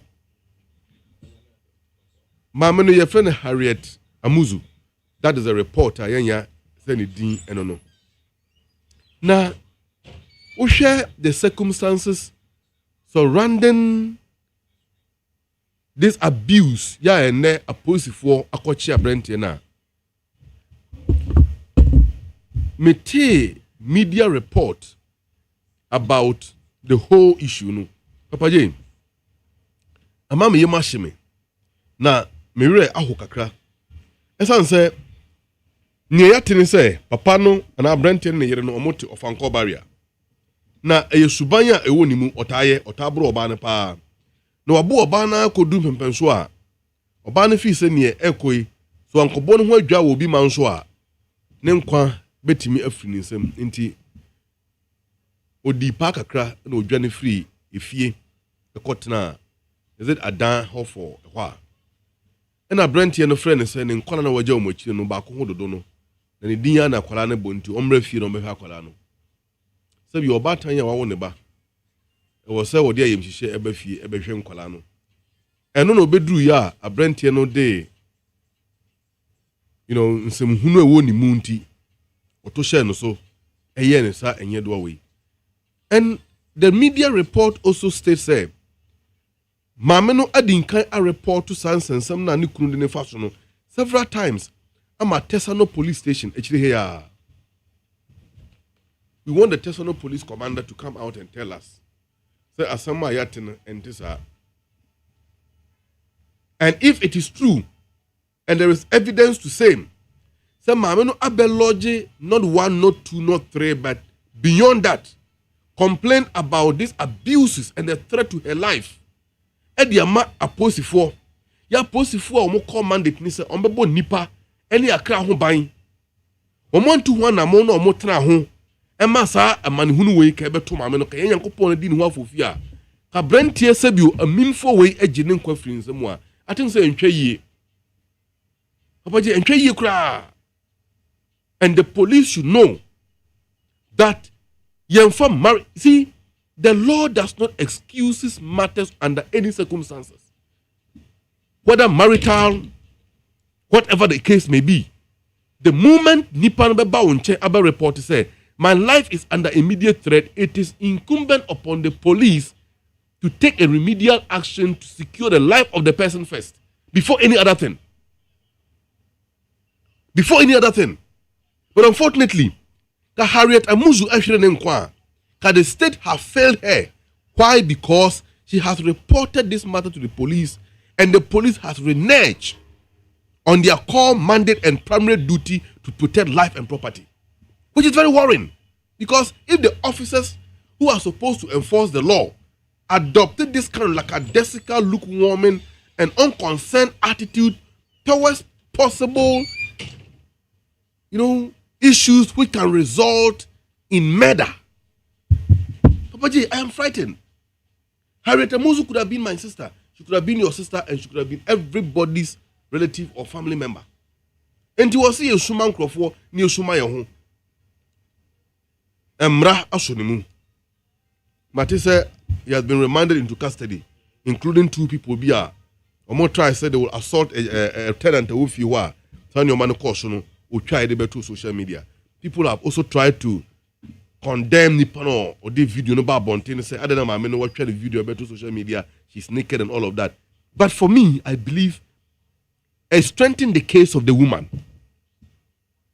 In criminal cases, for instance, you have to prove the issue or the guilt of the accused beyond reasonable doubt. And there cannot be any proof more than getting the person in the course of the act. And this is a video. He was in the act when the person covered the video and released it to the public. And I think that when it comes to matters of this kind, the law shouldn't, or the justice system shouldn't be lenient at all towards such kind of people. And say, in a civilized society, there is no excuse. Say, obedi nipa amimsem in this manner. Abrante ni ati se ne nua o. Then papa eyo hene ewo nkran ha. Now he's relying on sa tumina na bushani na ekura no no di oba no sa amimsem no. I think say bon kon amimsem na we shouldn't condone it under any circumstances. And I also urge say the general public, no yamwa, na ye expose bonnie etisano, so that will be able to protect the vulnerable people in society, which particularly women and children. So manya emfanidi emama e was our mining mono. That nation cannot see development, according to Barack Obama when he was addressing the United Nations on 36th session of that's the SDGs, Sustainable Development Goals, and now in New York far back in 2015 thereabout. Papa J. No chiemu and some be akoso Miami Krum. Now I have to speak to it. There is a community called Bull Corner. And Bull Corner no ufri Bokwa from Misiga. You go to Misiga barrier. Now enter Zabok. From Zabok you go to Bull Corner. Then you are going to Garu. Obanu Sabin Kunzo na Oba Timpani Enclave. You say Obi ako atake Mami be in that area. However, and whatever manner of which the matter happened, I don't know. But Papa J, a soldier for a war boko, a kotushe, Timamufua or more honoso. Now, a neoma a course no, at time, and we must all join hands to condemn it. And I want to, as a matter of need, invite the leadership of the military high command to take a critical look about a Nyoma Ekoso in the area and whatever they can do to discipline the officers on the ground. Like that, a Nyoma Ekoso Hono, it shouldn't happen. Papa J, we will video, a Brent TV video, I can give it to your producer to show it to your viewers. A Brent TV friend Sule, Osanso ye mental health patients. Sabi na dwenimu e ka ne kakra. Na abusuafo adina chinchinya ye pe ayarehwe amano. En asojafo yi ekoto hye na Brent ne wom. Ya bona ma na chi na papai. Papa J, I doubt say Brent no bitme asaye nipa biom. Nya wono nko, if you care to know, the military brutalities in Boko and its environs are claiming more lives than the Kusasis and the so-called Mampusis conflict, which I believe is not a conflict, but it is a mere perpetration of criminality on the grounds, hiding behind a non-existent matter in relations to a problem which doesn't arise at all. And I want to state it here and now, Papa J, that Boko constituency or the Boko municipal area as we know it does not have a political leadership. It is the absence of the political leadership that is causing this mess. Come to think of it, MP Atuabamano, Yahende Oye majority leader in parliament in the name of Honorable Mahama Ayarga. Obetran Kraiha, the last 9 months to 10 months now, Unkofie. He hasn't been home. Boku mai hemba ewi. Yaye mamene ye asieno besinde MP Nkofie. And these human rights abuses are going on in his constituency. Is that what the people voted for him? Is that why they gave him the mandate? As an MP, you occupy a leadership role. And that leadership role includes your capability to intervene when your people are in trouble and to make sure law and order prevails. Has he done that? He hasn't. And you be our council on Kobium. That's on Kobium dia. Then I want to urge the leadership of parliament and the say, so Mahama ya so on Kobium. Na one boko for to nkwanta ya pai na won kofi bium dia. Then I don't see why we should give him his common fund. How are they? The common fund belongs to the people. So if you not go back in the next election to contest and that you have no business going to Boku anymore, then why should you be giving your common fund to do what with it? To do what? No chiemu Nana Santimaura, through the chief of staff, at the Krata Betua Bontain say, and send someone a cost of Boko de Betun Nimuno, or the Nano Diabeba Bontain, a war on the 30th and 1st December, this month ending the next month. We are patiently waiting. Now, we hope, say,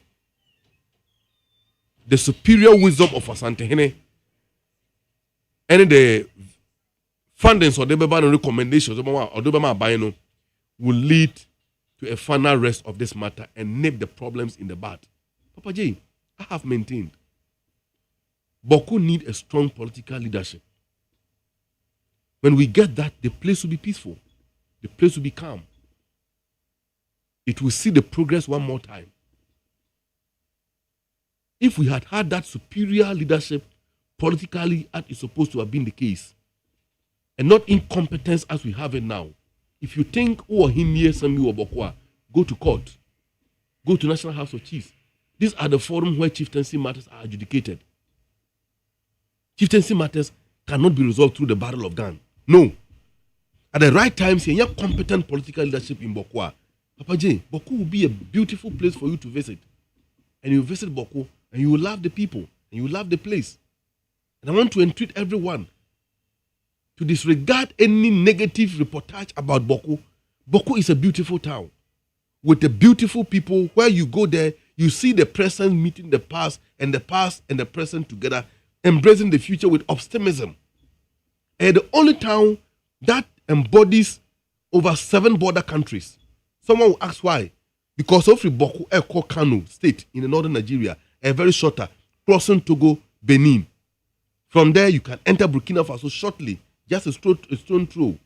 From Burkina Faso, you enter Mali, you enter Niger, you enter Chad, you enter Central African Republic. And all these countries trooping down to Boko as a commercial city in Ghana to do business, it can create a lot of opportunities in the area. Beyond that, Papa J, your large deposit of minerals, Clay, Ayadea tiles. We have it there. Gold in abundance. We have diamond. We have large deposits of iron ore in that part of the country, which can lead to an immense industrialization project in the area. We need competent leadership to unleash these potentialities. At the right time, it will come. Papa J, if you care to know, debate TV a course of parliament, and you know, Honorable Dr. KCL, after force and then the budget, I generated a lot of controversies. Controversies, quote unquote, because MPP have been dazed. Now, when we name say Ghana, so that at the power krumha, ne bit my and the paswa my own. Let me place it now on record that history is repeating itself. Dr. Charles Pempe, who taught me Africana studies in AUCC, AKBB, was saying history teaches as well as does epistemic injustice, hence the need to rewrite history. And the MPP is rewriting history with the very script that their forebears left for them. I recall from the same record, Abra Kwame Nkrumah ABC Akosombo Asewa they petitioned the US government and the Queen of Britain to oppose the project because it is overly ambitious. Overly ambitious. 60 years later and still counting after independence, they knew the significance of Akosombo Dam and the creation of the biggest man-made lake in the world. Ghana here and the war. Sebio Omanya Enimpenimfoa, Edimuno, and the use of the man-made lake that we have in Kienimwa. Ghana would have been a tourist center of the globe. Beyond that, what about when Kwame Nkrumah was building the Tema motorway? The same thing. Always see cement. Kwame Nkrumah, Odin Semhunu, and all of that. Every bit of thing Kwame Nkrumah did, including the liberation struggle of Africa, Sankrofo oppose it, including our independence. They oppose it. Are you surprised? Say, President Mahama, Adasho Daye, etikasi ewi adwene hunu say the major cities e Ghana ha Accra and Kumasi. So who took car efri Accra e Kumasi a ebetima di 7 hours na wonduri. Se yemi andim ho fofi Na car bi ekonya accident to kwan so a ane na efija dum. Obedu na more than 10 hours. Beyond that, uhwe kwan no ye ya tonnage of goods or vehicles and the faso. Kufuo beye. How many years now Kufuo Flabem? Obo Accra Kumasi Road. Enye kwan pa bium asai. Enti Mampeni Mahama ada shodaye ehunu say we need a new expressway. A fast super highway that can link these two commercial cities, administrative and commercial cities, without creating unnecessary traffic. Na timamufobe timia akontema bantem. Nisa ntinu Kumasi Expressway. President Mahama deba and before some cocoa pie and yet Montungu. So what a debate across our parliament. They say an unnecessary waste of funds and needless. I don't know the order. Papa J, we need that. We need that road. Yes. Kumasi Accra Highway as we have it now. We need it. But Papa J, we need the expressway. In Kabayampoa, how we need a similar expressway linking Accra to the northern part of Ghana. Now, Honorable Governor Boya, Road and Highways Minister, Obeka Sembi, was say, and your highway in Kwani Ebeyo, yeah, the railway Besaka Hubium. Have you heard that? Yes. We need a railway. So that Beya Gusa, Eko Kumasi in their large volumes can be taken there. Now, Kasa, a load high tonnage. Yeah, the Santin, Emma Kwanya, yeah, Gigana Fosika, or tax our Shora Napa. A big crowd so bad, Juma arm robbers attack we. Opposing for the day. But we need to get to the bottom of this matter. You risk your life. You come to work. At the end of the month, you pay income tax. About Jesus can then also there. Development.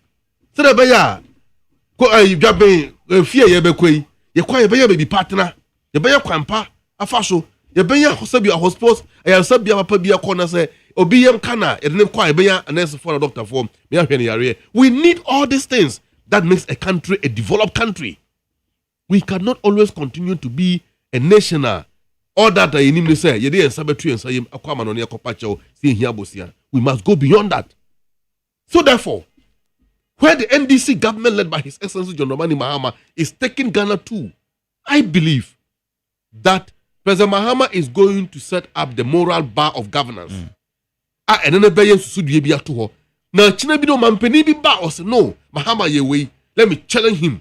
Let me break Mahama record. Let me break Mahama record. Let me break Mahama record. In breaking Mahama record, no, be super breaking record. No, that is how we get development. That is how nations grow. But Yanum for the Omontias here. Why? Because 38.2% and 86 MPs in parliament. They are even abusing that privilege Ghana for them. So for me, let's say President Mahama to the finance minister on making some funds to be available and from the electoral commission. Now at least early next year on organizing fresh elections. They vote to MPP out of opposition. That's they have no use to Ghana. Papa J. No what you yamu and someone calls so I'm a person mesaka hubium. Yeah. Health Ministry. Honorable Kwabena Minta Kando. We're launching games at the Ama Ghana. So we name Ghana Health that's information management system. I don't know a system was owned by the government of Ghana. Yeah, it containing all the health record of the Ghanaian public. That record is kept in the government of Ghana's own website. But mind you, say limbs for Naka say Ghana record be ni kwa ye health data record be ni kwa amanone. They've come out. They have made a claim, but they couldn't substantiate it. One with the other documentations about. Well, for me, it still leaves much to be desired. How? Why? Because the Minister for Health, Abraham Obabonteno, he provided all the details that the Ghanaian public is supposed to know. They have not been able to give any counter rebuttals. Have they provided that? Only the claims say, oh no, and no correct service and all of that. Meanwhile, and no the minister was say equipment also not come a supply. And they run the system, no, those equipment no were not met the specification as spelled out by the terms and agreement of the contract. They haven't disputed that. And that gaps in Crown have led to the loss of over $17 million. They have disputed it. And the health minister, former health minister, Dr. Okoboy, also begged to say, "Ampa omo tuye sika bia ma omo ye ho adwuma." And only at the end, is it $5 or $10 million? That Okoboy testified, said he paid the money to them, but services for that Sikano they have not provided to the good people of Ghana. And I believe that the investigative agencies have to go into this matter and look into it so that the right thing should be done. So Papa J, games have been launched and the government of Ghana have taken over the system, and we are going to bring all the medical facilities into that super internet highway. So that that facility can easily have your record, your medical history, and treatment also at the amount. Minister Answa Sadia Betu just said, within the budget, government is going to employ a lot of medical staff, from the nurses to doctors and all the professionals in here in the medical field. Beyond that, the budget have also provided a lot of roadmap in terms of infrastructure when particularly come to the schools. Senior high schools will be built, primary schools will be built, kindergartens will be built, and all of that to expand even the infrastructure in the existing schools. So that by double track system or kufodo na by at the buyer abedi ya or educational system no ye be double tracking na free ho na fe Ghana for eco school o metimi akọ no papam no mo wie no said ye o say yen no Papa J, the free senior high school so far so good. MPP ntimi ya ho asembone bi ankan. And so the system is running smoothly. Me hu duane ne nkoshua nkola na wi wo school a ene hu adodode kura mpo musanya nom eka ho na me kwado se mesa ya kola na makosi na high school bio. And say aban papa ba ebo obia, and these are the benefit Ghanaians voted for in December 7. We will continue to provide that. Papa J, nye no nkwa, let me say this. Minyanentia say party for Echo Openibi office. In fact, I don't have an Openibi permission to mention his name on radio. So I will speak to the issue without mentioning that Openibi. Na party Mako no and you want Kodan Subam Kodan do na in yes, about is it almost 2 weeks or so ago. Oh, the one go there. Mkodi Sabia Yamrasem Kakrani and Yamohonsem. If you are a party member, now call Penibi office. Know that that Penini is not occupying that office as an NDC member, even though or the servant or appointee of the government, he is now serving the public, which you are also part of the public. Member call Openibi office for the past 3 months. Papa J Minshianoda. But they I still go to the office. Minkonam Crawford. First come, first serve. Ebia, on show mu ina mi no. Na the time was also free meeting baby. Amalaba Konebra. It has been Konebra over the last 3 months, but I'm still pursuing him. Which I know. I do me time one, me bede me hunu. Na me media juma me ye, me de na mati me pini nesia. Committee me free by 6 o'clock. By 6:30 or 7 I'm in the office. Ombra 8 ombra na me wo ho. I doubt say by 6-7 no me do no be aba ombro nipa be 3 or 4. The 3 or 4 be crap, but even the first 10 I'll be part of them. But me na me tell me party adwuma yi. Me den adjust our party adwuma no ho, ma ko nipa no office. O ko do office also no preferential treatment for you. Do you get it? And your balance out, should you get angry and start misconducting yourself? That is not the case. I am equally mindful, say, there are some secretaries be more office who are the minister be very, very watchful about the secretaries on Juma. Say, they will cause a damage particular to party folks. Your mother bufu be free office ako. No modi would di ebeko abreko a nim. Said no man say any cost wechi. At the end of the day, that party for our secretary national bufu and staff no national and some for bufu. They will not go out and have that commitment and joy to work for the party as they're supposed to do. Eventually, who suffers? It is the party that will suffer. And one of the major harm that will cause a party and take the party to position is when your own members get angry towards you. NPP did that. From party for before they even recruited them into the security agencies, or even before they even give them placement to schools, or even before they even give them jobs. Okay. We will not do that. Papa J, the America question is saying, and penning for now more office, they should be very mindful about or more staff of no more age one. And away a part needs to not Penibi office. na wo nya kwanya nya boto na wo bre so be dey. Okay, no, mami we on this note cry. Papa J, I am aware that party people complains. But the person me chomo say we voted for President Mahama to reset the country and build a nation for all of us. And President Mahama is not that wicked and heartless. The party a year Juma did about to me, did about power of you or ignore a party. No, he will never ignore the party and he will never abandon the party. Let us be patient and work with the system. Definitely it will be good for all of us. Finally, police service. Papa Jane, a buying being who are very unpopular without the involvement of the Ghana police. Now, a Juma post for Eddie driver for a fast Krumano. And yet, you are a driver, you know it. How many times did they stop you on the way? No one started a harass even the Kada riders without any cause. I am appealing to the Interior Minister, Honorable Muntaka Mohammed. I'm appealing to him. I am appealing to COP, the IGP. Oh yeah, IGP, COP, no do IGP as COP no be fine. The IGP, Mr. Teteyohonu, please talk to your men. We suffered to bring the NDC back to power. I understand, Amalwa. We will not sit here and allow the police. When the Kufu Dampari came to office at IGP, ye police barrier enough requirement. What happened in this country? Papa J, tell me what happened. What happened? Look, barrier now more bono. Do you know how they harass the police? The drivers on those ways. So ote you. In some what be you wakra?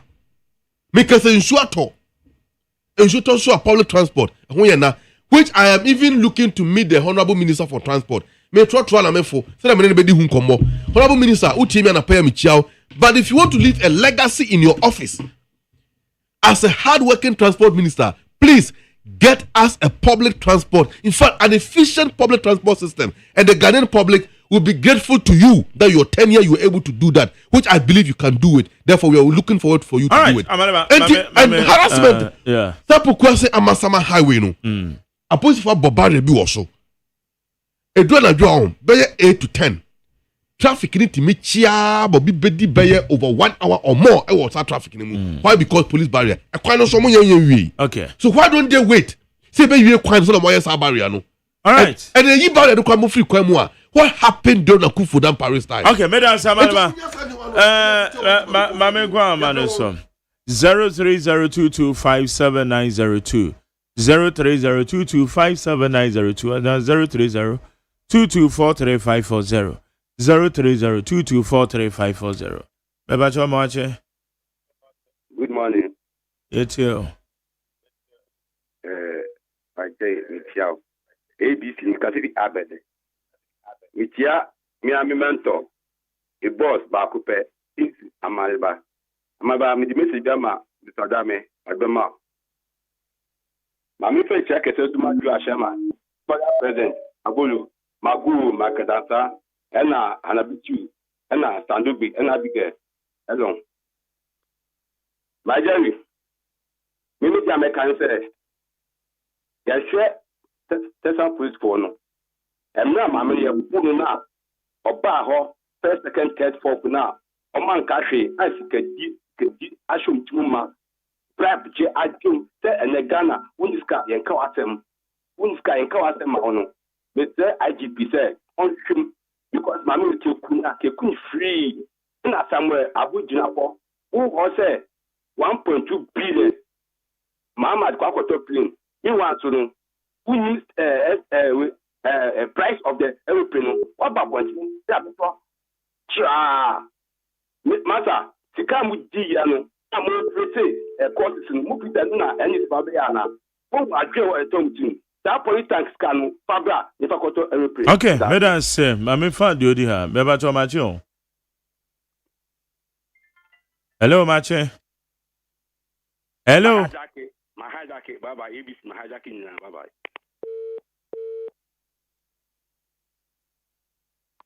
Beba chome mwache. Yes, sir. Yetio. Magari. Beba cho mitia woni amaleba. Beba cho fem la gbaja. Jerry, me pacho, wadaruma. Meni amaleba ye adwen wo kwan bia secretary for ni bi. Na me catch me brother. Some of the appointees, no. I instructions are omodi ama secretary no, and I are omodi office.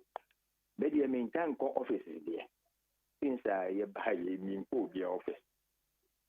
Tell you to frate. Niemeka training and must say. Almost shabutre. Because information you must be a pick in say BBN is this next year. Young college and tests in what is next year. And the idea said the Biba, yes, Abeka. It's a matter of say, will be a shabutremu bianco coso confession in the office. The Roma Medase. Medase.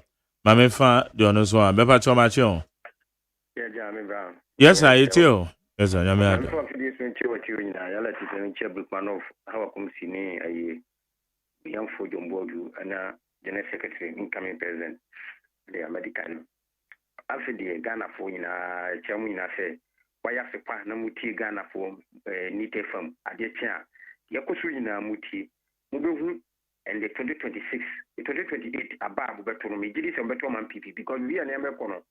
30 Yamano, na media, but the original say, but the MPP could deny and send Ghana for my Yaquania, come and get me did say Yama be but yes, I friend Masaquia and I'm paying for no way.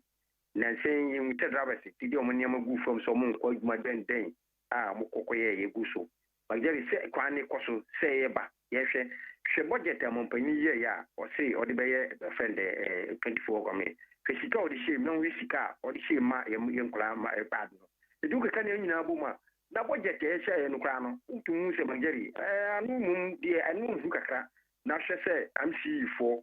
Na obia o se mo behwe sika ye bidini kakra na obia MC no o get 30,000 na kiri na o kasa ne me na bo mageri ye hwese ene MPP de na ye si disika ye tu futu Ghana for di say ye disika no mageri different it say ye be ka kire Ghana for say me du se Ghana for no adibu won ma o mo ye wi a no matrase no ma hwem ene ye hwem ye pa na ya bekoto aba ye to ba ye be hwese MPP. Okay, medan say ma me fa do di amache Honorable Majay. Yetio. Honorable Naya Kasa Fitabura. Mame mo abaso ene adwuma so na obo. In fact, adwuma obo no eno nti na wo ye makonta because ya de ye bre adwuma. Na me se ma tro se bronya ye ba pe ka de open na menya ma why bomoden na mentia Ira Dr. Mahmoud Bawumia incoming president Ira Jombo Ebu Eba for chairman ono na odi age power 2 times and Ira Chris Lloyd abrantia na mare ba no mkobo no wa brekuma no ono so ba for youth organizer and ya mame hawa commission incoming you organizer ono so mentia no Mike ya nu ya ho se ya for Abama NDC and the omodo ebo mo asafo hene se o mate $. So dollar matter so mark you the airboa or mining. And now mobile and I was so account for 10 year muscle. I was so account for 10 year muscle. Mike, who the name of your booty be through Abona we year and yes cakepoa. And you call Gugusi. Now I near mana scars for no. As the sabi go on now, cause the ba I was so kind. Now, Betona will be better now. Just a enough say now be now reduce $20 in the entity Yamaswa. Meaning is a Asampano. And you more team, Mike. A Mamma, you were Mahama, a Maramubu. You only could go for Croatia. 9 months in a normal mindings, Anno. Now, Mike, come over the other Nomaka. No one said 9 months, no better some mobile me and what way. And Mike, you run Muhammad so very statue of mine, no, am I want for 80 more can 9 months to cry. No, but no, him said 9 months, obey you want to do 9 months. Now, about 9 months, the dollar knows what is what they want to answer for him. And yet, no, can say estimate. Mike, who has century, it's never come about where Ramama by wire. Apart from the Bagada boxing. Apart from so I saw that time I said this of God. Mama by 1 year. One launch a big push. big push now wala tene Mike uboto mayema big push now say wala ye president dia also push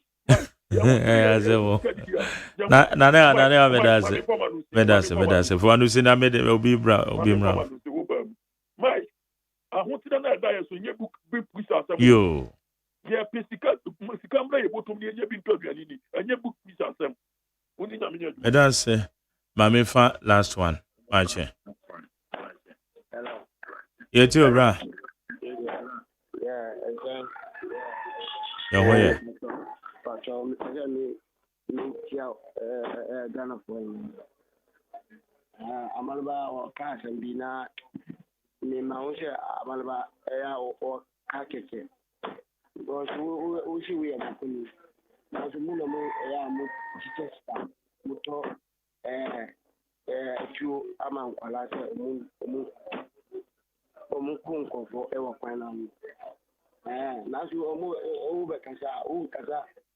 Alukwe mama yango ontimu kwa mkono binti na ontimu komo utantu ose umba pa pobeji weni na ama nazo adini sesia enye adini mukwa ko sese adini enye sesia adini na kola no mukwa ko shini nazo this week omukoko we Bundibi,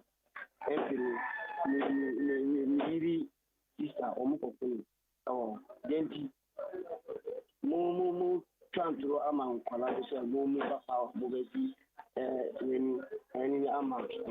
Now, I didn't say yes, I'm moving in a present management. Yes, okay. I'm not saying, Madam Sanope. I need 100.9. Okay, and now Friday internet. So what show this year? Said I'm so much me this year. Every month, said yeah, sorry, did you make the NSC?